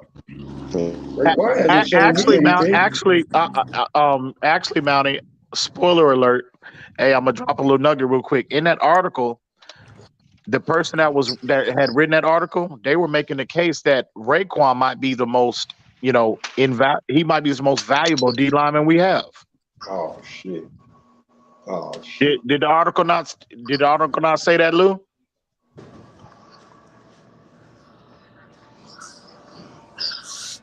What? I'm not saying I necessarily agree with it, but in that article, they were making their words, not mine. They were making a valid point that he might be the most valuable D lineman that we have on the roster. Just saying. Goddamn Neil. You heard that, Mountie Fins? Yeah, he don't want to hear that. He don't want to hear that. Oh, now he's silent. Nah, he don't want to hear that. No, I hear you, nigga. Was that something about? Oh shit! Was that? Hey, EM. Was that something? God damn! God damn, man! Just like that. God damn. Was it because he had like lost 20 pounds, 25 pounds or something, man? That he should be able to move lateral and shit like that now. Did it go something like that? No. Actually, they just highlighted his value since we drafted him, bro. How again, and they highlighted the nature of that position. It's not a position that you can necessarily quantify the value in a box score, sacks, tackles, etc. Because of the nature of the position, you're consistently drawing double teams, right. 80 to 90% of the time, right? Yeah, so, especially when you're in, when you're in your base defense. So, Raekwon again, and that's my argument I've ever tried to make to anybody. I never said he was Aaron Donald. I said I never tried to put him in that category. But when people say he's trash and he don't have no value, you got to understand the nature of his position, bro. Right. I understand that. It's not a glamour position. It's purely a dirty work position. Yeah. He's got to take on double teams, just free up linebackers. And if they're asking him to do that, if the coaching staff under Brian Flores, then Josh Boyer, now Vic Fangio, if that is his responsibility, Raekwon is doing that. Yeah, he was doing it. He's done that. Okay. EM. So this defensive scheme now lets him just practically just be a bull rusher now. You know what I'm saying? Like 1-on-1. You know what I mean? After the quarterback. That's what this Fangio defense is going to let him do, right? just go upfield, right? You know what I mean? Be a pass rusher from the inside. Well, I think, maybe not necessarily. Well, again, if he offers that, if he comes into this season and he's improved, as a pass rusher, that's a plus. But I think, that's what I want to see him do, man. That's what I want. I think a lot of our fan base, that's what they get too fixated on. They want him to be Aaron Donald. And again, I'm frustrated at times with Raekwon because I feel like he's got, based off his athleticism and his potential, his ceiling, he can offer more in a pass rush, from a pass rush standpoint. But at the end of the day, only our defensive staffs know what has been asked of Raekwon since we drafted him. And according to not just this article, but multiple, reports over the years, we all know the nature of that position. They don't ask him to do what Christian Wilkins does or Jalen Phillips does or Bradley Chubb. But if you're going to evaluate him based off what he's being asked to do, Raekwon has done that. He's done that. Who the hell wrote this article? Hey, the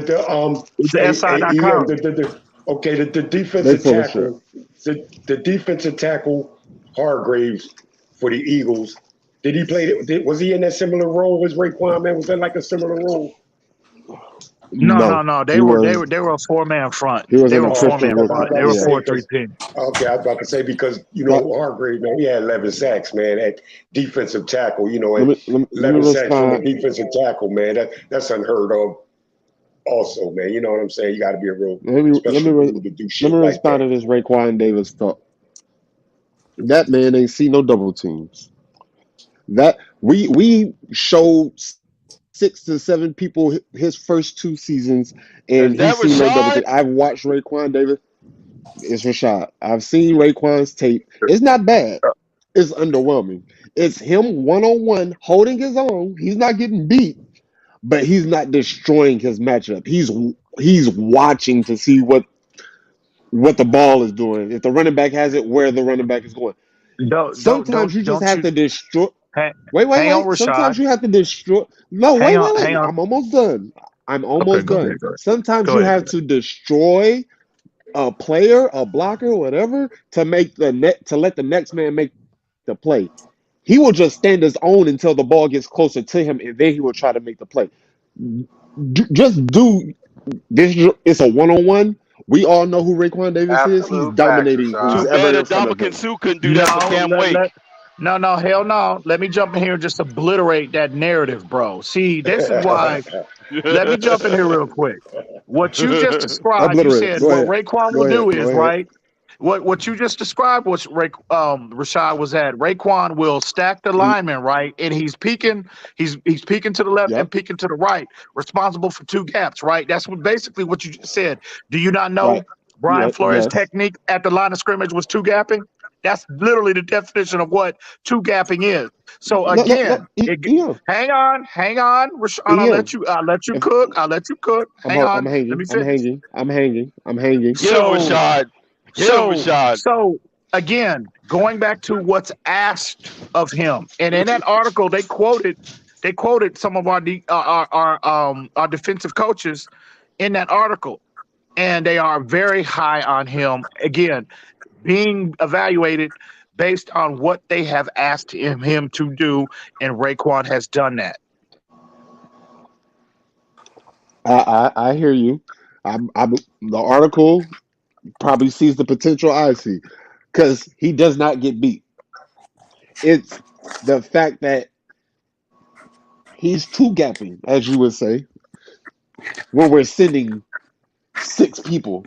The first 2 years before, we're sending 6 people, and he's still 2-gapping. That might be his role, but some plays, he's 2-gapping every play. He's getting 1-on-1 every play, and he's just holding the lineman until he see where the ball is going.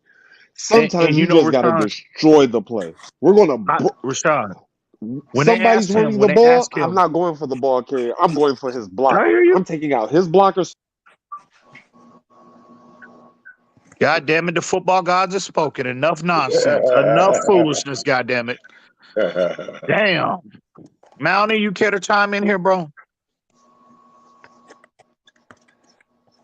I just think, man, I understand Raekwon gets taking a lot of double teams, man. You know, I mean, I get that, man. But, you know, I didn't see, I may have seen, tell you the truth, man, 1 or 2 plays, man, where he was in the backfield. You know what I'm saying? I just think the Dolphins they just need more production out of that position right there. I understand what kind of position it is. You're taking on these centers and guards, man. You know, once in a while, man. You guys realize he went from like the high 20s run defense to number 4. He has to be part of that responsibility. And in that article, they detailed how valuable, right? You know, how valuable a true nose tackle is to in a 34 front, how valuable from a run defense standpoint, how valuable that player is, right? You got to be, you're the first line of defense, right? So again, I just think, and Rashad is not wrong in terms of wanting more out of him. I want more out of him. But you got to take into account what's being asked of him. You know, again, he's never going to be Aaron Donald. He's never going to be Chris Jones. I don't think he has that level of ability. However, my only pushback on people in our community, Rashad included, Mountie included, Dean included, as well as others, to sit here and say the man has no value and y'all want to get rid of him, trade him, cut him, that shit is fucking ridiculous. Batman, all due respect, my bad, pardon my language, but that shit is fucking ridiculous. There's no language here. There's no language here. Hey, but a quick question. Where the hell's Dean been? I haven't heard from Dean like in 3 months. Yeah, y'all need to check on the homie, man. Y'all need to check on the homie. Is he okay? I just spoke to Dean last week. He's good. He's good. Hey, keep in mind. But EM, to your point. EM, to your point, I never said Raekwon Davis was trash. But and if I said that, it's just a facetious moment, just talking shit. But what I tell you this, I would really like for him to be a 3-down guy. That way, I think he has the ability. He just needs it. He needs to find it within himself to say, hey, look, dude, I'm the biggest fucking guy on the field. Yeah, man. I need to play like it. I need to play like it. And Mountie, you know I'm with you, bro. This motherfucker should be uncontrollable. He should be uncontrollable, clubbing the shit out of motherfuckers. He should be the most dominant. He should go based off his ability. He should be He should be up there with Chris Jones, Aaron Donald, absolutely unblockable from a pass rush standpoint and a run defense standpoint. Now, I think he has the run defense, aspect of his game down. Again, he needs improvement, but I think he's a very good run defender. But keep from in a mind pass also, rush standpoint, he was all rookie his rookie season. He made the all rookie squad, and then he got hurt his second year, guys. He was dealing with injuries too. You got to give the guy some leeway. His second year he's hurt. He's got to come back from that. Okay, well, where was he this year? For me, it's that motor. And if you look at tape on, him, he only gets really double on run plays, on pass, and when we first and second down, when teams decide to pass on first and second down, he gets singled up all the time. On running downs, yes. Well, when you're when teams run on first and second down, he's normally not on the field in any pass rush situation. That's when you bring in Zach Seiler as well as Chris Wilkins. Those are your two interior players generally in passing situations. So EM, you saying so what you're saying is teams don't pass on run first and second down? No, I'm saying they are, but when you come out in let's say you're coming out in 11 personnel, bro, that's a passing formation. Now teams do run out of that formation, right? They generally do that, but it's kind of a pick and choose, a matchup type scenario situationally, whether or not the D coordinator is going to have, and again, that's a testament to how good Christian Wilkins as well as Zach Seiler are against the run, because again, when you're in that scenario, like a 11 personnel scenario, that's 1 back, 1 tight end, 3 wide receivers, and a team opts to run out of that. Generally, to counter what the offense is doing, you have a light box. You've got a nickel format probably on the field. And Raekwon is generally not on the field in that scenario because he offers nothing in terms of pass rush. So when a team comes out in that formation, 90% of the time they're throwing the football, but again, they can sprinkle in runs here and there. But Raekwon is a 2-down guy right? And teams, and even in today's NFL, now it differs from team to team, but they generally come out and run the ball on first and second down. And that's when you see Raekwon's value, because when teams come out in those power formations on first and second down, you counter that with your base defense, and Raekwon is a big part of that format.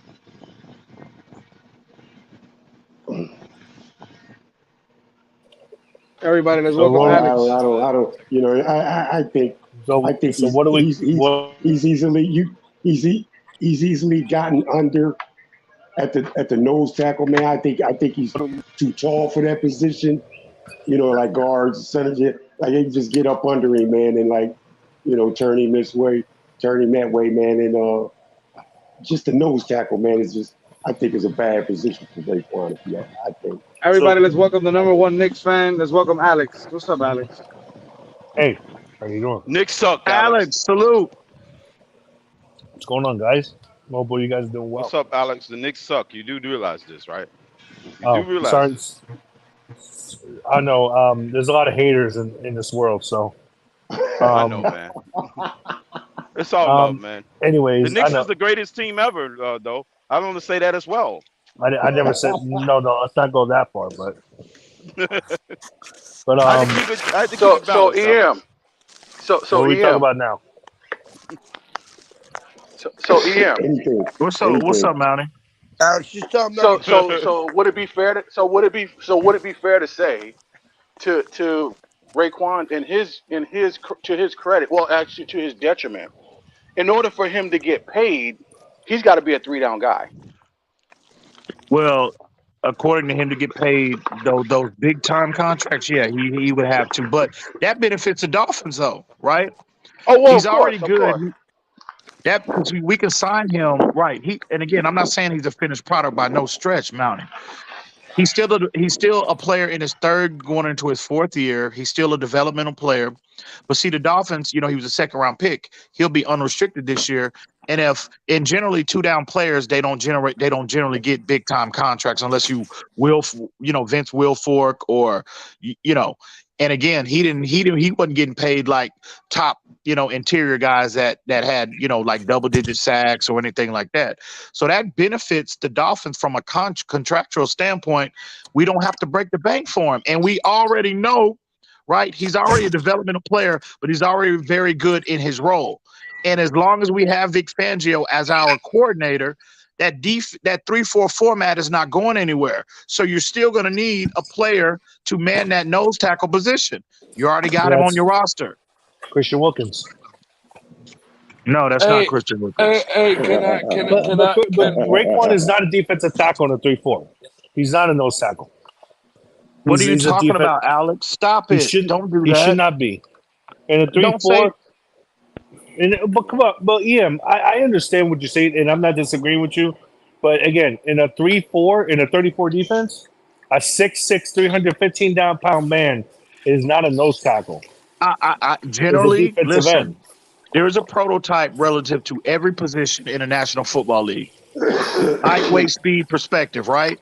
We know that. We acknowledge the fact that is his athletic profile ideal for that position? No, it's not. But what he has proven is that he's an anomaly. He has proven he can perform at a high level in that role in the middle of this 34 defense at the zero tech position.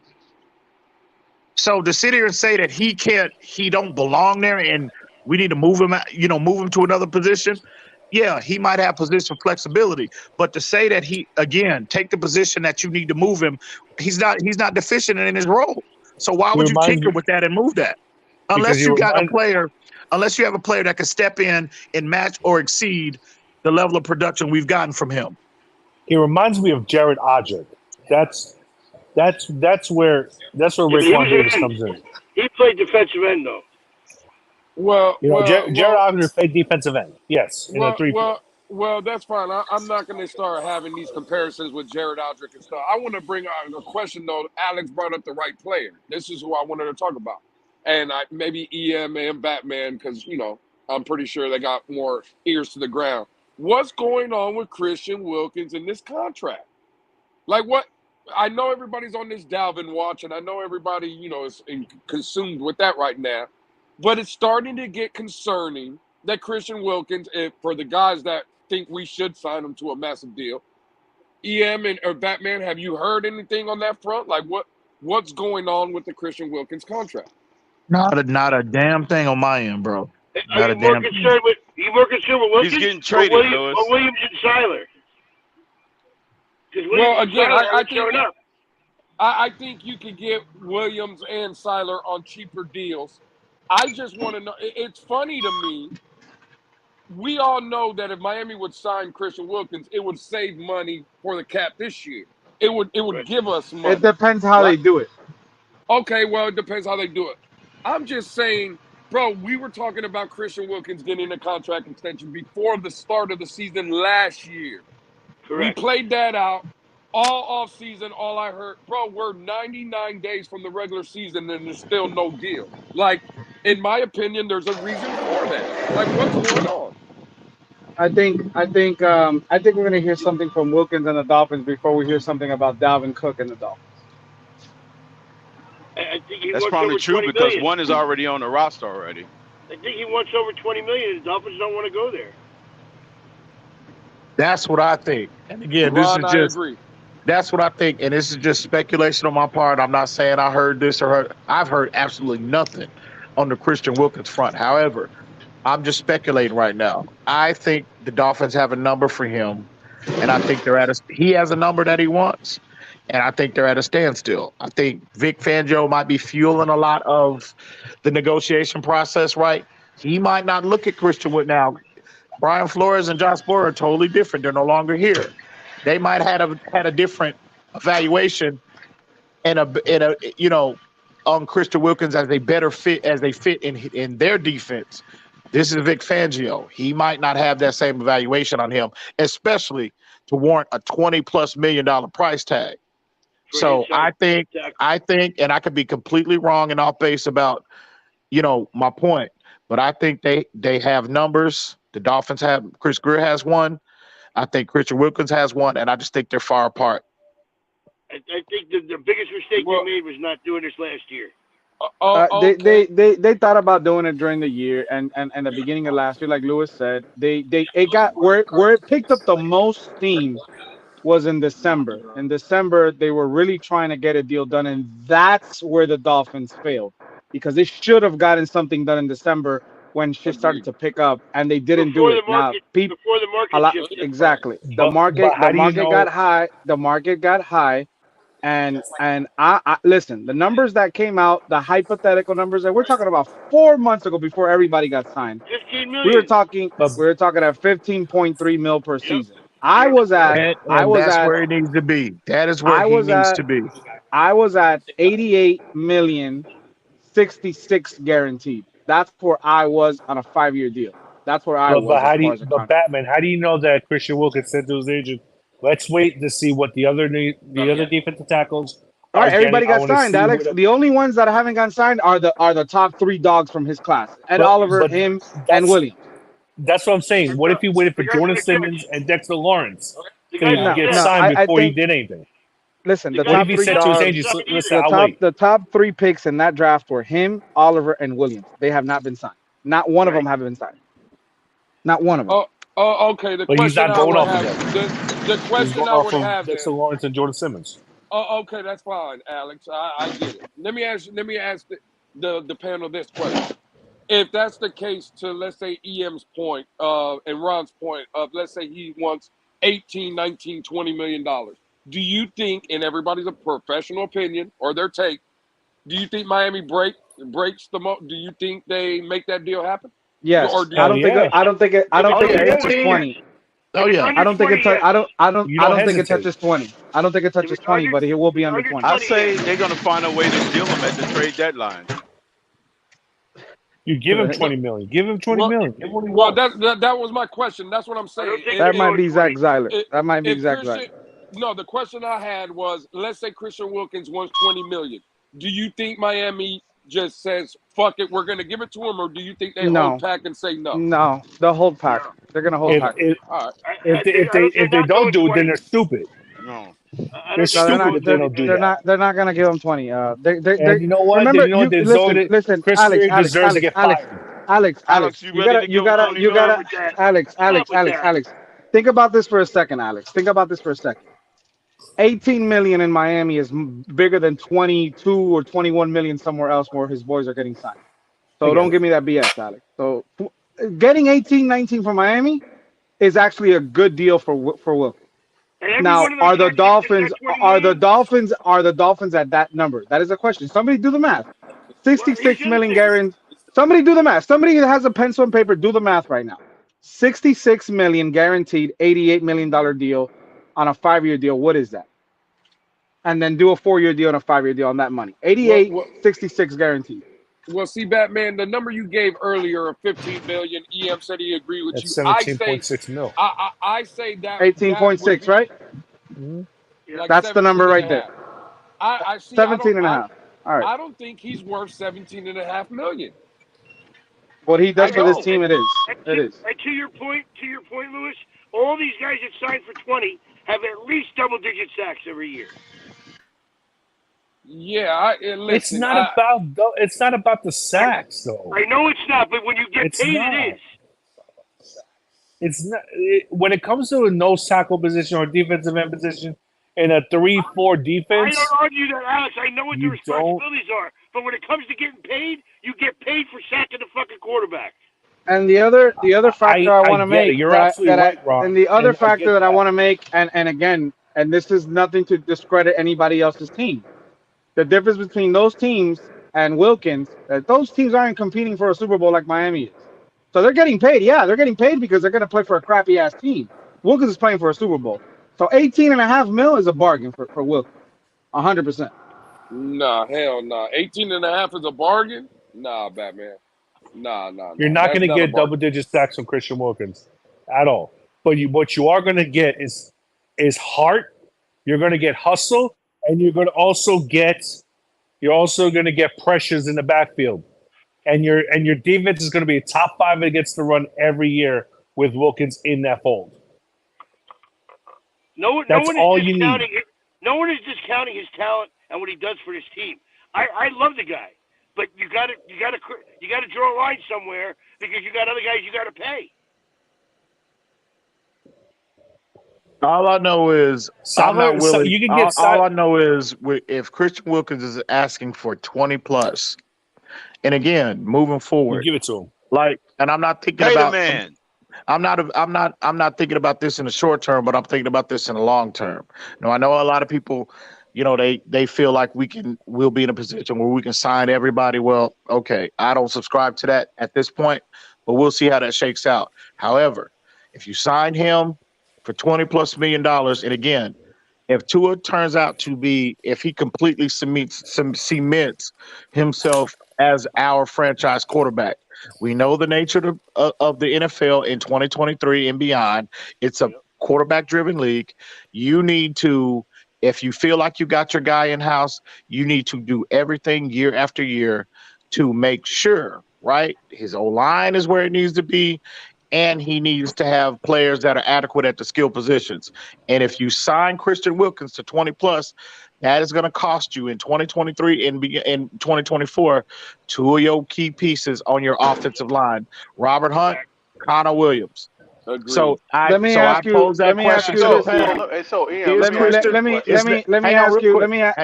this, Ian. Based on what Kyle Krabs was saying as far as the numbers, Ian, right? Because we've all, and this is all of us in the fan base, right? Go back to work, we've been speculating. All right, Alex, we've been speculating that if he signs a long-term deal, because his contract is at 10.7, if he signs a long-term deal, we're gonna save $5 million in cap space this year. Well, Kyle Krabs was throwing it a little bit differently, and he was saying, what if in reality what's going on is where he gets front-loaded the money in year 1 and year 2? That way you avoid a Tua situation in year 3. And that's why Miami has waited this long, because in reality they didn't have the money. So what if it's that scenario? That's a good point. I mean, again, when you're talking about contracts and you talk about salary cap ramifications, it's always the structure of the deal, right? And in a scenario like that, and again, that sounds like a Chris Griff special to me, because look at the approach he's taking with Jalen Ramsey front loading, a lot of his contract, redoing it to some degree and front loading a lot of that, Xavier Howard, etc. So yeah, in that scenario, but again, it's all about. I just don't have I just don't have a $20+ million price tag on Christian Wilkins because I just think he's primarily a one-dimensional guy. He's very good in that format. But when you're talking about investing $20+ million in a player at that position, you got to give me. You got to be equally as good against the run as well as the pass. And I just feel like he's not. And then you got to ask yourself this question: where is it harder to replace?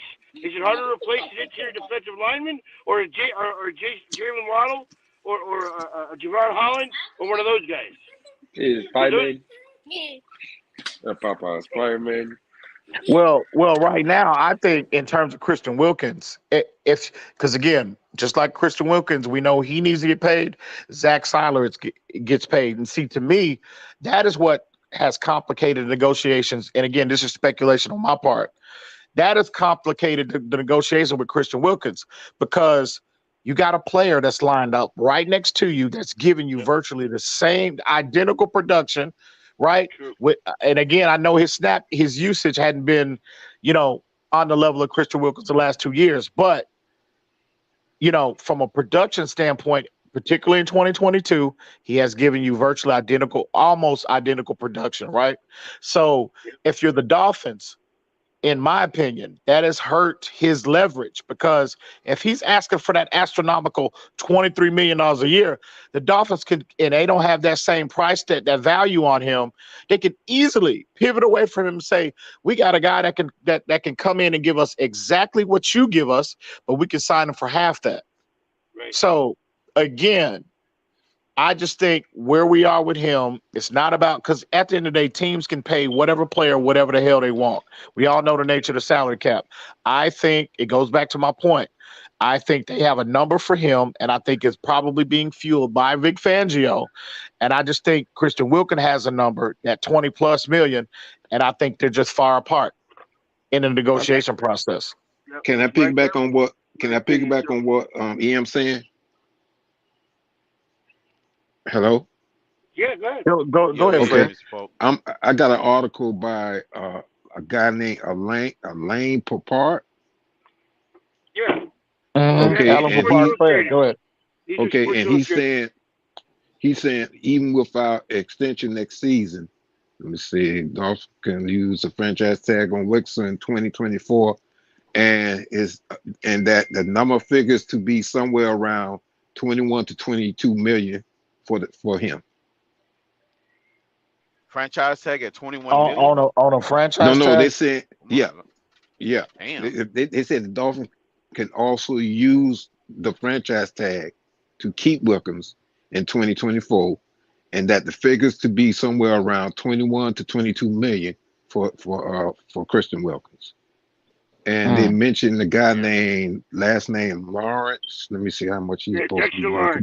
Dexter Lawrence, his college teammate.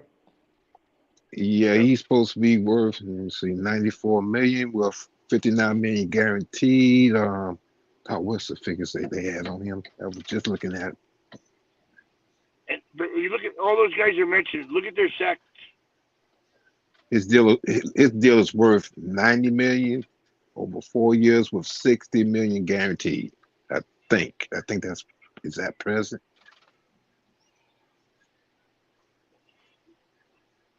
Yeah, so that's what I'm seeing so far. Let me go back and look at some of the other articles. What was the number you said, Mr. Paul? Well, for who? For you said 90 Christian mil. or Lawrence? Or Lawrence? You talking about Lawrence? Yeah, what's the number you just said? Okay, Lawrence deal reportedly is worth 90 million over 4 years, with 60 million guaranteed. Okay, so that's close. So that's I'll close be to the back, 80. bro. Alrighty, that's close to the 66 mil. 88. It was 88.66 guaranteed. Mm-hmm. That's similar. That's very similar. Right. But let me see. But when it comes down to Wilkins, let me go back down. I just had it. Yeah, so they're saying with Wilkins, if we put the franchise tag on, if we have the option to put the franchise tag Yeah, it's on. gonna be between like 20 and 23 mil. It's gonna be around that because of everybody that got signed. Yeah, 21 and 22 million. Yeah, that's 100% true. That's what it's gonna be, and it could be a possibility Miami does it. I don't agree with it. I don't think they should do that, but they could be something Miami actually does. I hope not. Yeah, let's just if that's the case, then Chris Greer going to really work some of that magic that he be doing with these contracts. I was going to say it'd be smarter to sign him to a longer deal it'll be cap friendly than franchising him. 100%. It's like to franchise him. That just puts the Dolphins in a really tough situation, and that pisses me off about December. Yeah, that whole franchise tag is that year's cap. You can't move the money. 100%. 100%. I just hope. Hey, Batman, I got a question for you. Yeah. Hey, listen, will you be willing to bring back Michael Dieter if it's going to help Eichenberg become more of an all-pro? I rather bring back Josh Rosen before I bring back Michael Dieter. Larry Tunsil. He's going to help Eichenberg become an all-pro. I'd rather have Josh Rosen as my second string quarterback than bring Michael Dieter just to sit on the bench.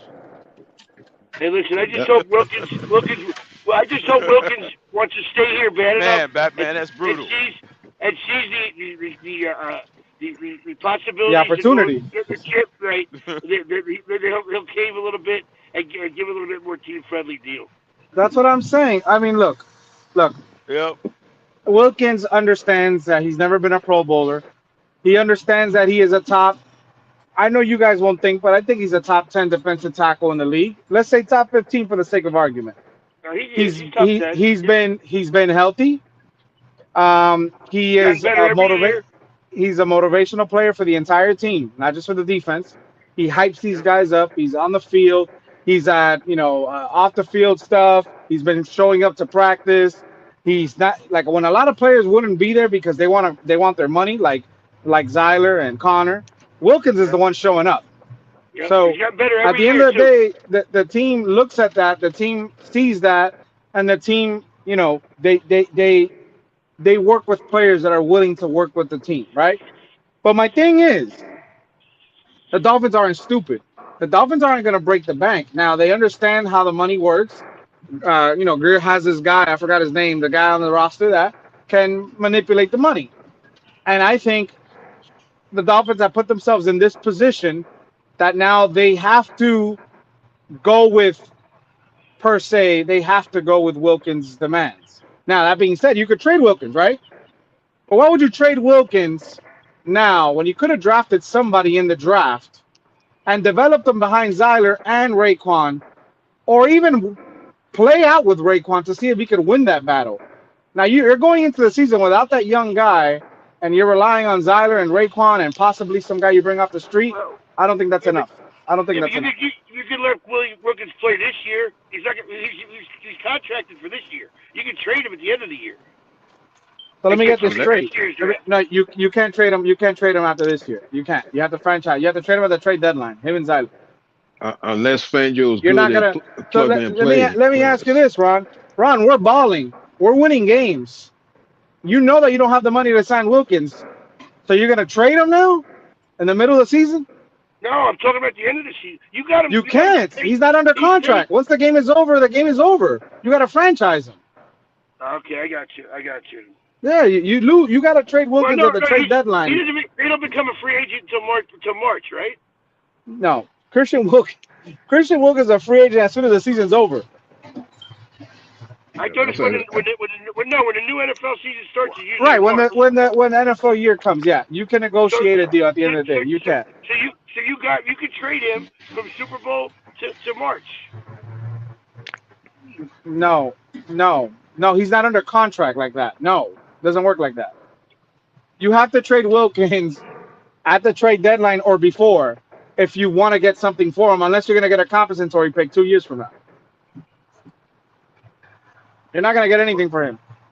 So how do you make that decision as a GM when Wilkins is killing it during the season, and now you got to trade him because you know goddamn well you don't got the money to pay him. You can't do that. Greer has put himself in a position where he has to meet the demands. He has to. Well, here's the other thing.